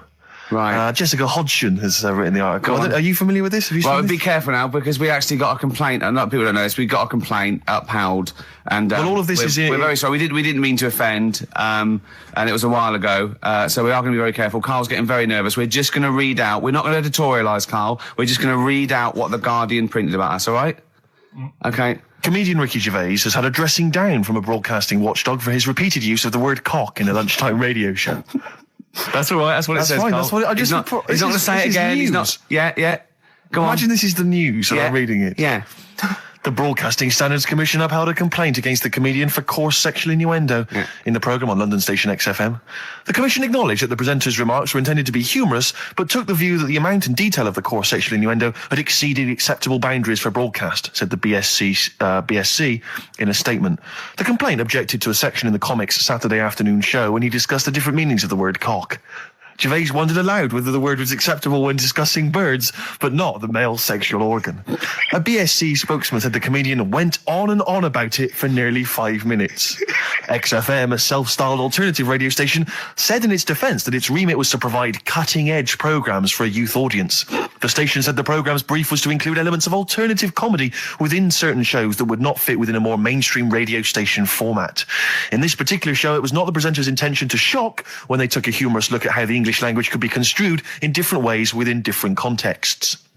Gervais, whose big break was on Channel 4's 11 o'clock show, has shot to household status through the portrayal of David Brent, the middle manager from hell in BBC Two's cult show The Office. Just in case you didn't know who I was talking about. Yeah, he's a household name, but they just thought you might not have heard of him, but he is a household name. Now, that's good. That's good reporting, and they're quite right about it. And just to remind people, it was when Steve said the only bird that hasn't got a penis is the swan, and I went on about the male bird being called the cock, but I couldn't use that to mean, and it was childish.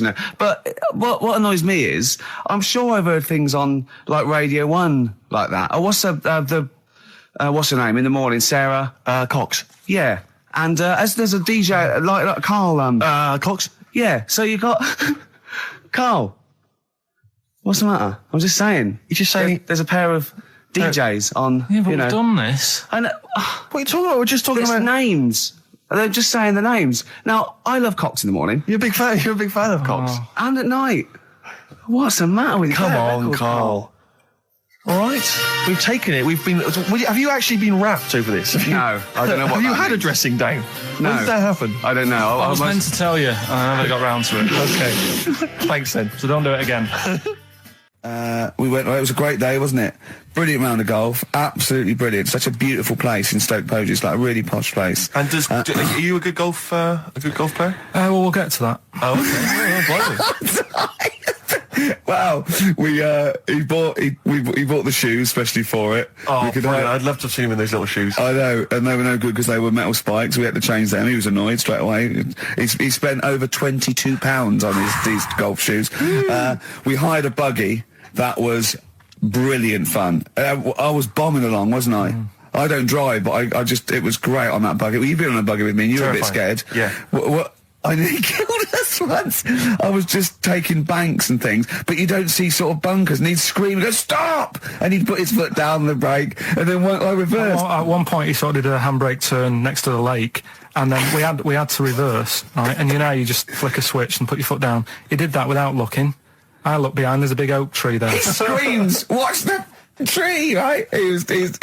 So Dukes of Hazzard. And I kept jumping in and leaving him behind because I had to go to my ball. Because anyway, so the first shot, I got on my driver. I honestly did one of the best shots I've ever done. It went straight down. It was great. I thought, phew, got away with that because it's always the first one because it's a clubhouse and you want to look good. Yeah. So. He tees up, and I've been saying, buy some balls. He just got 6 balls. I was going, what if you lose me? I won't lose 6 balls, right? He tees up, right? Whacks it. It goes miles, like right angles, straight into these the woods, right? He turns around, he goes, go and buy some more balls. So I'm laughing because it's like impolite to laugh, but he broke the ice for me, and I was falling around. And then his second shot, I go, you're off for 3 now. If you take another shot, he went, oh, right. So it's his third shot. He puts the ball down. He hits the ground before it and misses the ball altogether. And I was on my back, wasn't I? Unbelievable. Actually rolling about on his back. And we were terrible. I went round 107. He went round in like 119 or something. Sure. It was just rubbish. How long did it take? 5 hours. Of course. And there was no one around, luckily. But it was fantastic. So then we go and have our meal. What annoys me, I said, right, I'll go for a run. He went, I'll have a bath. I said, I'll see you at 7:45. At 7:55, I have to call him. He's not ready, so he's let me down there. I can't stand lateness or laziness. You hate lateness. And he's let me down. Do you know his excuse? He fell asleep in the bath because there was no light bulb. There's no light bulb in the bathroom. So instantly he fell asleep, and he was late. No, do you know what I mean though, Steve? If you're sort of like nice and warm and what have you, I was tired anyway. I've been stressed out for 4.5 hours, right? My life flashed in front of me a few times in that buggy. So it's all sort of wears you down a bit. I thought, right, I've got a headache. You're going for your run. I'm going to have a bath. I walk in, put the light on. For some reason it didn't come on, but I thought, it's all right. I'll just... doesn't matter. You can have a bath in the dark. It's summer, so it's light anyway. Well, there's no windows in the bathroom, so... So you were in the darkness? So I'm in the darkness. I nod off because I'm shattered. He calls up, hassling me. So I said, well, it doesn't normally take that long for me because, I haven't got, like, long hair. I've got a dryer and I can sort of one wipe. Yeah, he's already 10 minutes late, though, when I called. Well, 10 minutes. 10 minutes. Late. This is late, this. Next. Doesn't matter. Dinner wasn't until 7:15, so we had, like, another 20 minutes anyway, so it doesn't really matter. Yeah, but we said 1:45. So he's calling up, hurry up. So I said, yeah, all right. So I get out and dry and like my tackle and what have you. Calls back again 30 seconds later. No, I don't. I don't like that. Not gonna do that, no. Give it a wipe. 30 seconds later, come on. So I end up going downstairs to the meal area. Naked. With a wet shirt on and wet socks. I've got headache as it is. Meant to be a relaxing weekend. 9. I'm Ricky Gervais, with me Steve Merchant and Karl Pilkington. So let's just get this right. What did Karl say? He's just specifically given those words again. He said, they reckon, and I said I'm going to bed. He went, no, really? I said, no, I'm going to bed, Karl. There's no point now, because I mean, it's just like you're talking gobbledygook. You know what I mean? I might as well talk to a pot plant. Yeah. He said, in the future, they reckon, I don't know who they are. Sure. I don't know, people who post things on the internet that he reads. I think the Telegraph. Anyway, complete the sentence. They reckon that in the future you'll be able to wake up. I love it. There's always a little scenario, an embellishment, like this little. Oh, hello, darling. It's your yogurt. Hello. You'll be able to wake up and eat a yogurt you can have a chat with. All right. Well, thanks for that, Rick. I'm looking at you. I'm going to throw that over to Karl. Right. It's when I was away on holiday, right? I don't normally buy the Telegraph because it's too big and that, innit? So, but they were giving it away for free on the plane, so I thought, ding dong, might as well have it. And I saw a couple of things in it. I thought that would be interesting. I saw this thing about the future, and it was talking about evolution and what have you, right, which I always find weird, because I always think that maybe we've sort of done it wrong anyway. Do you know what I mean? I sometimes think you can't by definition, evolution can't get things wrong. Things change, that it's not successful, it can't pass on its genetic material, but if you're around, it's working. If you're around, it's working. Slugs are as evolved as they need to be. Slugs are as evolved as you and me. That's true enough. Yeah. No disrespect, but it works. It works. Sorry, they're but around. anyway, what's your point, Karl? No, I mean, I think we probably would have been better off staying as a fish. Just because there's more water than land, isn't there? Right. And you wouldn't drown. This is why I went to bed. No, I'm thinking of dozing off now. Yeah. No, but do you know what I mean? From what was it? It was bacteria, it was fish, mermaid, man, onwards and what have you. So anyway. Oh God! No, there are a few knowledge gaps in your theory of evolution. All right, Mum. You generally got it right though. So I mean, basically, yeah, it went bacteria, fish, mermaid, man. What next is the big question. So it was telling you all about this and what have you, and saying how like we shouldn't have interfered, because maybe if we wouldn't have invented planes and what have you, maybe we'd be able to fly and what have you if we really needed to and stuff like that. Okay. So we've interfered with evolution, you see. Right. Well, then it was saying, well, what's the future got? Well, yes, in one way we have interfered with evolution. Yeah, the evolution of the human being in society is changing. It's no longer based on the strongest or the fittest, because medical science can keep us alive long enough.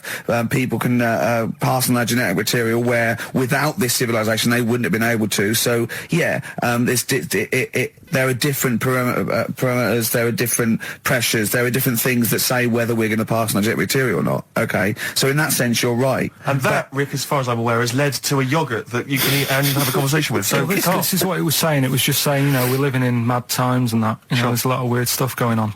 One of which is... And the fellow was just saying, with computers and stuff like that, the way it is, we'll be able to wake up, go on, have a chat with your yogurt and have something to eat. What do you mean, have a chat with your yogurt? Because of the amount of... you have them yogurts already, those friendly yogurts. Those bacteria-friendly ones, so this is just a really friendly one. Yeah, they don't... Oh, God! I'm my best! Do you know what, sometimes, Karl, I think that we're having a chat with a yogurt. Do you know what I mean? There can't be any difference. Yeah, but then I'm always reminded that would be more entertaining. That would be more informative. God! XFM. Well, you took too long to answer it. There's a vicar in... Australia who started sort of doing his services and all that in nude. Hot, isn't it, out there? Yeah, Where'd you get the churches aren't. Churches are pretty cold. It was on some website. Of course it was. Yep. Just saying about a vicar and that who's there's a lot of nudists and that who want to get married. Do it, don't mess about with the wedding dress and that. Just snip up. Cheaper, isn't it? Well, I suppose it's so. I suppose if you believe in God, you believe that that's the way to be, innit? Because Adam and Eve and that. Yeah, but then in Adam and Eve, the shame made us dress up, didn't it? Yeah. Eating the apple and things. Yeah, but God didn't want that, did he? No, he wanted to see it all. He was loving it. He was having a whale of a time getting a life full of all of that, and then the snake said, cover yourself up. Stitched him right up. So if you believe in God, which clearly I don't, do you believe in God, Karl? Don't know, I don't really worry about it. It was ages ago, wasn't it? So, you know, if he's about, whatever. Not that bothered. Adam and Eve's pretty interesting though, isn't it? It's not, well, how is it interesting? He made man out of dust. Then just because he could, he's having a laugh. Then he made her out of one of his ribs. Again, he'd like to vary it a little bit. Then they had 2 sons, which gave rise to the entire human race. What was going on there then? What would have happened if they didn't get on? That's interesting. Sometimes with pandas, they don't fancy the other one, do they? They go, well, that's my choice. One. You've brought me one panda from Lisbon Zoo, and I've got to shag that. What if I don't fancy it? What if they bring in a right slapper? Do you think what if it's the equivalent of like Love Island, whatever it's called? It was like Celebrity Love Island. Yeah, and they're going, I am not shagging that slapper. Every panda in the world has seen that dirty old mott in magazines. Why am I meant to mate with it? I've got some dignity. Are you talking about Adam there or Panda? Was that? Either is fine, I suppose. No, pandas. Do you think that Adam had any say when God was making Eve? Was he saying, "Can make the boobs a bit bigger, would you?" And I'm a blonde guy. I'm into blondes, really. I mean, I don't know. Did he have any input, or was it just? I don't know. Well, I suppose it was one of his ribs. I know, but it's probably restricted. You go, well, I'm working with a rib, Adam. Give me a break. There's only so many things I can do. Well, he was probably in kind of intensive care, wasn't he? With the whole. They go, well, I can't just keep making the boobs and things bigger because their legs will get short. I don't mind short legs. Yeah, make the legs longer. I don't mind no legs. I don't mind no legs. As long as the boobs are sliceable. I tell you what's weird though, Steve. Right? Everyone's heard of like Adam and Eve. Yeah. What's the surname? Yeah, where'd they get their post from? Unbelievable. Wild Horses by the Rolling Stones on XFM 104.9. Well, I think the listening public would have enjoyed Knob News there. Oh. So, I mean, there was a lot of Knob News this week. I was surprised. You know, I would have thought it would be hard sometimes to get Knob News together, but... I would have thought it would have been part of a bigger news programme, but, I mean, I don't think we'd dedicate a whole sort of, like John Craven's News Round. Yeah. A whole 5 minutes to knob-related news. Yeah. There was other news, was there, in the week at all? Carl, it wasn't just all knob-related, you didn't just research. No, they're the ones that sort of stand out. There was Christ on a crisp. Right, what's that? That's obviously a crisp that someone vaguely thinks looks a bit like Robert Powell. Yeah. Yeah, what a load of twaddle, yeah. There was a bloke who can blow up balloons using his ears. What do you mean? Look at him. Well, it's all connected, isn't it? That's, you're just redirecting it, aren't you? Pointless, though, isn't it? It is pointless. No, I'm sort of downplaying it like it's no big deal, but it is pretty impressive. It's not. When was the last time you blew up a balloon? Oh, I don't know. That's what I mean. It's not needed. It's not impressive. That's what I mean. That's why. But you could say that about any form of sort of like bizarre entertainment. I don't think you have to hang yourself from hooks, but a lot of people go and see Jim Rose Circus. I mean, I wouldn't. I don't see the... But would you go and see that? What, a man blowing up balloons did? No. If it was a mate of mine, I'd go, do that thing you can do. To a group of new friends, I'd go, all right, then I'd get on with it. You know, to me, it's below an average card trick, doing something like that. Apparently, though, he does make balloon animals with his penis, so... which is pretty good, isn't it? Him up with his ears. So it's always a snake.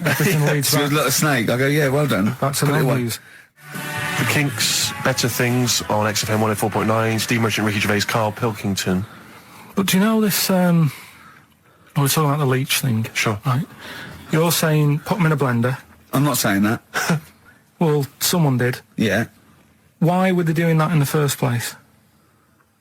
Do you know what I mean? How did they find out that if you put leeches in a blender? I don't know. They probably kept notes. I don't know. No. But what made them? Were they just having a laugh? What made them go? Was it a party? It was a couple of 40-year-olds. They were at a party. It was a couple of research scientists. They'd been given £1 million, and the boss was coming around to say what you're doing, and they were just making a smoothie, and they went, "Quick, Mr. Yakamoto's come round, throw in some leeches."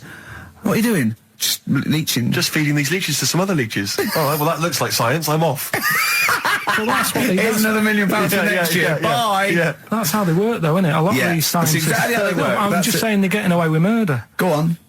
Well, just the way they do sort of spend loads of time. Eddie can't say anything in front of him because everything's got a point with him. You can't have a conversation with... Right, running at a school one day, and She was in the back of the car with a mate, and they were chatting away about stuff like kids do.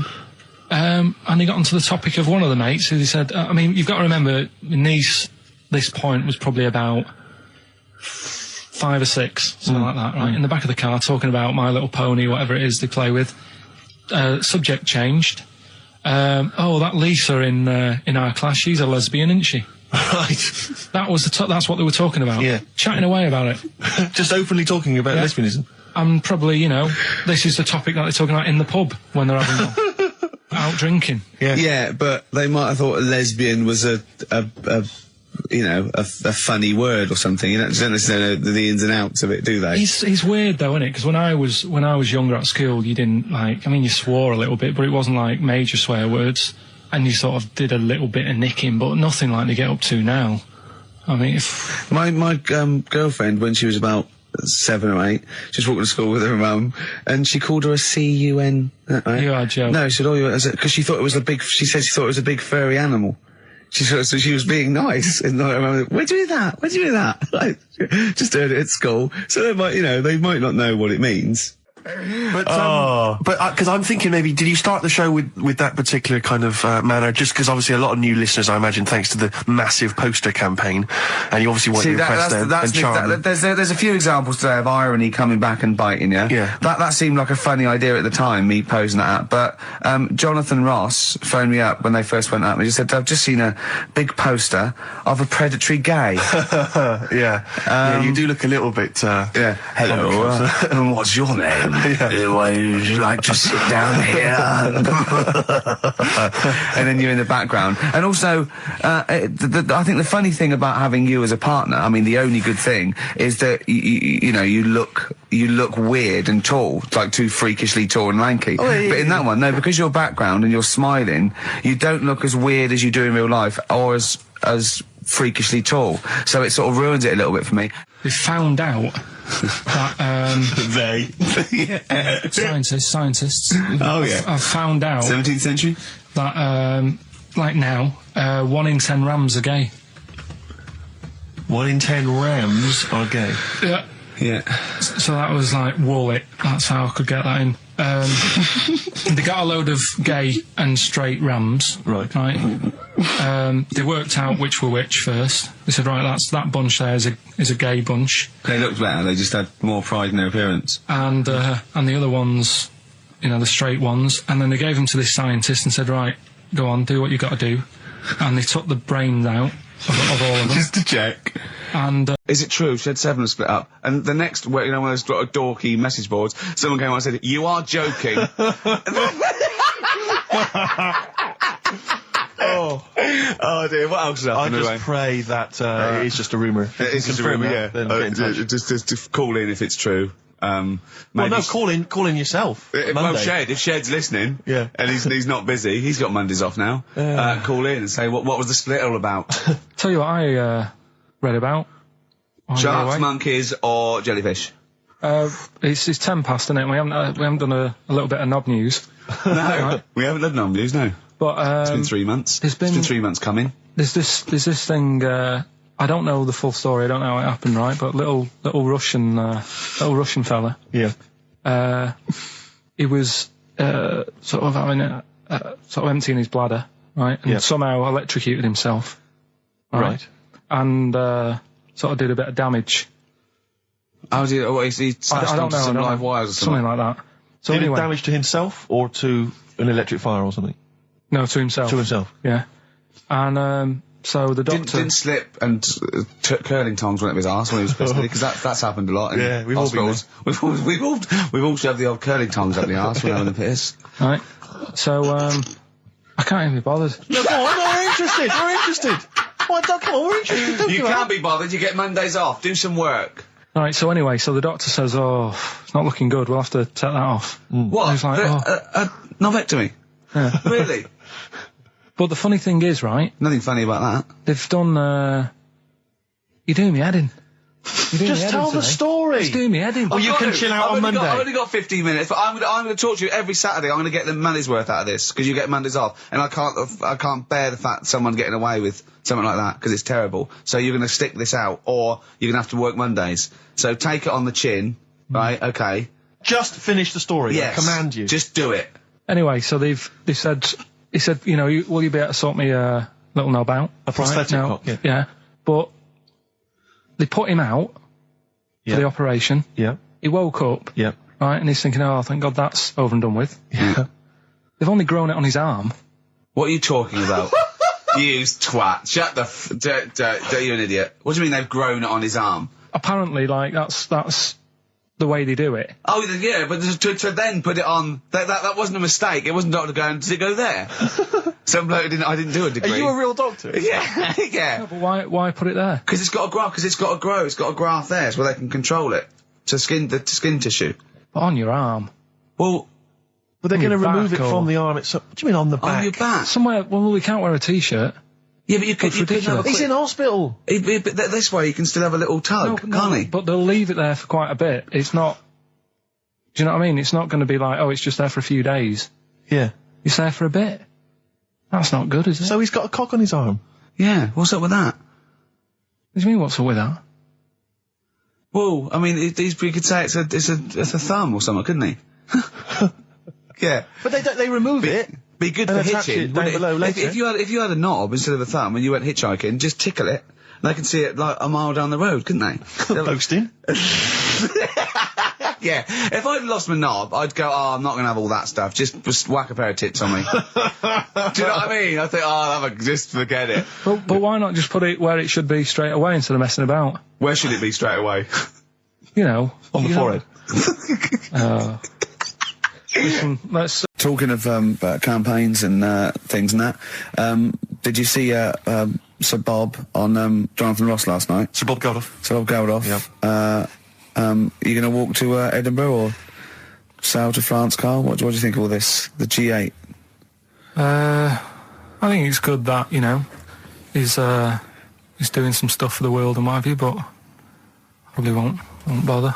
No. Having a walk. What do you make of all this campaigning? You know, he's dedicated his life to this now, hasn't he? Yeah. I mean, it's interesting. I was watching him last night, and I respect the man. I mean, he used to work here, didn't he? Did some shows and that. Mm-hmm. It's good.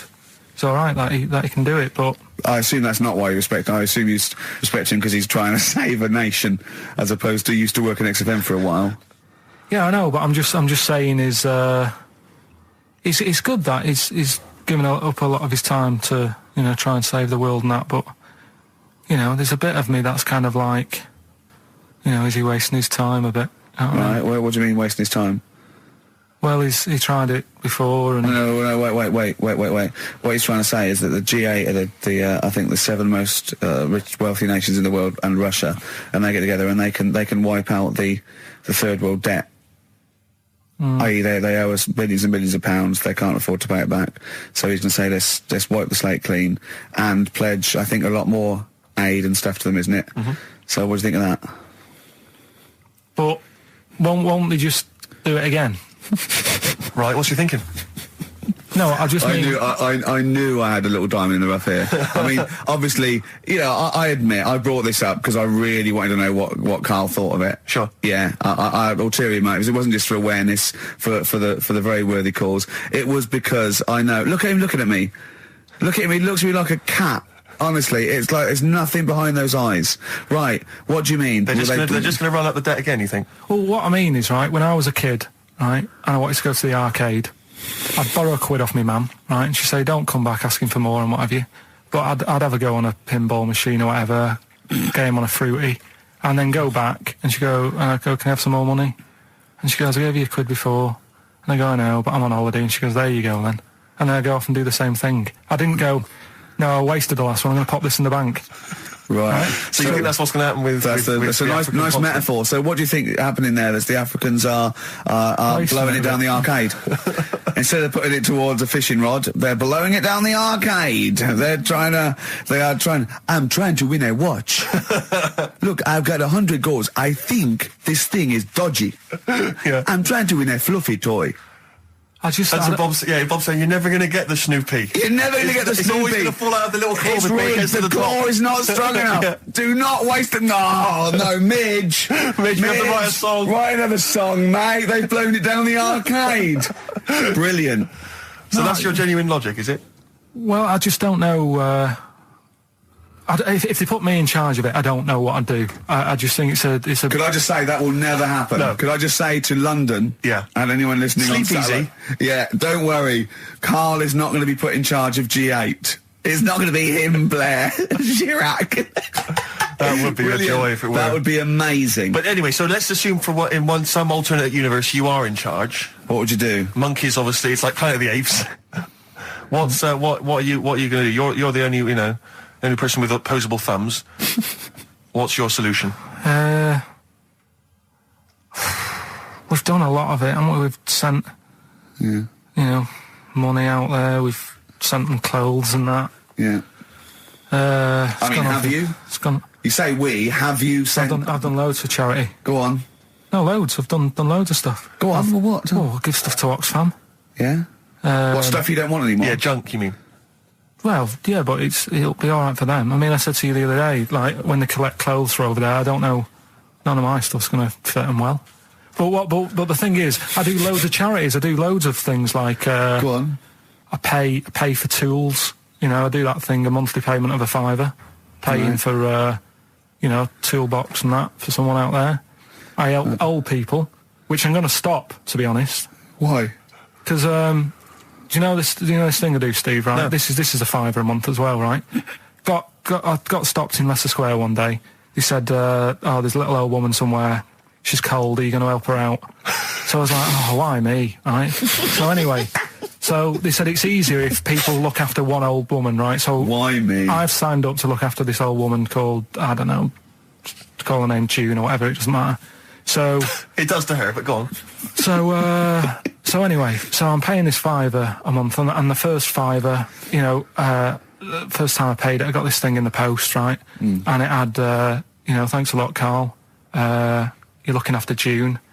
Here she is, here's a little picture of her, and she's sat there, what have you, with a cardigan on and stuff like that.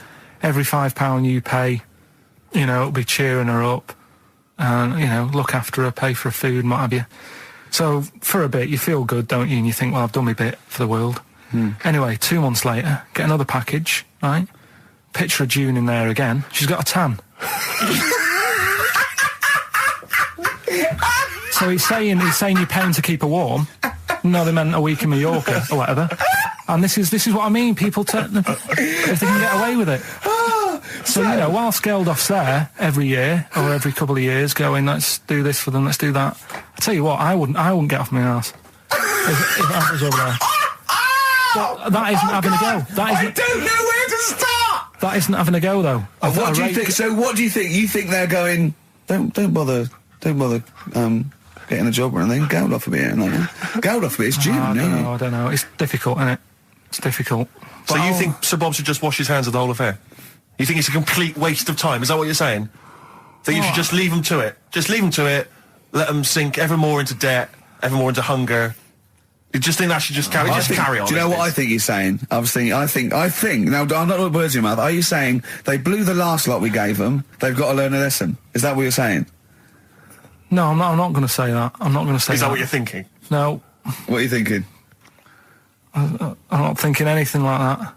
All I was thinking is about this gig, it might have been better to do it, like, rather than, I don't know, ruining a grass field in Edinburgh and that, do it out in Africa, right? Get people out there, get the tourists up, do you know what I mean? Get a load of people out there. They've got loads I don't reckon he's going to get people to walk to Edinburgh. I very much doubt people are going to fly to Addis Ababa to see Coldplay. Cheap flights and what have you. Right. Hot dog stands and that, locals will love that, right? Job done.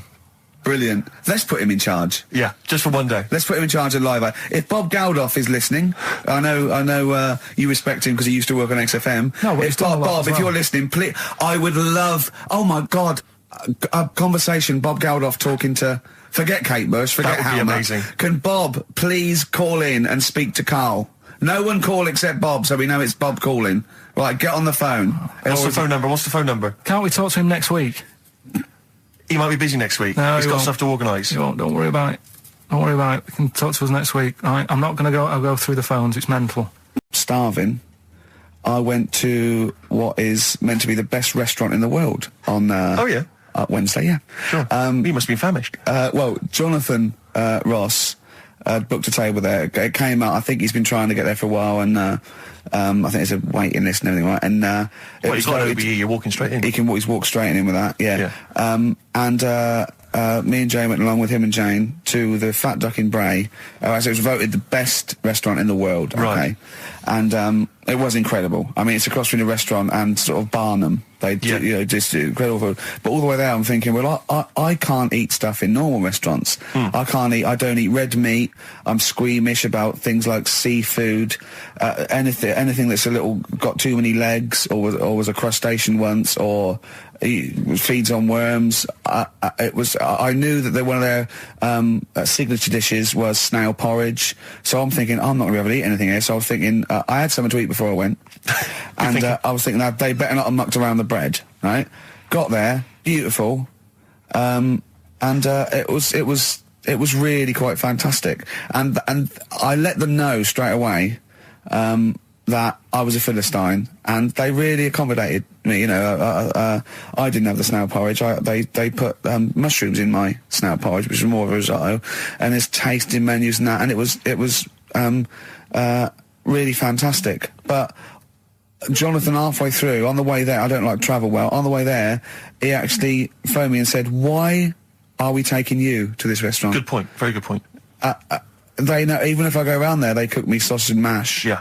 Or, do you know what I mean? Well, you have the palate of one of those kids from the Jamie Oliver school dinners programme, he's got the lovely Jamie Oliver cooked, kind of ratatouille, but they're going for the sort of chicken Twizzlers. What's wrong with chicken? I love chicken. I like the chicken I can eat. I'm squeamish about red meat. There's nothing it's a mixture of, it's not morals. There's only one thing I don't eat morally, that's veal. But the other thing else is just like, if it's got eyes and legs and things sticking out of it, or but it hasn't got eyes and legs, things sticking out of it. What are you talking about? I mean, it just infuriates me. I actually got to a point now where I refuse to eat out with Ricky, because I can't, it just sucks the life out of me. It actually makes me depressed. I can't enjoy the experience. If you go to an awards do, they bring out lovely food, 3 courses, always and lamb. You're whinging. You're always salmon, whinging. Which is hardly cooked, followed by lamb.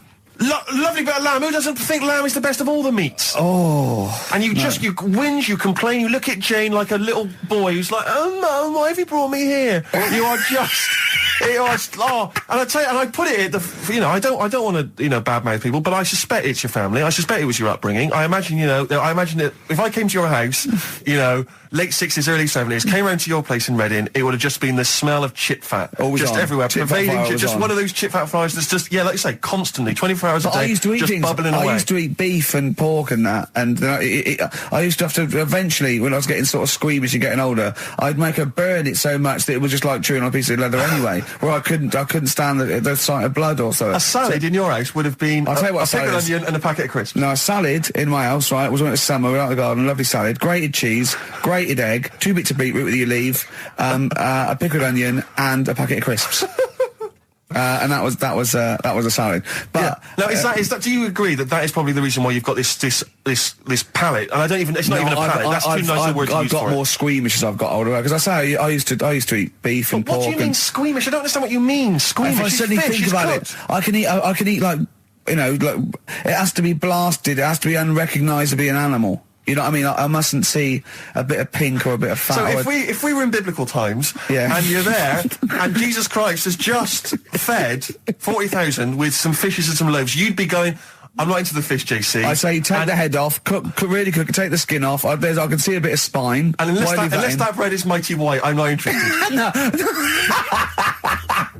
Yeah, but the thing is, what he hasn't said is, he gets frustrated because we have to go from restaurant to restaurant for something I can eat. But the reason we've only got about 3 restaurants to choose from are that because he doesn't want to spend more than a £5 at lunchtime. At lunchtime? If I was going out of an evening, you'd spend a decent amount of wallop. But lunchtime, Would you? You'd be happy to spend 20 quid on lunch. Imagine that every single day. There's no one out there who's eating lunch 20 quid a day on lunch. It's crazy. You don't need that much food at lunchtime because I know what happens. You go in there, you have some kind of Thai green curry for lunch. You're asleep by 1:30. We're trying to work. We're trying to write TV shows, and you're dozing off like one of those giant anacondas that's just eating a sheep and is slowly digesting it. It takes like 3 weeks. He doesn't eat Carl. He does not like the spare. He'll walk a mile out of his way to get a sandwich that's mostly bread that only costs $1.20. It's about value for money, Rick. That is all it's You don't about. have to tell me. I remember Oh, come on, let's have having an argument over that 50p that time. Because I remember years ago. Do you know Dr. Steele? Do I know Dr. Steele? Yeah, on he does. Is he a superhero? The one on Richard and Judy. Right. What's he, a psychiatrist or the resident He just pops doctor? in and Is he's that got the a sort of problem. like the suave sort of...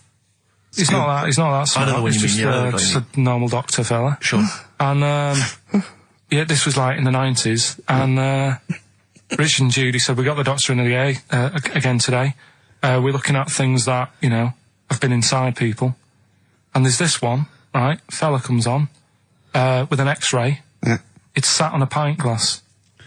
It's sat on a pint Well, glass. that's what. He hadn't had That's what he it. said. Sat on a pint glass. I remember that story that was published about the bloke, and this is the excuse he gave to a doctor when he had to go and have something removed. It was a bottle of sort of HB sauce or something up his. What word can we say in case sound resistance? You don't need to. People know what you're saying. Okay. Right. Rectum. Is that all right? No, you didn't need to say it, but Well, no, he might as well. It's a medical term, isn't it? Doctors Anyway. say rectum, don't they? Anyway. So the doctor got it out, and the excuse he said he'd been shopping, been to Safeways, he brought his shopping home, and he popped the shopping on the front step, and he realised he's locked himself out. So he started to shimmy up the drain pipe, but his trousers and pants fell down while he was climbing, and he slipped and fell on the HB sauce bottle, right? And that was the note thing, right? And the doctor had put at the bottom on his notes, this would be somewhat more believable if Safeway sold their HP sauce with condoms already attached. Wow. Well, God. I'd be bizarre to Why see- did he put a condom on it? No idea. To use it again on his chips. So he didn't just buy it to have a quick, Yeah. He thought, well, I don't want to waste HB sauce. Sure. I mean, I use it at the arse, then I have it on the chips. Safe sauce. I always practice safe sauce. Always have safe sauce. Used to work for a magazine when I lived in Bristol, and I remember the editor said to me once. He said, "Oh, we got half a page to fill. Do the usual. Phone up a hotel and ask them what the weirdest objects they've ever found left behind in a hotel room are." This was something they did every year. They just they would phone up the local hotel, and I found out. I can only remember 2 of them, but they have stuck in my mind. These were found. I think it was the Marriott Hotel in Bristol. Yeah. They were found by cleaners. A chicken. A live chicken? Yeah, a live chicken in a hotel room. And that was just left behind. And, a false leg. I mean, I don't know who leaves behind a false leg. I mean, presumably you'd notice if you didn't have your false leg, because you'd be lying on the floor. But I just remember, I don't know where else you'd find those 2 objects, except perhaps Paul McCartney's farm. I've always thought to myself, who left behind a false leg? Maybe the chicken pecked it off. And possibly. the person with it just went and goes, so much different, I keep falling over. I don't know why, and where's my chicken? Yeah. She probably called later and said, did the cleaners find chicken and false leg? I'll check.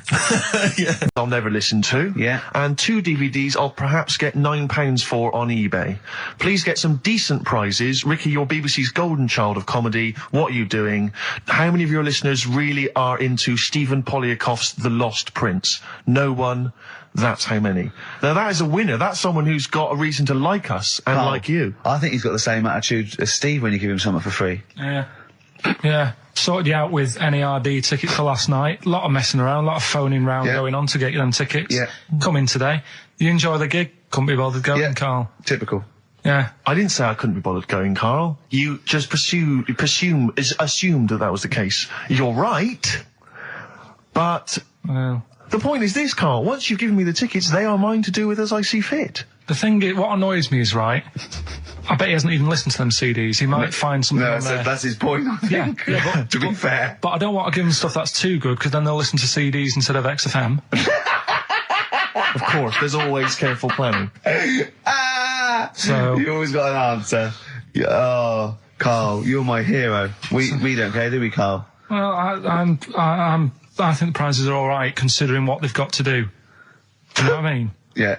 Right. It's just a bit of fun, for God's sake. So Please do not blaspheme on air. something else we're giving away. Go on. The Shining. It's just more throwing away, isn't it? Once Is again, it on video? Once again, it's on VHS. Just because you buy it out of your own money, Carl, stop being so mean. And I want to watch it tonight because it's one of those films that So you're going to watch this video and then you're going to send it to someone as a prize. yeah, it's one of them films that I Oh, thought, sorry, you just said yes to that without blinking. oh yeah. You don't think, like, Les Dennis doesn't have a quick go in the car on Family Fortune before he gives it away? It costs Jim Bowen has $5.99. a go at those his and her towel racks. It costs $5.99, Carl. Okay. Letter to Hermione by David Bowie. Well, we're all getting stressed here. We're going to run out of time again. We haven't had enough answers. We left it so late. We had so much rubbish to pack in. You did it on purpose. What? What do you mean? You did it on purpose. What left? I love Rockbusters. I think it's the highlight of the week. But I remember again, in the early days of Rockbusters, we used to get reams of emails. Do you know how many we've had today? go on. 2. Yeah, because we've just done it in the last link, and people have to think about it and do research. They have to guess because I don't think XFM Family Fortunes is going to be a success. Don't knock XFM Family Fortunes, Carl. It ran on ITV for years. Right, well...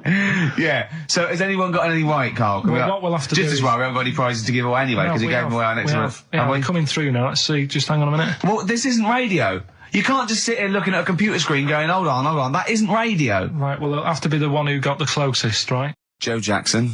Is she really going out with him on XFM? Right, it's the time that most people, I imagine, have been waiting for. Monkey news. Play the jingle. Okay. Oh, chimpanzee that monkey news. Right. Come on. Come on. Should be ready, Carl. That's amazing, isn't it? It's like Nicholas Witchell. The bomb. No, that's not the first. Come on! No, it's always difficult, isn't it, to sort of find something that's good each week, right? Last week, we did the chimp. It is for us, yeah. We had the chimps who were running a health spa. Yeah. Right. We've covered the one who nicked a car to go on to Spain. Yep. To sort his future out. All shite. The hairdresser, I think we've done that one, the little monkey hairdresser. This week, we're looking at monkeys, that they're using... Do you know, like monkeys, they know how, like... I've lost the will to live, Steve. Oh, well, I don't want to do it. Right? Well, come on, just... Come on. What are monkeys good at? What are monkeys good at? Yeah. Well, running small businesses, cutting people's hair, and driving cars. Yeah, they love Spain. Oh, and foiling bank robberies. Yeah, they're great. Well, something else they're good at, right, is like weighing up the situation.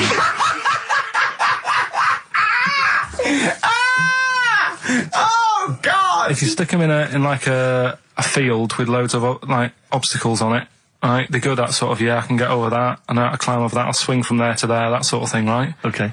So the people in charge of somewhere, I've thought... somewhere! I thought we can use that skill, right? And what they've done is they've got a load of little monkeys, right? They've given an IQ test. Yeah. And the ones that score above 80, right? Get to produce this show next week. Join the army. Right. How do they join the army and what do they do? They just, what they do is they set little obstacle courses up for them. They do that. They do a cross-country run. They do, the cross-country IQ test. run? Yeah. Okay. And then once they've done all that, they make them a little uniform, made to measure little uniform. Slightly longer arms, shorter legs than usual, yeah. Yeah. And, basically then they taught how to use a gun and that sort of thing. Yeah, of course they are. You're talking rubbish again. This came through literally, pretty late on, so... So you've not had a chance to incorporate all the facts, as usual? Just have a look. Right. It's the bit I'm looking for is, well, A, why are they doing it? Why are they doing it? Yeah. Why do we need monkeys in the army? And secondly, why are we giving them guns? I'll just check to see if any of that... I love that we only let gays in recently. Yeah. Talk amongst yourselves. Yeah. Just have a look. I can't read it. There's too much pressure. Well, it's rubbish. But it's rubbish. They don't get it. Again, it's the way that there are things there are animal cores, right?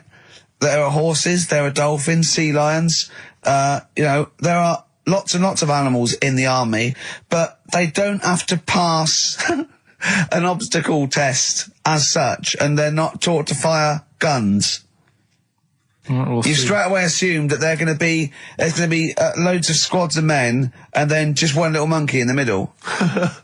Like, you know, he came second on the test. He's in, boys. What do you think, Steve? You've read it? Well, as ever, Carl, this is an arbitrary email sent by one of our listeners. You know what Ricky and I think of them. and so we're not really basing this on hard evidence. We're basing it on the ramblings of one of our listeners. Rubbish. Once again, lazy, rubbish, uncorroborated, nonsense. The stupid test that you got wrong. Rick, that sounds like monkey news to me. I wanted to play those adverts for you on XFM 104.9. Well, that's about it. We've had some tears and laughter. I mean, the only real thing that we learned from today's show that's corroborated and is absolutely true is that, remember, Mancunians take off more sick days than any other area, 11 days per year, compared to sort of like 8 Liverpool. And from that we extrapolate, do not trust Mancunians. Well, I'm not saying that. I think that's a bit harsh. I'm saying, you know, make sure you get in writing that they're not going to have more than sort of like the average number of days off per year. Yeah. Or if they start taking loads off, fire them. Yeah, do you know what I mean? All right, Carl, you've had a good day? We're going to end with a beautiful song, aren't we? Just to show we're all still friends. It's Jimmy Webb and his version of Galveston. See you next week, I guess. Bye. Placebo in this picture on XFM 104.9. 8 minutes to go. Let's make it a good 8 minutes, and then we can all chill out. Yeah? Enjoy the rest. They did tests on the brain, and it worked out that they've got something smaller in the brain. The gay ones have got something in the brain that makes it smaller. And they said, right, well, that's probably how it's going to work on males, on like males and females and like humans. So you took from this that gays have smaller brains than straight people? No, there's something in the brain. Right, so if someone's saying, you know, oh, I'm a gay, or they're not sure or whatever, they will now be able to find out. So you can go to the doctor and to find out if you're straight or gay. Is there any gay in my brain? Let's have a look. You've got a little bit of a gay in you, yes. A little bit of gay in there. Yes, you've got the, you've got a little bent cell there.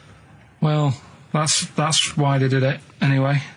I don't understand how they could differentiate which was straight and which were gay to begin with, before they then gave it to the scientist. Wasn't that what the scientists figured out? How could they tell? There's one theory that it is genetically determined. There is one. There is a theory that's genetically determined, but I don't think it's as easy as pulling a sheep's brain apart and finding a little pink sort of like blob in there, and going, right, we've taken the guy out, and now he's going to go and shag some ewes.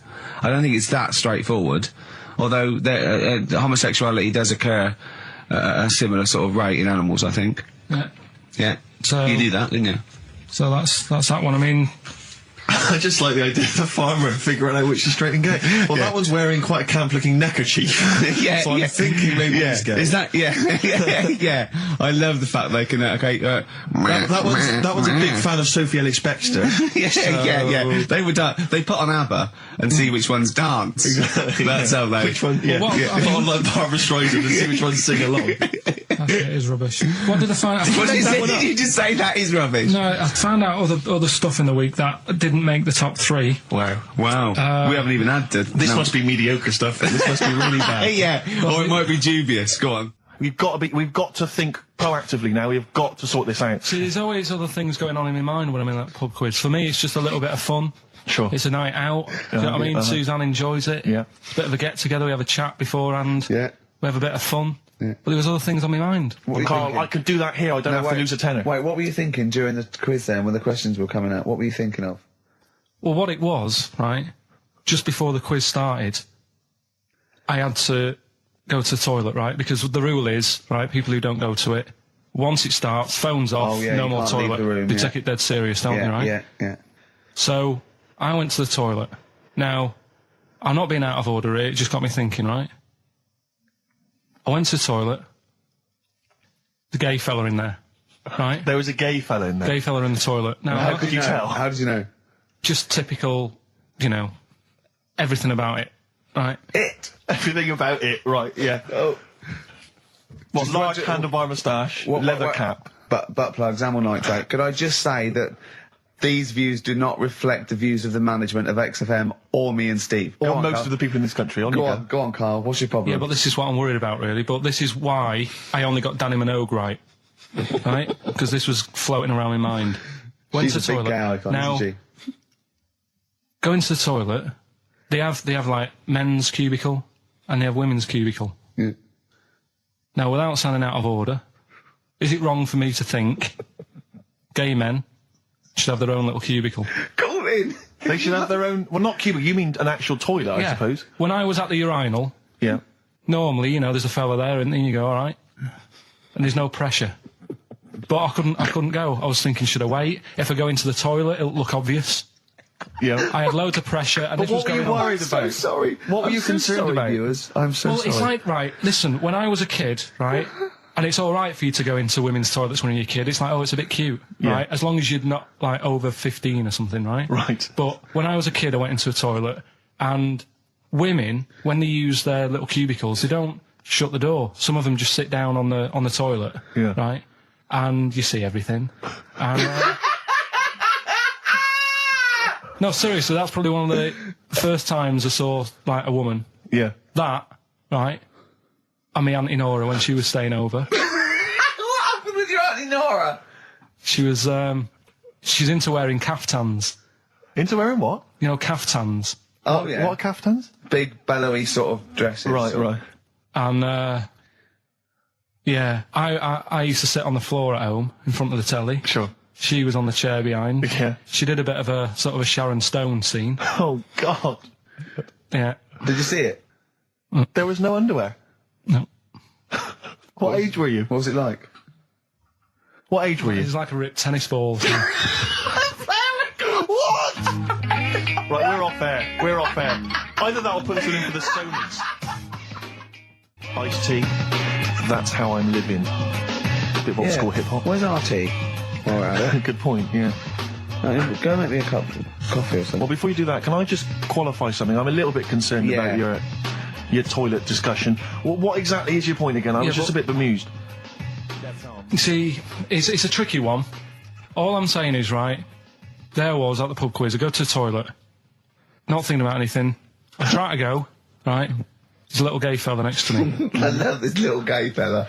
Now, the weird thing is, there's nothing stopping him having a little glance, right? Because he's allowed in the fella's toilet. Yeah. Now, I'm not allowed to go into the woman's toilet and have a little look round. Right. So all I'm saying is, should they have another toilet area? What, for gay people? Yeah. And so this would be gay men and lesbians? Is that going to complicate things? Well, I mean, I can only assume. I mean, to what point? I'll ask you a question, right? If you're intimidated, that's a shame. But you know, most gay men aren't looking at your knob. You know that. What do you mean? I can only say that 99.9% of gay men who use a urinal standing next to what they assume is a heterosexual man aren't looking at his knob. And what they're doing then? They're emptying their bladder. No, but the thing is, I can't talk. You're saying like, you know, about would you have one toilet for lesbian women and gay fellas, right? Well, does that mean? Yeah, would it be mixed? Would it just be? Well, would it have a man on one? That's heterosexual man. But one little picture of a woman on the other, and then what? What would the little icon be? A man and a woman? A man and a woman. Just having a chat? Yeah. In pink and Doc Martens. But you couldn't mix them because then what would happen is you'd get people who are going, oh, I'll play up to this a bit. What, pretend to be gay? And yeah, you know, sort of grow a moustache and shave their head. And pretend to be a lesbian. Right. Yeah. So I see. So you know, people pretending to be gay so they could go in and have a look at the lesbians. Yeah. Right. So that would mean that we need 4 cubicles now, would we? Yeah, no, this is fine. 4 cubicles. So every pub How now... many toilets do we need at the Every moment? pub's now got 4 toilets. Oh, Carl, bisexuals. Yeah. Now, interesting. Bisexuals. How many toilets do we need now? Call the council. Do you use any? Huh? No. No, because they're interested in everything, aren't they? Because the little bisexual fella will be looking at your knob. Right, with them, Yeah. what you do, you just have a door, you open it, and there's one urinal there, so you can't get a queue. They have to sort of wait. I just thought that, well, why can't there just be a thing between the urinals so no one can look at anyone else's knob? Wait a minute. Just to go back to Ricky's point, what stops, even if we've got the toilet for gay men, what stops the gay men who want to have a look at your willy going in the regular toilet and pretending that they're straight? Most men don't Who is going to police this? Don't wear gay across their No, head. exactly. They don't have a tattoo. There's no branding yet in the British house where they have to declare. So we're going to have to expand this. What So we've do all you- got to carry identity Do you know cards. you can see a gay, can you? Coming a mile off. No? No, I'll just hold it in next time. No. Can you tell gay men? Do you know a gay man? I'd say probably if you did if you lined some people up Yeah. and said point them out, I reckon I'd get. But hold on, we're not talking about people dressed in leather with the arse cut out and an handlebar moustache. Yeah. We're talking about, the everyday, No, non-seen... of course, Oh, no. well, yeah, but I mean, suppose I put you in a room and there was 10 naked men, right? Yeah. And there's 5 gay men and 5 hetero. Could you walk along that line looking at those gay... Am I naked? No, you don't have to be naked. Why would you have to be naked? To catch them out. How would you catch them out? Don't go into it. Don't go into it. Play a record. Miserable now. Would you share a toilet with Morrissey? From Manchester, you have a lot to talk about, wouldn't you? Yeah. We've had an email, Rick, from Jim, and he's just simply said, what about a separate cubicle for bold Mancunians? That's Feeder and come back around. It's a new leaf, Steve. I'm going to do properly now. I'm not going to be slovenly. I'm sitting up straight, you see. Yep. And it's going to be a proper DJing, because I think... Coming up soon, some great tracks, including a new one from Abs and an old one from Snow. Informer. You know me, that was me, eka boom, a licky boom boom down. I'm joking, of course. We've got some fantastic tracks. There's some stuff, great yeah. chat, and we've got Carl There's with some me, great Steve. chat. Steve. I'm Ricky Gervais on XFM 104.9. There he is indeed, with him, Steve Merchant. And Karl Pilkington, of course. Say hello, Karl. All right. Yeah, nice. And you say you read... The beginning of a radio show is very much your wares, your shop window, laying out your stall. I don't think you could choose a better track than The Only Ones, Another Girl on the Planet. I'd love to hear it. One of my favourite intros, that. Amazing. Oh, that was dangerous, because I once heard on Capital Radio, this has got to be the greatest rock intro of all time. And they played Money for Nothing by Dire Straits. Brilliant. Yeah, I can just imagine them putting their head down. I remember a friend of mine when I was at school, he just bought a car, and he took me outside to show off the stereo system, Money for Nothing. Really? He just played that. I've never heard the song before.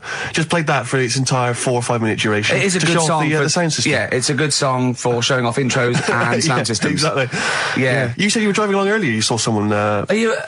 Yeah, it was one of those zooped up sort of sporty saloons. Nice. You know, the big like a Mondale or something. Big, and it was blaring out. And the bloke in it was sort of like, I could tell he was 24, but already going bald.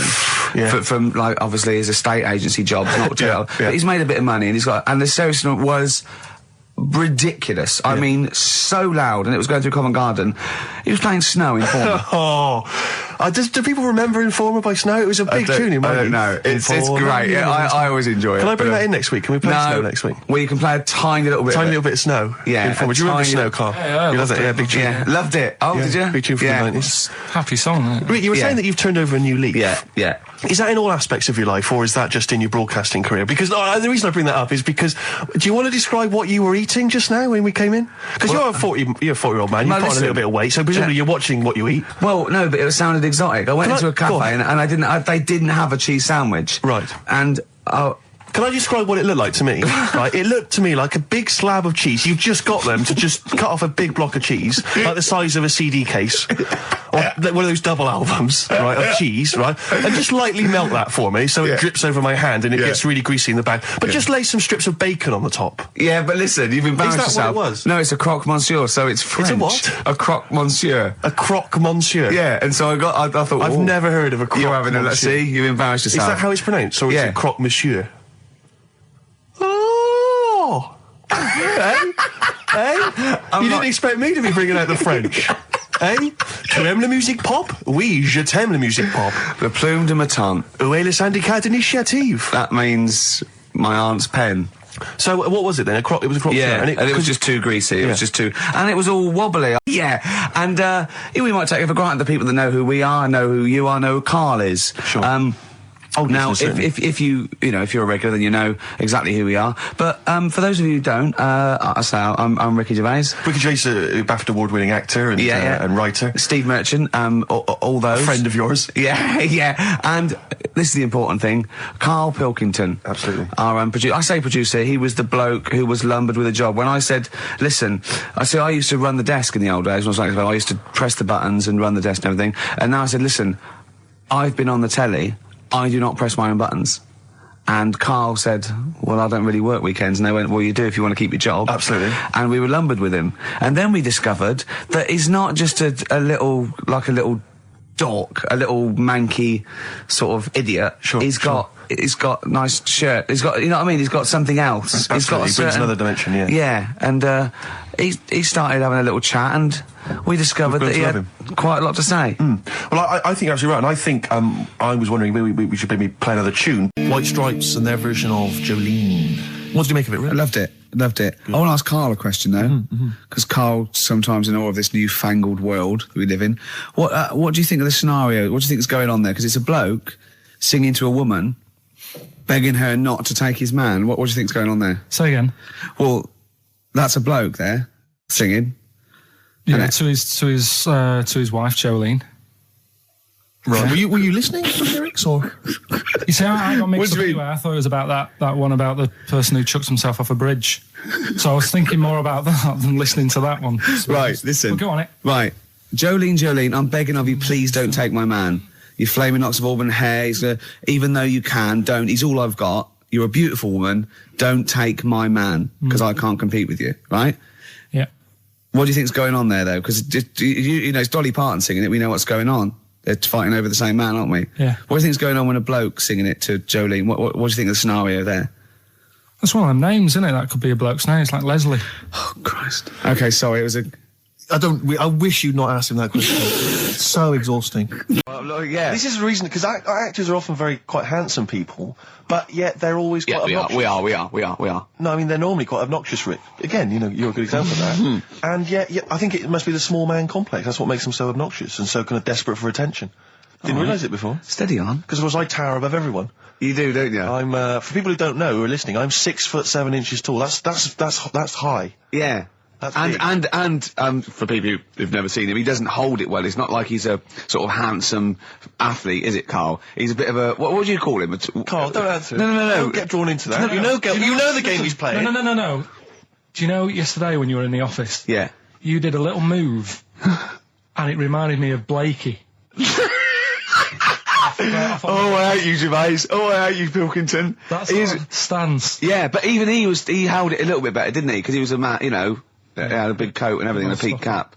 But, yeah. I can't believe you. Like, I've not suffered enough from being freakishly tall. Now, till my best buddies, live on radio, are just... It's not just the height, though, is it? It's the posture and the face and everything. But it's got your places, hasn't it? No? What do you mean it's got me places? I think people give you a bit more of a chance in your career and stuff, 'cause it's like... What, yeah, stacking shelves? Because I can reach to a high level. Muse, Plug-in Baby on XFM 104.9. Rick, Gervais, go on. Well, yeah, but I know you guys are laughing about the height thing, and for those that have only just tuned in, I am 6'7" tall, which is tall, and that's big. And I pride myself on it in a way. I've worked hard, I've not smoked, I ate well. Yeah. It's an accomplishment. But obviously, I didn't have much involvement in it. I just am, and it's a curse because mainly the problem is that you can't get stuff, you can't get clothes, you can't get shoes. Yeah. It's size 14 feet. Yeah, but it is genuine, and I don't know. I mean, it costs a lot to buy a pair of size 14 shoes, and if you were genuinely poor, I don't know how you'd afford to be tall, because the clothing costs more, everything costs more. I've seen this in comics, that you'd actually go to school in a barrel. Wearing a barrel. With just braces, it'd just be a barrel like that, and you'd have sort of flip-flops. And you'd take a mule with you. They all had a mule, didn't they, the poor people? People always think like you'll be in a pub or something, and people just think they can talk to you about it. They just think, hey, you lanky, it's just like, because it's like they But that really annoys you, doesn't it? Well, it annoys me because it's like they think I should be proud of it. Like, well, exactly, but they don't think that this is not a disadvantage. This is not a disability, is it? You're taller than most people. It might get a disability. No. If you were 8'3", it'd be slightly debilitating. You would, but disabilitating. What? Disabilitating? Yeah. No, you're a medical man, aren't you? But no, the point is, it's a disabilitating because when you go on public transport, like if you're on a coach, yeah, the only place I can sit on a coach is that seat on the driver's lap, either on the driver's lap or that seat at the very end. Yeah, which sits into the aisle. Yeah, that's the only place I can. Well, sit. you stand up, some sort of kids at the back waving at drivers. You could drive it from the back. Here he comes. Watch it. Were you a tall baby? Or Mr. and Mrs. Merchant, you've given birth to a basketball player. Look at his dribble already. Were you a tall baby? Babies aren't tall. No, at what point did you suddenly, like, Jesus, nothing fits me? Well, it didn't happen overnight, Carl. Let's do a little graph. How tall were you at 5? Oh, I don't know. 3 foot. 3 foot. How tall were you at 12? 6 foot. 6 foot, are you really? I don't know, do I? How do I remember? I don't remember this. Well, when did teachers start calling you freak boy and lanky? They didn't. It wasn't Didn't they? So much. It was no. You went to a funny school. I went bowling with him once. So I'd never been bowling before, and he'd been once before. And he went, "Let's go to this bowl." We went to a bowling alley, right? And you have to wear these special shoes. Now they're sort of like pointed things anyway, and they're multicoloured, sort of red and green. They look pretty weird. And the woman said to me, "Oh, what size?" I said, "Oh, 8. She went, "Yeah." So, "What size are you?" He went, 14. She went, 14. He went, "You probably haven't got them." She goes, "Yeah, I think we have got one pair." And she put them on the table, and it was like Krusty the Clown. And I just started laughing. They looked so long, and he had to run round this bowling alley in these freaky clown shoes. But they don't look freaky clown like when I'm wearing them, because the rest of me's in proportion to it. It looks like a little wall bracket. Steve, I'm flabbergasted. But also, you don't like spending money, right? He's mean and weird looking. Valentine's Day. Are you sort of, you know... You've got to love him now, haven't you? What are you happier with? The fact that no girls like you enough, right? This is really mental. Or are you happy because you don't have to spend any money on a card for someone? A little from column A, a little from column B. Right, let's have more monkey news. What have we got? No, we've got so much to get into this show. Insults. We don't need the insults. I think we've got enough. We don't need the insults. Yeah, there's no more insults. What angers me with Carl is, he's been planning that. No, I haven't. I was thinking about it on the way in because Valentine's Day is coming up and I'm not a big fan of it. Right? Condoms? You bought your girlfriend a box of condoms for Christmas. I don't think you can have a go at me. To be fair. No, but I don't just treat her on Valentine's. I'm always... Do you know what I mean? You don't even treat her on Valentine's. You don't even treat her at Christmas or on her birthday. When do you treat her? Hang on a minute. Wait a cotton picking minute there. Oh, why I order. Wait a minute. What's that? Tiffany Dog. I treat your girlfriend better than you, and I've only met her twice. I took her out last night and she enjoyed herself. Where'd you go? Until she had to write the cheque. Where'd you go? To a chippy. A really... No. Play a record! It was a chippy? No, a quality one. Right. Oh, God! Under a fiver for 2. Oh, nice wrapping. Not newspaper, greaseproof paper. And bread. That's Feeder, Just the Way I'm Feeling, on XFM 104.9. Ricky Gervais, Steve Merchant, Claire Sturgis. Well, he's defying me. He's not calling in. We're going to give out his number and he's not calling in. That's even more annoying. Who does he think he is? I don't know who he thinks he is. I'll tell you what I'll tell you who he is. Yeah. He is a little bold Mancunian. Let's never That's let him who he forget that. is. I don't know who he thinks he is, but there's the fact. Just, Carl, call in, because you're annoying me and Steve. He's been slagging you off as well, Steve. Well, go on. What's in the he week, you know, he was slagging you off. I mean, in the week, I was joining in and laughing along, but now I'm thinking but now I'm thinking that you're more on my side than he is. Thanks very much, Rick. I'm glad to see you've come round. He said he was. I was in the pub with him and Johnny. Oh right, so there's a little audience. Good. And he went, have you seen Men in Black 2? I went, no. He said, have you, Johnny? He went, no. He went, there's a thing in it that looks just like Steve. And I went, what? He went, it's a thing, he's got really gangly arms and bulbous eyes, and it just works really fast in the aliens registration thing. And I went, all right. I said, well, bring that up Saturday. Since he's not here, you know, what do you think of that? Well, the reason is that I think the problem I have with is this, that if I was to say things like that about Carl, I'd destroy him. He'd be a broken man after I'd finished with him. Call in, Carl, or Steve's going to say a few things about you. I'm going to get a couple of home truths out there. I can't believe it. I cannot believe it. Yeah, we were, you know, at the time I was joining it, we were having, you know, slagging you off on other things as well. Sure. But now I'm thinking, maybe maybe you were wrong. Maybe I was taking the mickey out of the wrong person behind their back. If you receive any phone calls from people you don't know, we don't know anything about that. Instantly, we don't know why that is happening. That is just going to be a weird, spooky thing. So and don't bother telling the story about Men in Black 2 either, because I don't think people will be interested. Actually, on the subject of Men in Black 2, what? Have you seen that, Steve? No, I haven't, Carl. Tell me about it. You should see it. Go on. Why? Because there's this thing in it. Go on. What, a stupid, bald Mancunian tosser? No, weirder than that. There isn't anything weirder than that. Big eyes, it was gangly.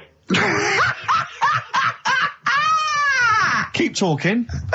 You've got to see it, because you wouldn't believe how the likeness and that. You've got to get the film out tonight.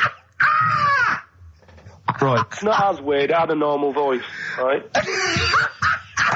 He's done you and he's not even here! I'll tell you what, mate, it ain't worth coming in next week. Stay on the line, Carl. Play a record, Claire.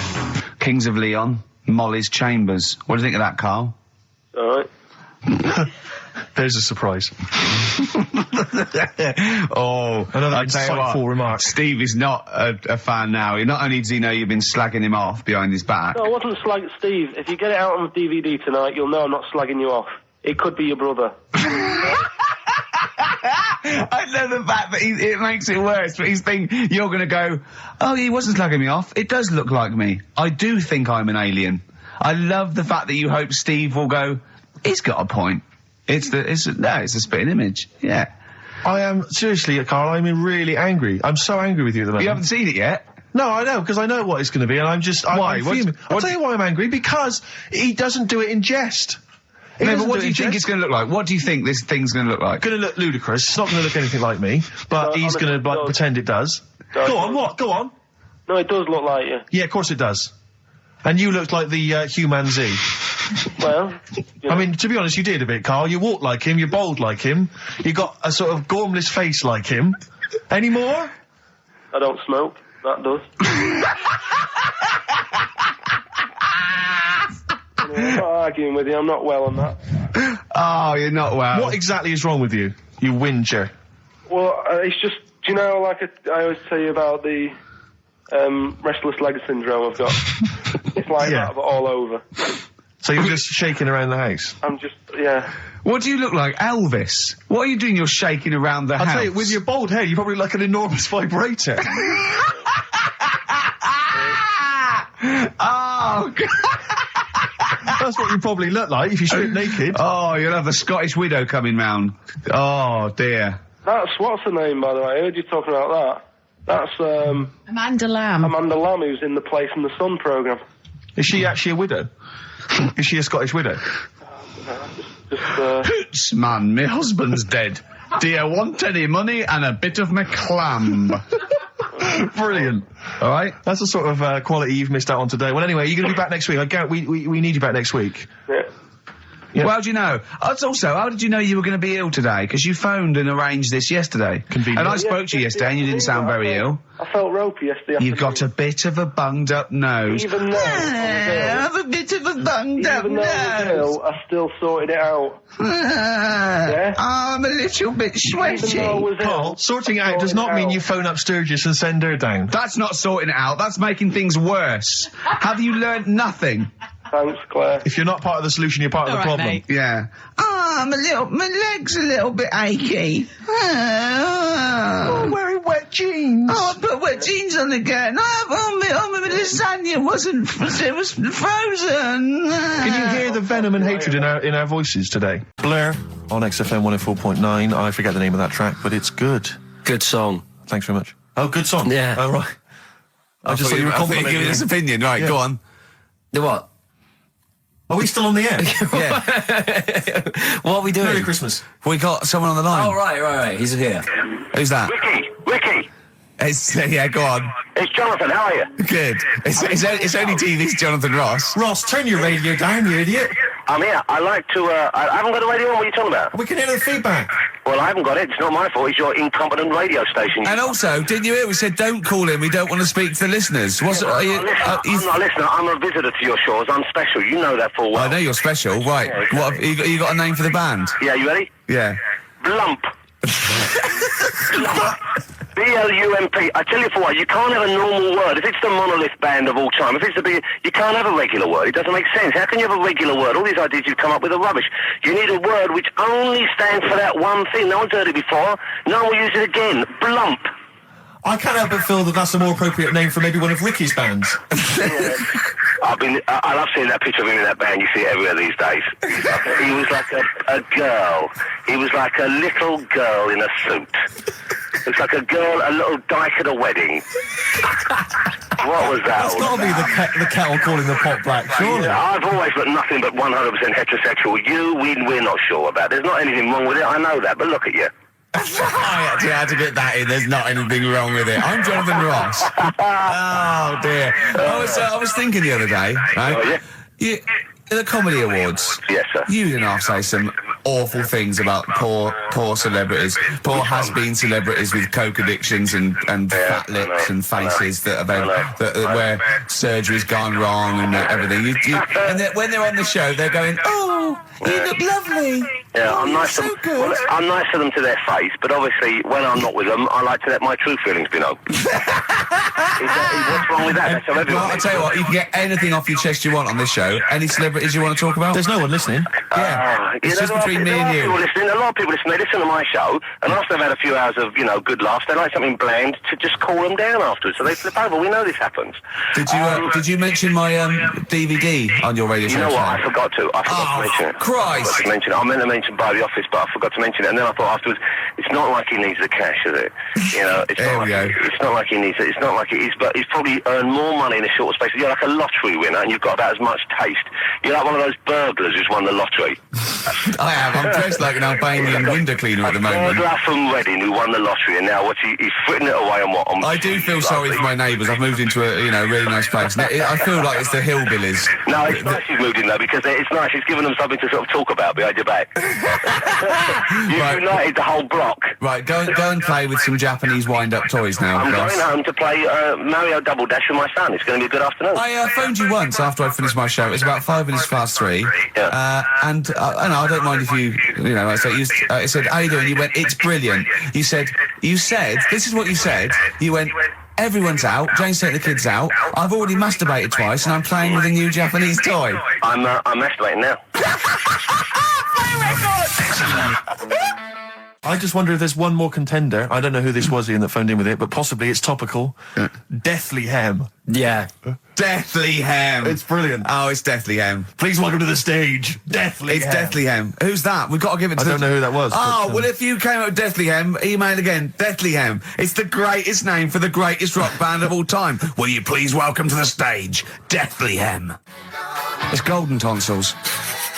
Isn't it?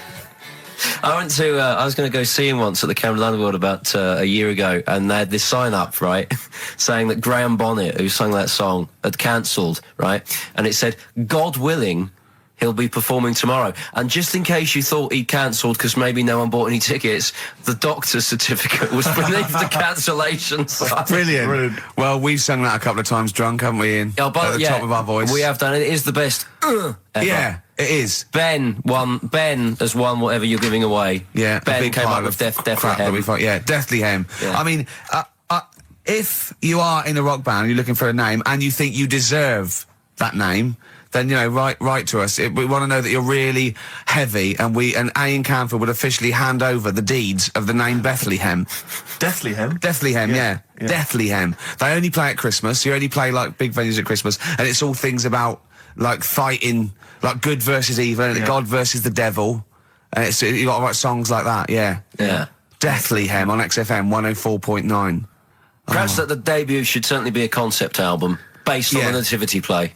Yeah, Nativity, yeah, that'd be just good. the whole kind of Old Testament in kind of rock form.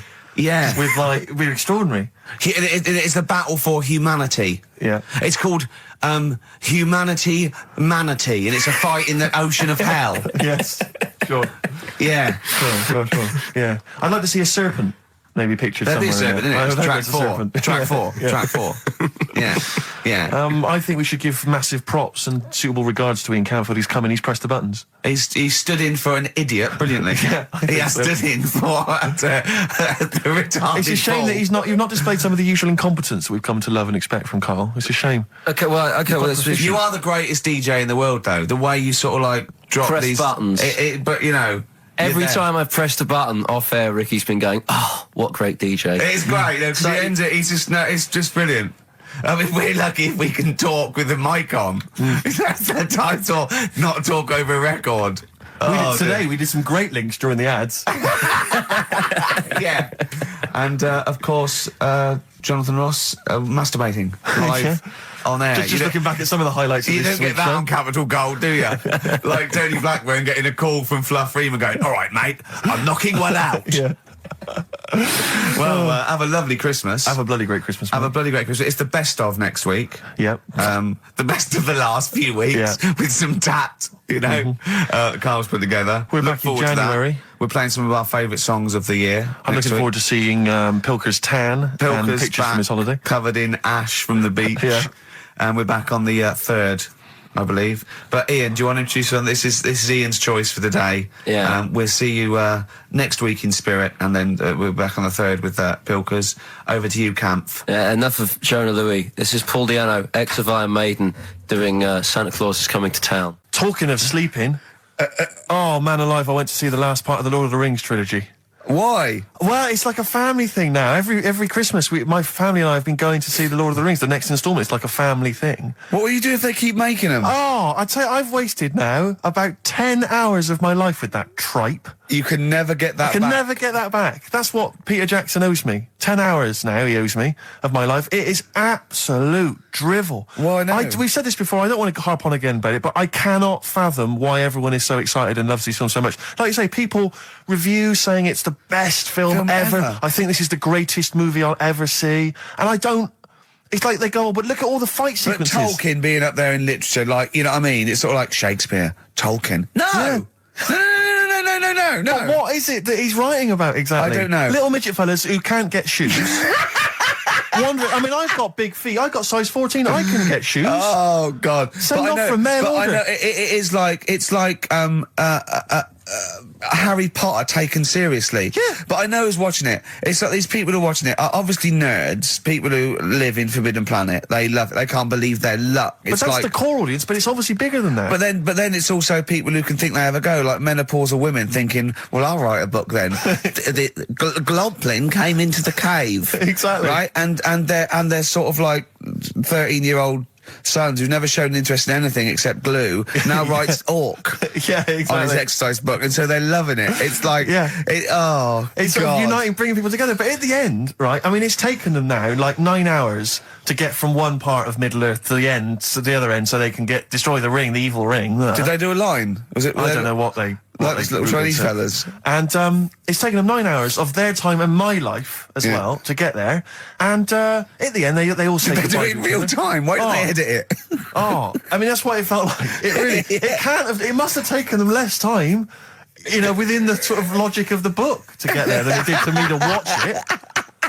And at the end, they sort of say goodbye to each other and they all hug. So there's like, you know, there's little midget one, you know, Frida, saying goodbye to, you know, Bjorn. What are and they Benny. called in the thing? Because are they PC in it? Are they called like midgets and dwarfs? No, they're called hobbits.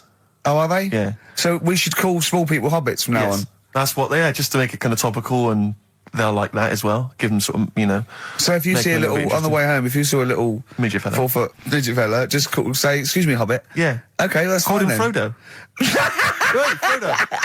He'd like it. He'd love it because everyone loves the Lord of the Rings. They love it. No, everyone loves the Lord of the Rings. In the end, if you ever get to the end, they all hug each other. They say, well, basically Frodo has to say goodbye to all his other little fellas, and so he's hugging them. I don't know how many of them there are, and he's hugging them, right? And it is the most interminable thing I've ever seen. It's like the music's playing. They look into each other's eyes. He hugs them. He hugs. They pull back. They look at each other again. That's like, we'll never see each other again. Then he hugs the next one, and I was just screaming. I was thinking, hug, just one big group hug. Yeah. Then we can get out of like it. an American football team. Exactly. Just go. knock Not heads. each individual one. I mean, it's dragging on and on and on. And apparently on the DVD, there's like an extra sort of 20 minutes of extra footage of scenes he's cut out. Who's watching this tripe? Who cares? I don't know. I genuinely, have we lost some of our popularity by slagging off Lord of the Rings? I don't care. Screw them. If you love it, if you can't live without Lord of the Rings, screw you. I don't want you as a listener. I can't fathom it. Really, Rick, it's not like I'm trying to be wayward or controversial. I can't get my head around the popularity. But doesn't Harry Potter annoy you as well, though? Yeah, but at least it's kind of over in an hour and a half. Is it? I haven't seen it. I went to the toilet 3 times during the course of the film. Really? It's unbelievable. The woman sat next to me. Sexy stuff in it, was there? Some of those little pixies with the pointed ears. It just took me back to all, Mr. Spock. Oh, all those glorious days. But it really is just. I mean, have you seen any of them? You've not bothered. I've seen one, and it was long, and I thought it was nicely filmed, and I thought, well, okay, I'll just get through it. I even think, it was just a list of, and here come the orcs. Exactly. Right, okay, we see the orcs now. Yeah. But it's like people go, look at the amazing fight sequences, the amazing immense battles. And it's true, he's got thousands of actors and stuff on horses, brilliant. But I'm not impressed by good time management. No. Well done, he's got all those people together, he's orchestrated it, well done. But it's got to be more interesting. My friend summed it up. He said the Lord of the Rings films, they're like the film equivalent of an Enya song. Yeah. And that to me is exactly right. Lots of billowing dresses, slow musical moments. That's good. People riding majestically on horses. Enya. Constantly riding majestically everywhere. Dido's taken over from Enya in that. Well, so I've got a confession to make. Go on. I like that latest Dido song. Oh, play a song. I know. I thought I don't know what to say. Let me explain something to you about Dido. Oh, God. Snow Patrol and Run. On XFM 104.9. Yeah, not bad at all. So everyone had a good Christmas though, yeah? Really? Carl, even though it was like a little bit Lanzagrotte, it was a nice Christmas. Yeah. What was the book you read, by the way? Someone just emailed in and wanted to know. What was the book you read? It was The Governor. The Governor? Yeah. Right, okay. Did you buy Suzanne a gift in the end? Which you surprised her with on Christmas Day? Yeah, after that show that we did before Christmas. Yeah. I was walking home thinking, might as well treat her then. Yeah. Went and got her a necklace. Nice. Actually, she said she wanted a necklace, but I didn't know which one, but went and got one. Yeah. And she was happy with that. Yeah. That shut her up. yeah. But, yeah. And did she get you something? Your gift back? She did get me something, yeah. See, we knew she Of course would. she would. Yeah, but the thing is, right, she got me a little Game Boy Advance to take on holiday because she knows I get bored. Lovely. Right? So that was good, but I was like, hang on a minute. I know how much I spent. Oh, and I know how much these are, right? But I was clever, though. When I got to the airport, I bought her to get me an extra, bought me an extra game for it. Yeah. Got the value. Of course. When you were growing up, did you wait to ask your mum for sweets right at the counter so the woman would embarrass her into getting you it? What, you mean just slip it in the basket? Well, no, just wait till there's some, a stranger watching before you ask for sweets. Mum, can I have a Kinder Egg? Did you sit in front of Suzanne when it got to Suzanne, can you get me something else? Because remember I spent more on that necklace than you did on Game Boy Advance. And the woman in Dixon's goes, oh, you better get him something else. She goes, oh, bloody hell, all right then. Nah. She did well, though. You know what I mean? She's done well to keep you, hasn't she? Done well. Because you're such a find. You're quite a catch. Yeah, she must wake up every morning and go, ooh, I am the luckiest girl in the world. Well, she told you that the other night. What? She said the other night how good it is living with me. Oh, yeah. I said to Suzanne, it must be great, because I only see him 2 hours a week, and I like to squeeze his little head. You can do that all day, every day. Does she ever squeeze your head? No. No? No. It's like that thing, though, isn't it? It's like when you work in a chocolate factory. You get sick of it, don't you? If it's there all the time. Yeah, she must think, well, I could squeeze that head any time I wanted. It's not worth it. I'll just, yeah. What about your Christmas? My dad, I'm wondering if you're turning into my dad, because he bought my mum a bracelet. He won't mind me talking about this, because he said you'll probably talk about this on the radio, and you're right, Dad, I am talking about it. He bought my mum a little gold bracelet. Lovely gift. You know, it was a lovely thing. And she opened it, she loved it, and everyone thought, what a great gift, lovely gift. He wouldn't stop talking about it. He wouldn't stop talking about the gift he bought. He kept on grabbing my mum's arm and showing it to people. Look at that. Look at the gleam on that. The gleam! Steve, look at the shine on that. Look at the gleam there. Look at that. Gleam! And do you know what he said? He said the great thing about that's pure gold. He went, it's an investment. That's an investment, that. It's gold, you know, it's always worth something gold. I love that when people get a gift and it goes an investment. I love it. But what, not only does it sort of take away any of the romanticism of it, but it was the way he constantly was talking about how great a gift it was that he bought. I haven't heard the word gleam for 30 years. Look at the gleam on that. The gleam. Look at that, look at the sparkle on that. And look at that, and it looks like rope. That's what he kept saying, it looks like rope. It looks like gold rope. And he just, and I heard it, he disappeared, we were opening gifts, he went disappear, I could hear him in the kitchen going, think about that's pure gold, that, Elaine, that's pure gold. I might melt that down. Yeah. John, next door neighbour, John, look at that, look at the shine on that. That's great, that's brilliant though. But it's just, it sort of undermine the gift a bit if you keep on droning on about how great it is. If people enjoy giving, that's nice, isn't it? And you got to, you know, what did your mum say? She loved it. She couldn't get a word in edgeways. That's a step up from a jar of coffee, though, isn't it? It is a step up, yeah. That's good. Oh. What about yours? I didn't get my mum and dad anything this time. No, because I'm always treating them anyway. Whenever if they need a few quid, if I can help them. Well, you are the gift that keeps on giving, Carl. No, but don't just go giving anything just for the sake of it. You know what I mean? Wait for the time that's right, sort of thing. Just because it's Christmas. Because... yeah, I mean, there's no better time, is there, really? No, I just was going to say my mum and dad didn't get me anything, but they did. What did they get? But, just some money. Mm. But, I'll get them something when the time's right. Do you know what I mean? They always need bits and pieces through the year, so... Yeah. I'll look after them. Sure. But, it was weird being away on Has anyone Christmas got caught onto the fact that, you know, they leave groceries in the telephone box near your dad yet? No, that's still going on. Is it? Going on, yeah. Oh, that's fantastic, isn't it? That is just fantastic. So when he needs a loaf of bread, pint of milk, just goes down. Does he ever give that as gifts? Now listen, are we doing the film thing in a bit? Oh. Got more prizes. Yeah. Is it better than Rockbusters? It's all right. I did it in a bit of a rush because I was only in yesterday, wasn't I? Sure. Well, yeah, if you take 3 holidays a year, then there's not enough time for the work. Me and Steve like to, you know, put our priority into, you know, doing the work, coming up with a good product, and getting a holiday when we can. You know, I haven't really. I love a holiday, Rick. You know, I love a holiday. But I don't do the holidays for me. It's for Suzanne, isn't it? She's the one who likes going away. With you? I'll just go, so I'll go with her. Do me bit. When you were playing Game Boy, right, and you'd looked in a hole, and you were reading your book, what is she doing? She'll make things seem more interesting to me. Do you know what I mean? So, like, when we're at the Owl, and the bus driver said, "You've got an hour here," I said, "Why have I got an hour here? I go to a funeral with someone who I loved in a ground and don't spend an hour around it. Why do I want to...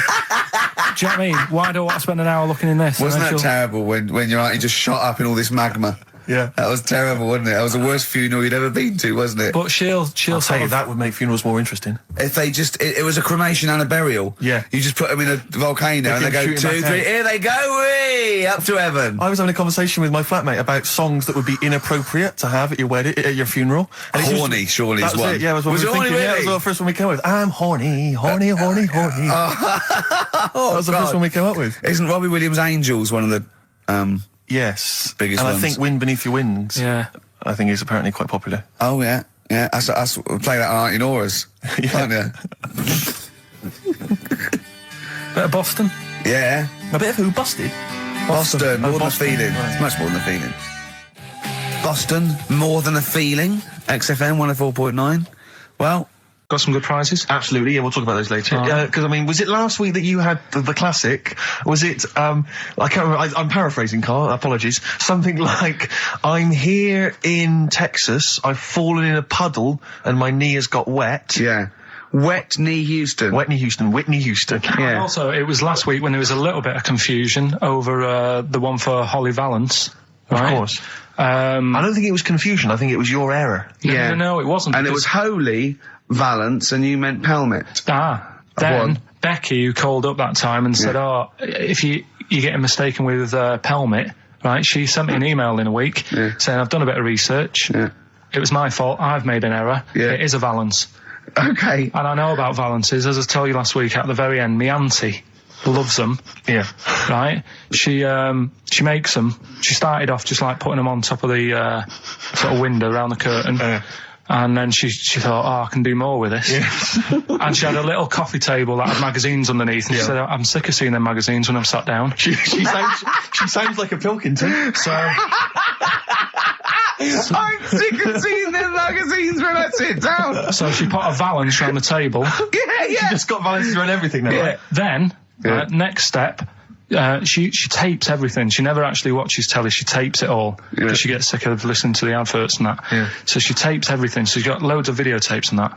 And the video used to get on her nerves. When she was watching a film, she'd see the clock changing. Oh. And it distracted her from the film. So she put a Valance around that. That's genius. Yeah. So that is or is it mental? Only Mrs. Einstein can tell. I don't know. She's even made a little Jack Russell look like a hovercraft. Yeah. It's great. So everything's got a Valance. If you go round and you stand still for too long, the chances are she'll put a Valance around your head. Yeah. This is this is Auntie who? Auntie Nora. And this is the one that farted for 5 minutes. Lest our listeners forget. Farted for 5 minutes. Called his mum, saying I'm farting. 2 minutes into the fart. She said about 2.5 minutes in. Yeah. She said I'm about 2.5 minutes into the fart. My mum said, how long's it been going on for? She said, well, it was about 2.5 minutes before I called you. Yeah. And then it went on for a further 2.5 minutes or something. And then it stopped. And, she couldn't time it because there was a Valance over the clock. Yeah, she used to annoy her when she was on the phone and you put her off seeing the time. She was guessing it was 5 minutes. This was one consistent fart. Yeah, I mean, it wasn't making a noise, it was just... Oh, it wasn't making a noise? Just gas. Right, endless gas. So, there you That's go. fantastic. Well, we started off with a new one, a little bit of Foo Fighters. We like new and old on this show, don't Indeed, we like to mix it up. I'd like to play the Smiths from their debut album, I Don't Owe You Anything. Red Hot Chili Peppers on XFM 104.9. I'm Ricky Gervais, with me Steve Merchant. Hello there. Karl Pilkington. All right. Don't be nervous. We might see a difference in Karl. He's a little bit shy. There's someone here from the BBC filming this, part of that celebrity boxing thing. The Fight, I think it's called, and they want to get a little clip of this, so we're going to let them film for a minute, and then they're going to go away. Is that all right, Karl? Yeah. He doesn't want to be on camera, do you? Do you? I think it ruins radio, doesn't it? Do you know Well, what I not mean? for the people listening, it doesn't. Yeah, but it does, because people are like, he sounds like a bit of a looker. What, you? Yeah. And then they'll see it on the telly, and they'll go, God, yeah, his head is round. It is round, though, isn't it? So, guess what? I got a call yesterday. You'll love this, Steve. From MTV, and they were wondering if they could screen test Karl. That's outrageous. I'm loving it, and I was going, yeah, and I said, yeah, it's fine. I'll come down with him, and I was saying, what about this and that, and they were loving it. I called him up, and went, oh no. I went, why not? He went, well, I'm looking at my reflection now in the mirror. He said, I shouldn't be on the telly. What would you wear for your screen test, Karl? What kind of look would you try and cultivate? Because you've got to bear in mind that the audience out there, they don't know what you look like. So, would you be a snappy dresser like, say, Jonathan Ross, or would you go for your kind of street cash look? Can't wear a suit. You can't wear a suit? Don't hold it well.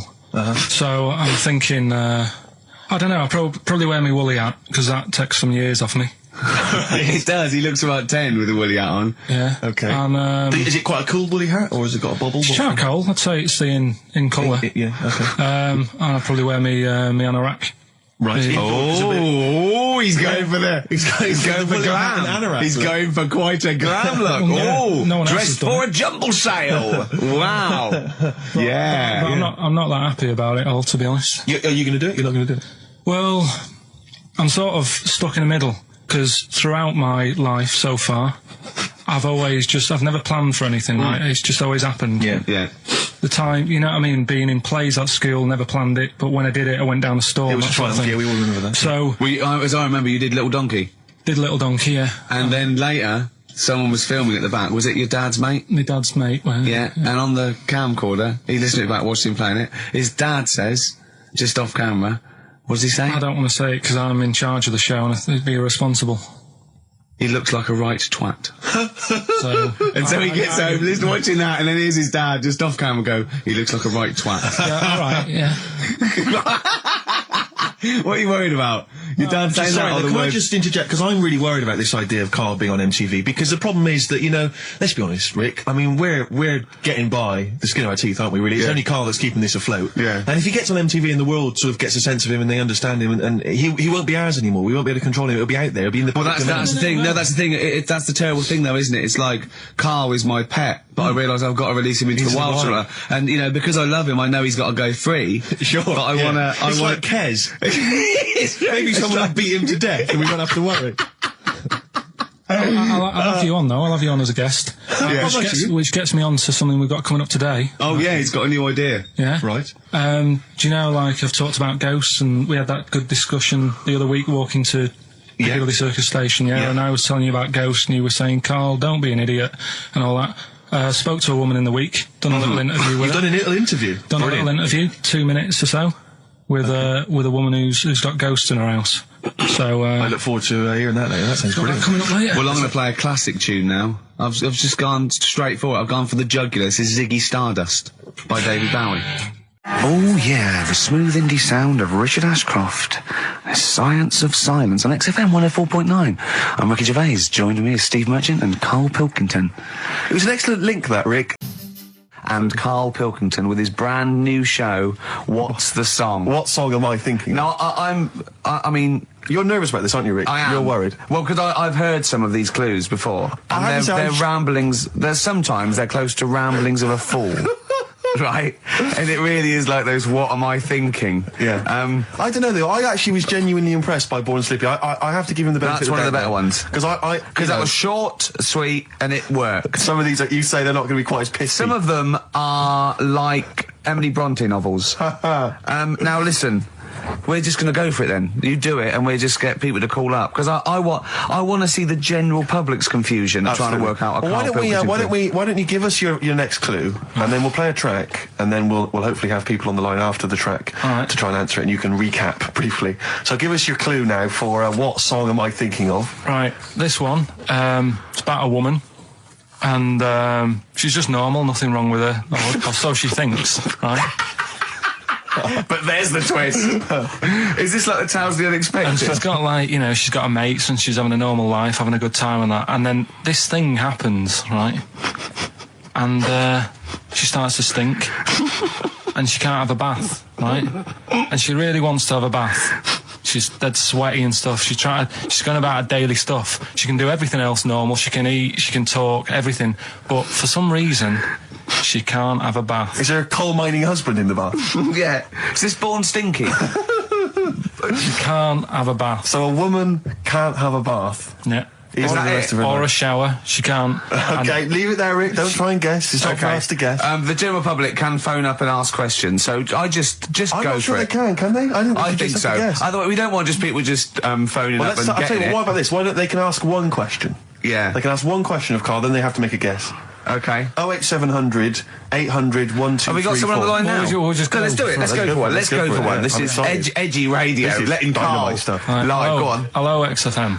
Hello, I'm ringing about, what's the song? Absolutely. What do you think?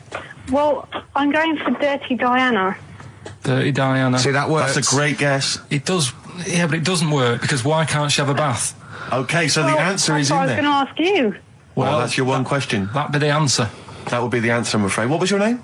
Shelley. Shelley, thanks very much. Shelley, I should tell you that, you know, that you should never take this personally because no one can really get into the mind of Karl. So don't you know, beat yourself up about this. I don't expect anyone to get these clues. No. So well done. That is a fine guess. Thank you. Thank you. Okay. Anyone else there? Let's hello XFM. Who's that on the line? It's Chris. Hello, Chris. A question for Karl? Before you give us I haven't thought of a really good question or anything yet. You just want to go for the guess? No, what I thought was, I'm sure Simon Mayo used to do this when he did the breakfast show on Radio 1 years ago. No, he didn't. So you've just pinched this idea, Karl? If you're going to rip someone off, Karl, do not rip off Simon Mayo. I haven't ripped this off. I thought this was a new idea. I was going to do it with sound effects instead, but that's... he used to do that, and he used to get his team to play other characters. You idiot. Well, no, hang on. Not you, Chris. I'm saying you idiot to Karl. Yeah, but nothing's new anyway, is it? So I'm not getting annoyed about it. True. What do you think the answer is? Is it Cornflake Girl by Tonny Amos? Good answer. She couldn't have a bath because she'd go all floppy and then go down the plug hole. Good answer. She'd go all soggy. Yeah. So is it Cornflake Girl? No, it's not, but that's a great answer. It could have been. All right. Okay. You're already seeing the error of this, aren't you? I think this is great radio. I'm really hooked on this. I'm genuinely excited. This is really like that. Those so-called lateral thinkers. A man got into a field and dies. Why? Yeah. He ran out of air. No, not the one I'm thinking of. He was shot. Well, no. Yeah, that was a good answer. Well, couldn't Simon Mayo sue you or something for doing it? Will you stop? Don't mention that. Yeah. Listen, I think if you're going to steal ideas from someone, it should be a brain box like Mayo. I mean, he's the man. The only example of one I can ever remember here on his show, because I was quite young then, was some people were pretending to tap someone's phone or something, and then they got caught, and the answer was just bugging by whistle because they were genius. That was absolute genius. That's absolute genius. See, Karl, that's the sort of standard you've got to come up against. Yeah. Thanks very much, Chris. The phone lines are hot. Hello, XFM. Hi, is it Candy Perfume Girl? Is it what? Candy Perfume Girl. Candy Perfume Girl? Yeah. Candy Perfume Girl. Is it? Well, who's that by? Madonna. No, it's... That sounds like an obscure album track. No, it's one of her songs. Just think about it. She stinks and everything. She's a normal life. I didn't say she was a sweet or anything. But for some reason she can't have a bath or a shower. Is this a big song? Just to give him a clue. It's a bigger song than Candy Sweet Girl. Thank you very much indeed for your guess. It clearly is right. Thank you. Cheers. Sorry. Okay, one more, then we go to a record. Come on. Okay. Go on. Hello, XFM.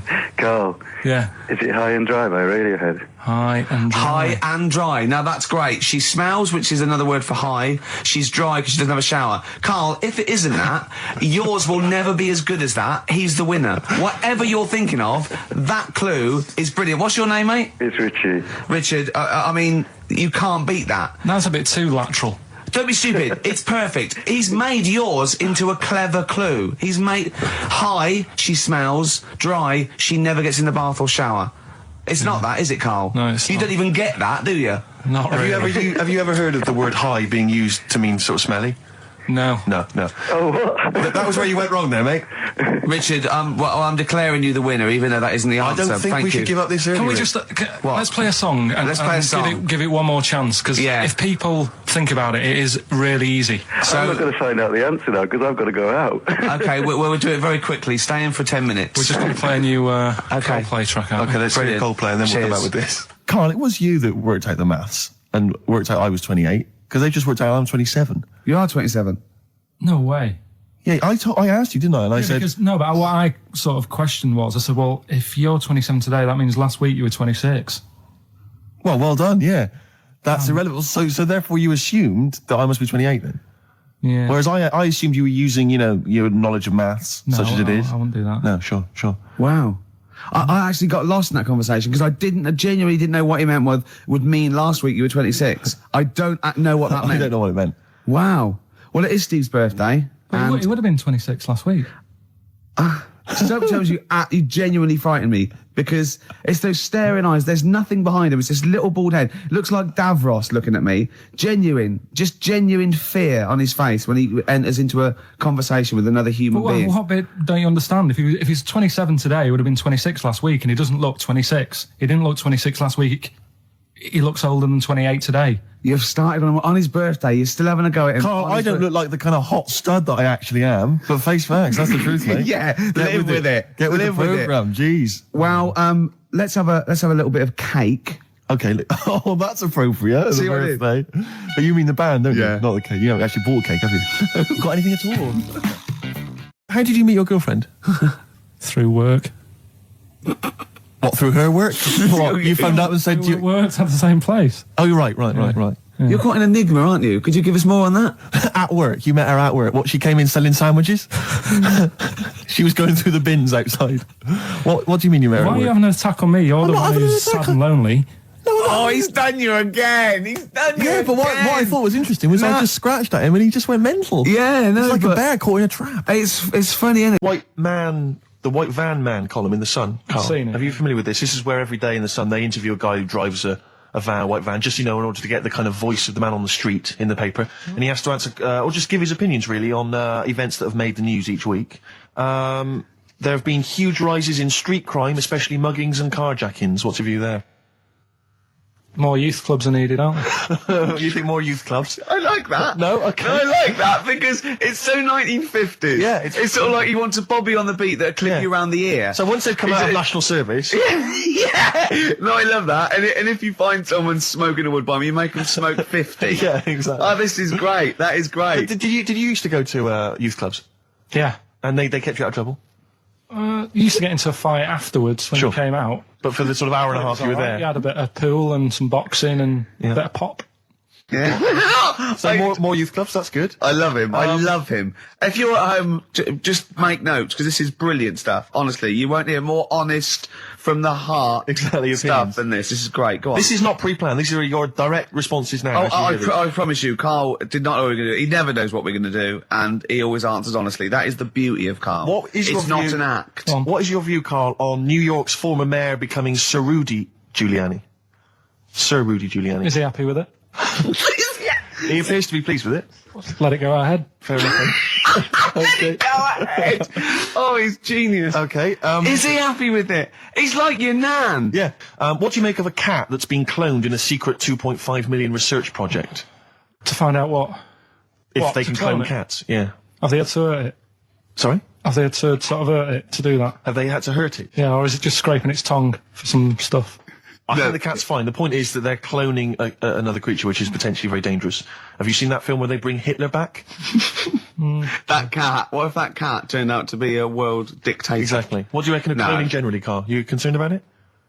When they're cloning for organs, I don't they think- just grow them for the, Do you know what cloning means? Yeah, it's when you make something else that's the same, isn't it? Right. Yeah, I mean, it's not going to do any harm. Okay. And and finally, When you're on the World Council. yeah. Finally, what do you make of some city workers who were caught bonking in the glass lifts of the Lloyd's building?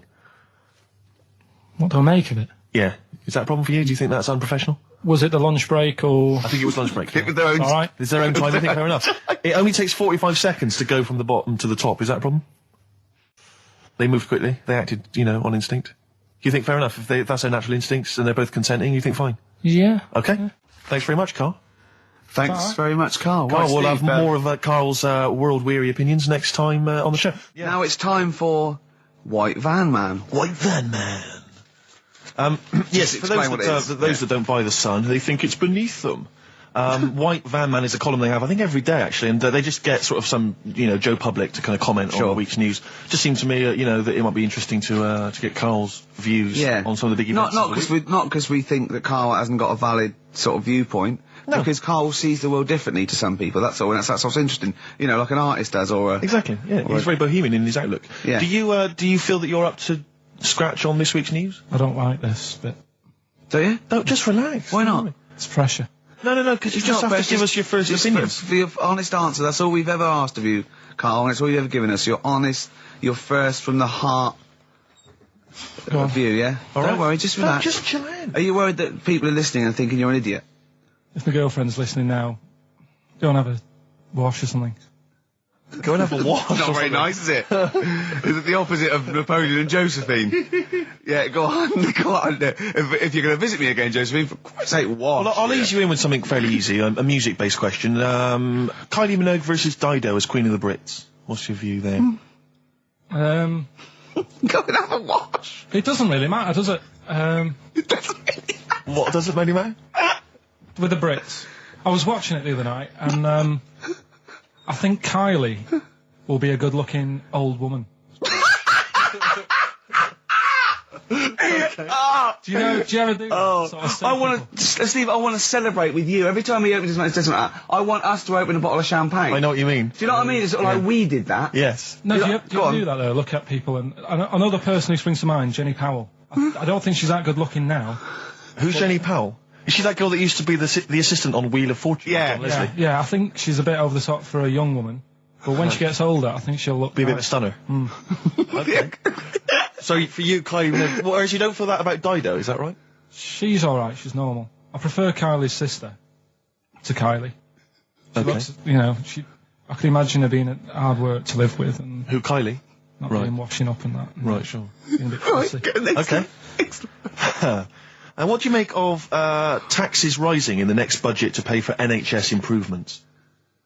Well, my dad went to hospital to have an operation once. Yeah. So I feel like it's worth paying it, because I've got something.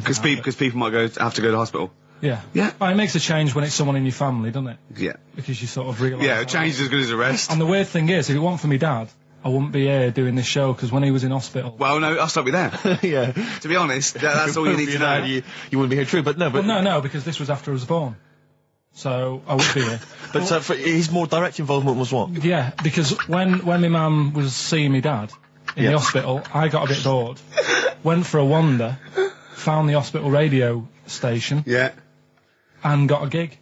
Really? So, in a real sense, if it wasn't for Carl's dad, Carl wouldn't be here. And did your dad, like, while he was listening to you, did he, like, sort of tap the nurse and go, can you get that 12 for you?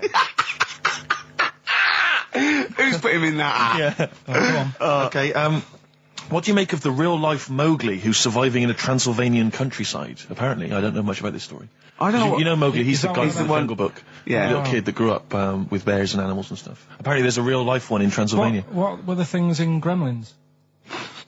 What were the what? Like, in Gremlins they were...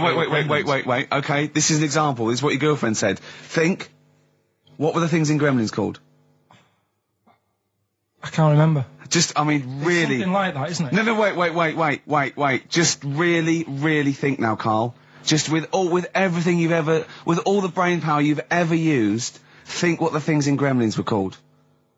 It's not there. There's a clue here. Oh, no. Yeah.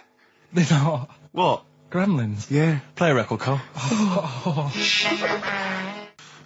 What about the fact that the world's tallest man is living in a semi in Neasden? It's alright, isn't it? Something that someone told me in the week is that, do you know all these tall people like this guy? Yeah. Which is a bit weird they've only just found him, considering he's the tallest man. I think that's a bit weird. Yeah. Someone genius. told me that, do you know the guy who was in James Bond, the big bloke? Yes. Jaws. He's got the same illness as this bloke. Right. And what it is... It's called tall. It's something about... You're suffering from tall. You've got a small tumour or something just behind this part of your head. Yes. Oh, yeah. Just sort of in the middle of your eyes. Yeah. And the pressure on that makes you grow really tall or something. Yeah. So he needs to get it sorted. That's your advice to him. Yeah. Get it sorted. Well, I think we should have a White Van Man session. Oh, White Van I Man think people tune in for the White Van Man Yeah, session. people who haven't tuned in, they don't know. If people aren't familiar with this, The Sun runs a column every day which is asking some punter from the street their views on the week's big events, and we just thought, why not hijack that idea, but apply it to Karl Pilkington. Karl? I've seen much news again this week. You've not seen much news? Don't worry, I'm sure you have an opinion on it. Just give us it from your heart. So Gladiator. Okay, so, well, on the subject of Gladiator, what do you make of Russell Crowe's appalling behaviour at the BAFTAs? This is, I heard a bit about this. This is, when he got some director or something, because... Director or producer and threatened him, because they cut his bit, didn't they? Yeah, they cut a poem that he'd done during the acceptance speech. I watched it on Sunday night. I didn't realise it wasn't live, to be honest. Yeah. But I quite liked the way it was to the point and didn't mess about. He went up, he said thanks. So you're saying that he shouldn't have beaten up the director?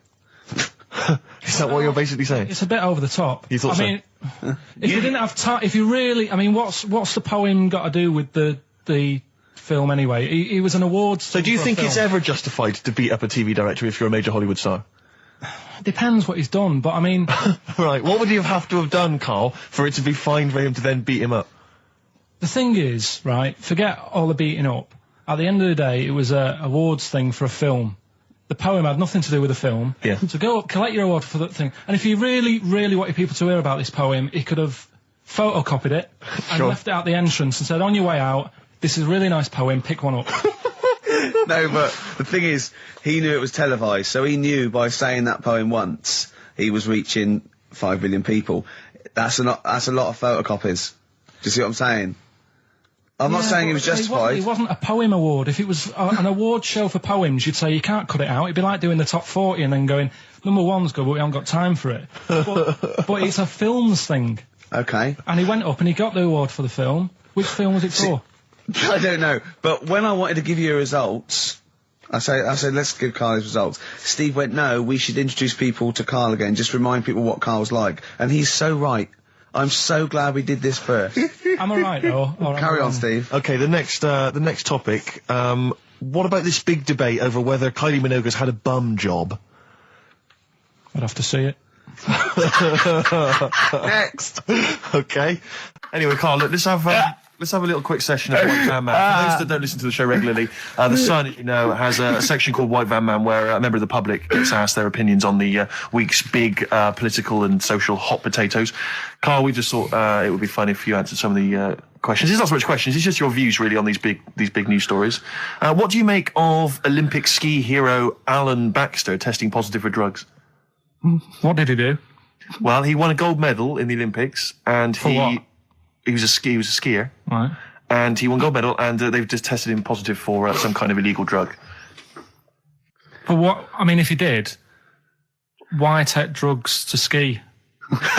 Why? Because all you do is balance. But imagine, it'd be amazing if you were stoned, like going down a hill. Yeah, it's not like you have to... It's not going to help you, is it? No, it's not just like... gravity that's doing all the work, isn't it, with skiing? Yeah, but it's often to do with your athleticism, isn't it? It's No, but it'd be like saying, and we've just found out the people on the toboggan were on crack. It's not going to help them. You sit there and you go with the flow, and you try and you hold on. Could I say, the drugs he was taking... that's his defence, He probably wasn't jacking up H or, dropping a few E's or getting stoned. He was probably taking more sort of performance-enhancing drugs, as opposed to him just, like, scoring some shit around the corner from someone, getting off his tits and jumping in a toboggan. Doesn't mean that, does it? He wasn't off his nut. Yeah. You tested you? You pissed out your head. But why doesn't he just say, don't be stupid, why would I do that? It's just not going to help me out. But it is, isn't it? Because performance-enhancing drugs do. Wait a minute, Steve. Wait a minute, Carl. Right, look at this way. Okay, look at me. Yeah, have I got his attention? Yeah, the lights glinting off your ring there. Yeah. Okay, right. Now keep concentrating. Right, some athletes, you're aware they take drugs. That's to build up Swimmers muscle and stuff. Yeah, swimmers. For example, runners, yeah. Not only do they help build muscle, right, but they can actually, give them a boost performance-wise. They're sort of like steroids and all this sort of stuff, right? So that's the sort of thing we're talking about, okay? Right. So again, he wasn't on a bong would that help before. You? What? Why would that help you when all you've got to do is balance on skis? Not when you're at the Olympic level. Yeah. There's a lot to do with, your body and your legs. It's practice, isn't it? It's like, if you've skied for years, then you've got good balance after a bit. Oh, do you know what, Carl? Do you know what? You've made a mockery of drug taking. Well done. Right, next one, Steve. I hate this. Okay, what about the fact that the pension crisis is going to force Britons to work into their 70s, Carl? You might have to carry on working into your 70s before you can claim a pension. I think it's a good thing. Because you see a lot of old people who look bored. And I honestly think if you keep your brain busy, you'll live longer. Yeah. It's only when you actually shut down, right, that's when your body sort of dies because it doesn't feel it has a purpose. Yeah. It's like if you've got flu, keep going to work. If you have a day off, you just feel worse. You'll mope about at home. Doesn't do you any good. What about where do you draw the line there? What if you say lose a finger? Pop into work? Depends. If you can't concentrate because it's painful. But what if you're a typist? You're not going to type as many words, but you'll do more at work than you would having a day off at home. Sure. Okay. Steve, it's time for White Van Karl. We should definitely get some jingles. I think the show sort of lacks jingles, I think. Yeah. Noises. Yeah. Funny sound effects. Yeah. Wow. Yeah. What's Mr. Nosy Neighbour interested in? Hello, what's going on here? Oh, we should definitely get some pre-recorded comedy noises, Carl, for next week. That's my job, but unfortunately I'm busy reading about Hitler.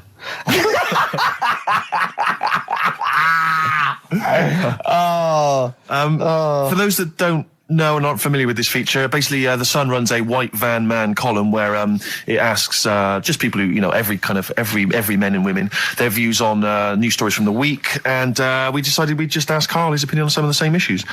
This week... Not like us to rip off another idea and just use it for our own... No. No, but this time... The White Van Man in The Sun this week is Herbie Crossman from Harrow in Middlesex. Herbie. And he's asked his opinion, Carl, and what's yours, on pop idol Will Young admitting he is gay. Come on, Carl. I don't understand what the big deal is, to be honest. Okay. Talking to different people about it, and they've said, it could affect the sales, girls won't like him anymore, which I think is rubbish. Yeah, because it finished George Michael's career, didn't it? Oh, yeah, and I was thinking when I was growing up, right? And Freddie Mercury. I was into Kim Wilde, right? Sure. Now...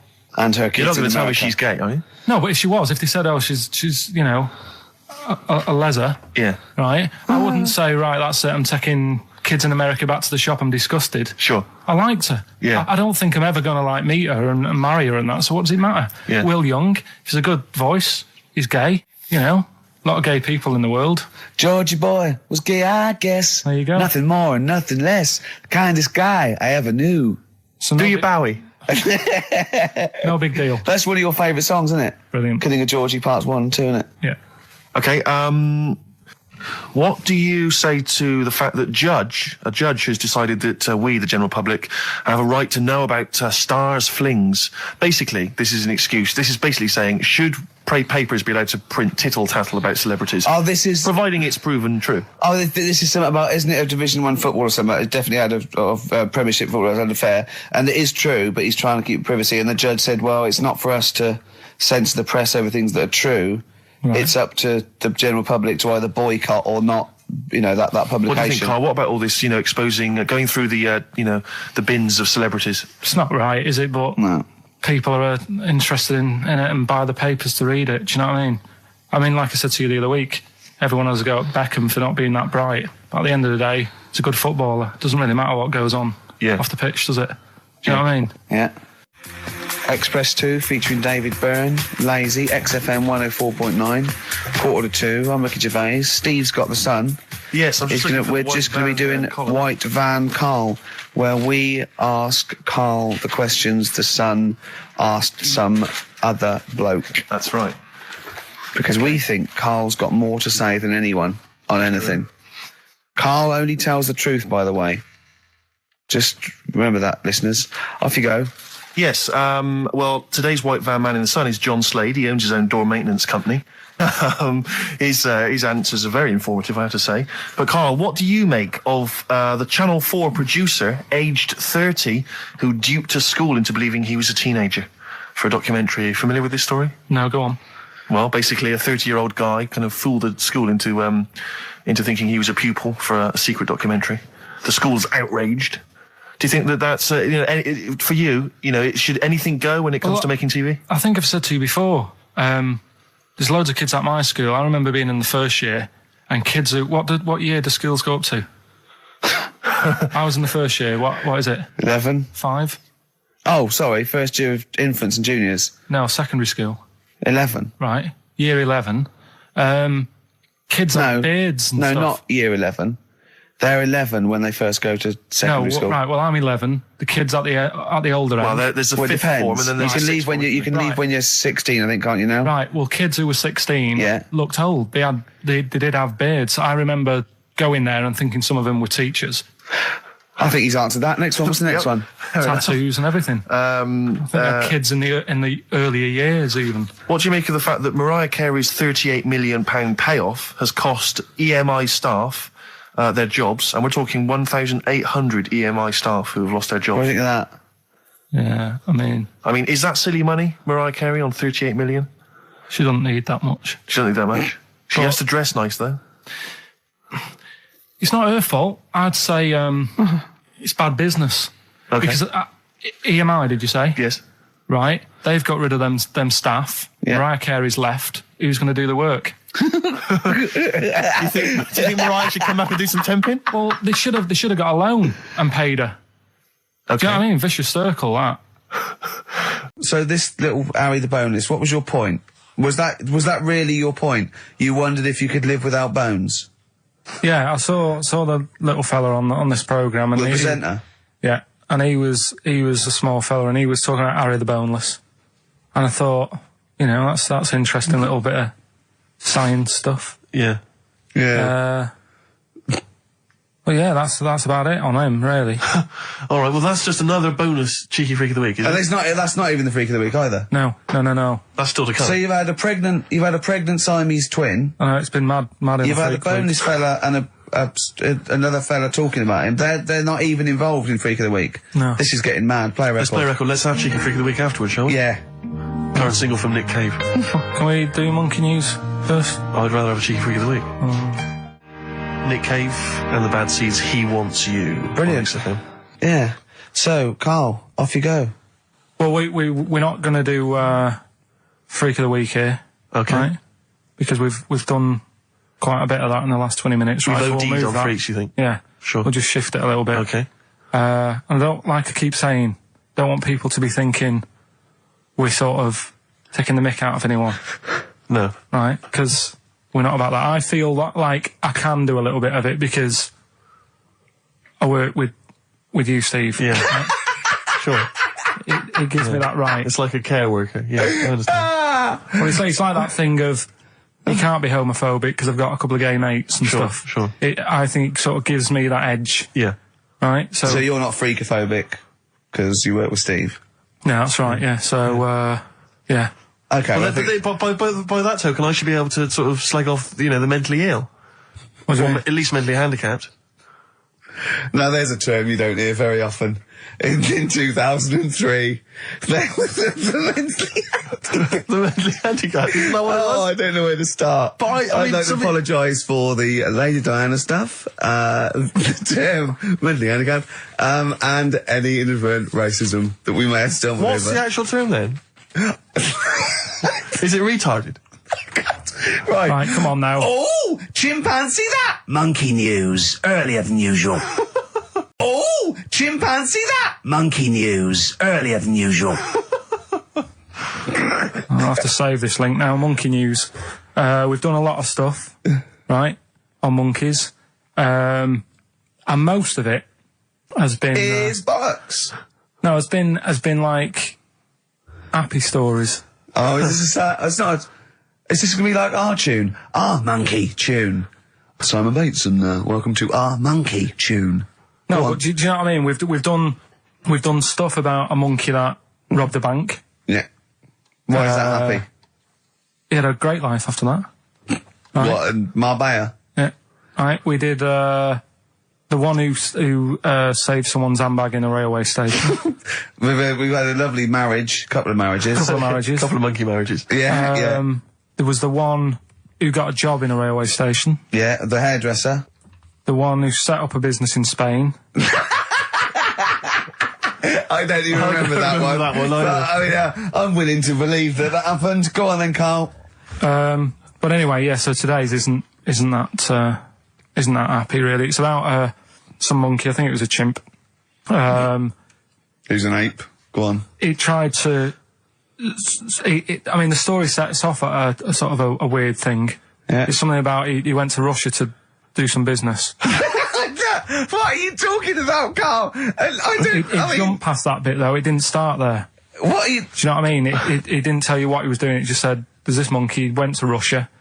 To do some business. Do some stuff. I don't know. Bit of monkey business.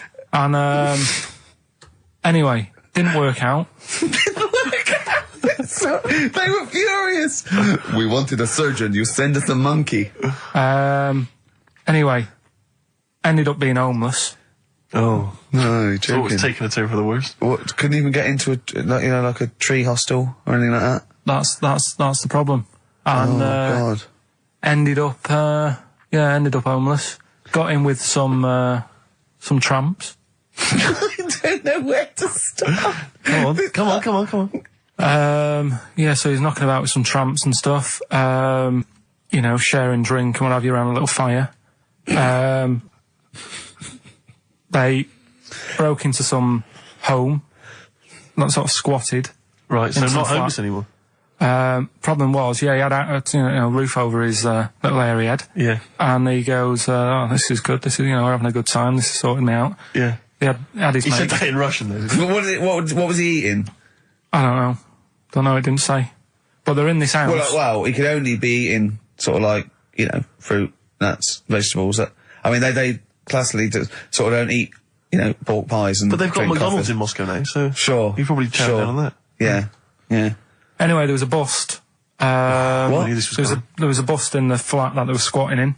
All the other tramps sort of knew what was going on, legged it, left little chimps out there, got arrested.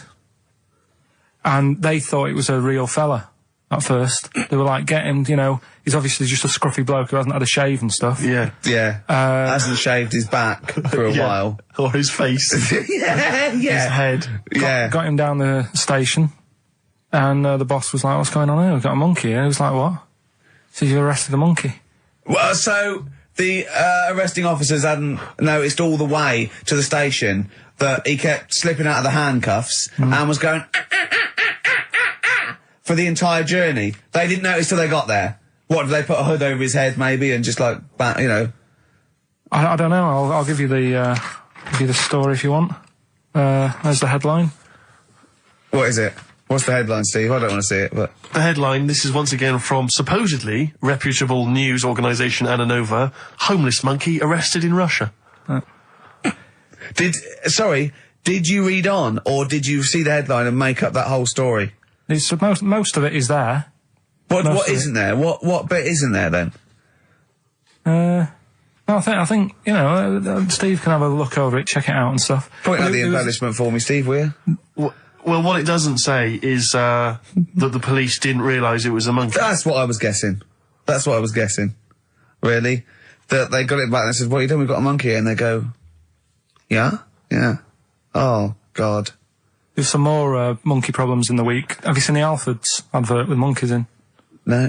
There's a new advert out for Alfords selling bikes and stuff. Yeah. It's got some monkeys in it. It's caused an uproar.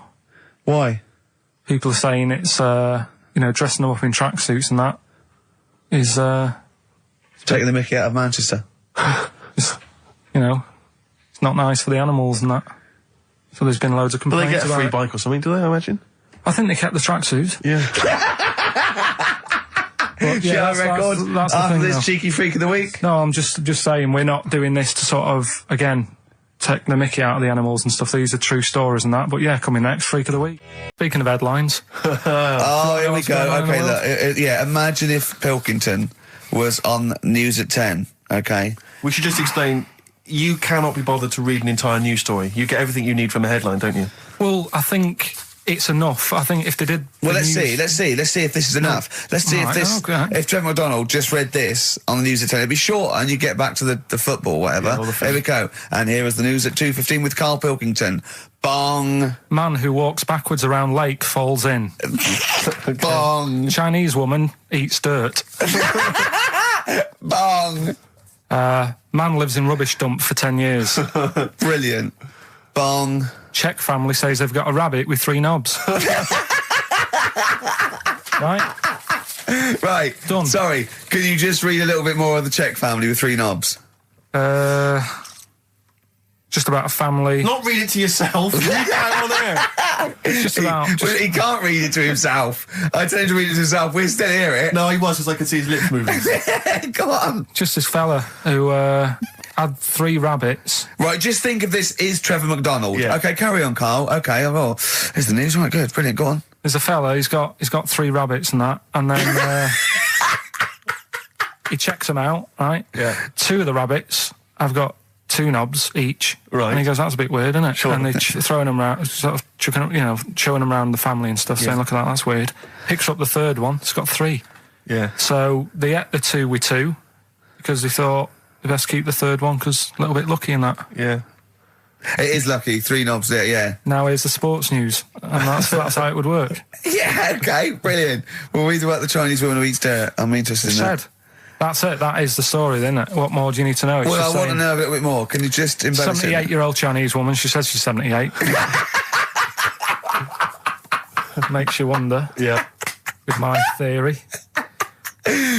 Carl's theory is that Chinese people don't age well, and so those Chinese people that are saying they're 112 are really only 33. That's why he doesn't want to be recognised, because he doesn't want to walk out from here into Chinatown. Yeah. It just says she's been eating soil for 70 years. She's ate about 10 tons of the stuff, and it's done her no harm. Kept her grounded. It's probably all right for you, isn't it? Because it passes through, doesn't it? Yeah. Well, they say, don't they, if you're having a kid, let it play in soil and that, because... well, that's to get it immune, yeah, to get it, yeah. But lots of, like, things with sort of birds and reptiles sometimes swallow soil and stones because it grinds up stuff, breaks down cellulose for them. Doesn't do you any harm. All right, then. One more fact from this book for you, Carl. Apparently, officially, the Second World War is not over. It's not actually over because there's never been an official treaty signed between Germany and Russia. So it's still going on. Interesting or not? Not as good as the monkey one and the woman who eats dirt. And the Peter the Great and that. Sure. But, yeah, it is over, isn't it? Isn't it, though? That's what I mean about you annoying me with stuff that you go, oh, that's interesting. I don't think that is interesting. Okay. There was, what was it I learnt? What was it I learnt? Think of that as a question. Well, we're all trying to figure that out. Yeah, go on. Leonardo... DiCaprio? The painter. Da Vinci. He could write with one hand, draw with the other at the same time. Right. Yeah, that's good. It's all right. That's interesting, isn't it? Yeah, it's all right. Well, if you have an interesting fact for Karl Pilkington that you think you might be intrigued by, email ricky.gervais@xfm.co.uk. What have we got coming up? What have we got coming up? More education stuff. Some good tunes and that. Yeah. And a bit of Outcast. Yeah. Outcast. Hey Ya on XFM 104.9. I'm Ricky Gervais. With me, Steve Merchant. And over there, Karl Pilkington. Now we've got a new feature. Well, I don't know if it should become a feature every week, Rick. I'm not sure it's got legs for that. No. But maybe in the absence of Rockbusters. Basically, I was looking through the pigeonhole, and we got a lot of stuff sent to us, a lot of junk, stuff we don't really want. Yeah. And a lot of people, for some reason, they send us... Begging letters, a lot of that. We get sent a lot of CDs by people, bands, artists, who have not yet been signed. Maybe they've knocked something together in their bedroom. They got a band... And they just, for some reason, they want our feedback. They want us to sort of give them some thoughts on what they think, where they're going wrong, stuff like that. And I just thought, I was having a clear out, and I thought, why not just give them a little chance, Yeah. Just throw them a bone, Rick. Honest critique? Honest critique of some of the artists that sent us stuff. Okay, go on. These are bands that have not been, they've not got a record contract. This is exciting. Okay, name the 3 bands first. Well, we'll go through them individually, and I'll hear a little snatch, and then I'll get your opinions, both from you, Rick. I know you've been in the music business, you've got a good general knowledge of music, you've got good taste. Big time, and also Karl Pilkington's views as well. Yeah. We know what to think of them. So this first band is called Kellerton Road. I'm sure they're very excited. As I said their name then, they probably can't believe it. They're phoning each other now. They're getting so excited. All friends are phoning them now. Yeah, Turn your phone off. They can't people in this band. You don't want to... Yeah. Well, okay, then. Kellerton Road. Kellerton Road. Play a track from them. So that's Kellerton Road. I think that's a track called Secretly. And looking on the back here, there's 6 of them in the band. They all pretty much look the same. They've got the long hair, the usual sort of look. What do you make of them, Rick? All right. Yeah? Quite like that? Good, yeah. I mean, a bit generic. The chorus is a little bit simplistic. But I like good production, good music. Reminds you of something maybe like the Thrills, that sort of thing? Yeah. I mean, yeah, good. Jukebox or junk box? What's a junk box? I'm just trying to make it sound snappy. Jukebox or junk box? Don't, because you haven't got it. Don't ever stick to what you're good at. Okay. What, being sexy? Just sort of watching Doctor Who and stuff. You like that, don't you? Yeah, I love it. Okay, then, right, what's the next one? So, well, let's just ask Karl Pilkington's opinion. Karl, what were your thoughts? Yeah, it's all right. Yeah? That's it, is it? Yep. Is that why you're no longer right for the enemy? Go on. So what's this next one you've got for us then, Karl? Toffee. Toffee. It's called Born Depressed. Oh dear. Brilliant. Is it about you? There we go, I Toffee. quite like that. Yeah? I sort of a bit glammy, bit underground. Yeah. What do you make of the name, Toffee? I don't like the name. It's not great, is it? No, but I quite like that track. Quite like the track. If I'm just that's looking at the representative. CD, they've made it themselves, and basically the band feature on there completely nude. Oh. What do you Well, we know what we think of that. What do you think of that, Carl? Not happy with that. Let's have a look, though. Have a look there. Well, that's no point, is it? There's quite a lot of blokes and there's one naked lady. Oh, just having a look, though. Just... Yeah. What are you looking at the blokes? What are you looking at? Why are you looking at the blokes? That's knob. Just having a look. But you look at their knob. I can see by the way your eyes are looking. I'm looking at the woman's knob, though. Well, she won't be happy with that. No, that's a bloke, Carl. Yeah, that's where you've been going wrong. Yeah, that's the woman. Yeah, Yeah. that's what I was looking at, that one. The woman's knob, so that's all right. Yeah. Good. So Rick, hit parade or shit parade? I don't know if it's going to be. I don't think it's going to be a hit yet because I haven't got backup. But I think we're looking more about whether they get A record deal. Do you think they deserve one? Yeah, yeah. Thumbs up for both of them. Okay, excellent. Well done. All right, well done. And Carl, play the last one then. What did you make of it? Sorry, we didn't ask your opinion. We weren't interested. Like to see him on CD UK. Just like that on the CD cover. Okay, okay. And this last act, I think, is this right? Picture Centre? Yeah. Picture Centre. Picture Centre. My favourite. You like that? Yeah, that's my favourite out of all of them. Good. There's a bit of Amy Mann in there. A little bit Cocteau Twins. Yeah. No, really good. I really like. Really good. Really intriguing that. Karl Yeah. Pilkington? Yeah, it's all right. If you didn't like it, what would you say? It's weird, though, isn't it, music? No, do you know what I mean? It's like, it depends what you're doing. Do you know what I mean? That's all right. If you're just having a game of crib or whatever, it's just on in the background. That's the thing with music. I don't think you can sort of slag any of it off. It's times, and it's depends what mood you're in and stuff. Yeah. So this it's is a pointless feature. It's a pointless feature. We'll do it well, I again didn't come up with it. No, I don't. All right, don't slag it off. then. Okay, we'll do that again then. I was quite enjoying that, but okay. No, do you understand what I'm saying? Well, That it's not worth having an opinion about music. Well, I'm not that bothered. I'm just saying. imagine if he was on the panel of Fame Academy or Pop Idol. Yeah. That'd be great. He'd go along and Nicky Chapman go, yeah, you've really improved. I really like that. I don't know what you're wearing. Dr. Fox, you were hot, baby. I loved it. Like your legs, like all your boobs and all that. Brilliant. Come to Carl. Not bothered. All right. Yeah. Brilliant. No, we'll keep it up. Play a record. Yeah. Oh, come on. This is my favourite. Can I change? Well, this is my favourite out of all four of them. Lynyrd Skynyrd. Yeah? Yeah. Yeah. Slam dunk this puppy. Jet. And roll over DJ on XFM 104.9. No. I was on the way in today, right, Steve? Walking in. Walking in, always walking in. I get left early and stuff. I like to get in early, get some bits done, that. Monkey News, Songs of Phrase. That sort of thing. And living in London, right, there's a lot of shops that open early and stuff. Do you know what I mean? People say that's a good thing about London. Yeah. It's almost like 24-hour city and stuff, right? I'm walking in and there's like, you've got your news agents open. Obviously. Selling newspapers and that. That's good. They've got to be open early. Yeah. Then you've got your coffee shops, your Starbucks. Have a cup of coffee in the do you know what I morning. mean? Yeah. They're doing well in the morning. Yeah. Then you see like the odd restaurant and you think, well, maybe they sort of got the doors open, but they're preparing for lunch. So you think, fair enough. Yeah. I'll let that pass. Yeah. Carrying on walking down the road. Bondage shop. Open. Sure. About 10:30. Yeah. Busy, was it? There's a couple in. Really? Some good offers. About 10:30 for a bondage shop. I'm assuming if you're into bondage, though, you stock up at any time, day or night. I mean, you don't. Yeah. Well, I assume it. I suppose you get up and you go, oh, I've got nothing on. I need to be a bit tied down. Yeah. I need some rope. These clothes are too baggy. I need more Yeah, belts. oh, I need God. more straps. Yeah. Oh. Get some rubber on my face. Weird, though, isn't it? What were you doing in there? So, just having a browse.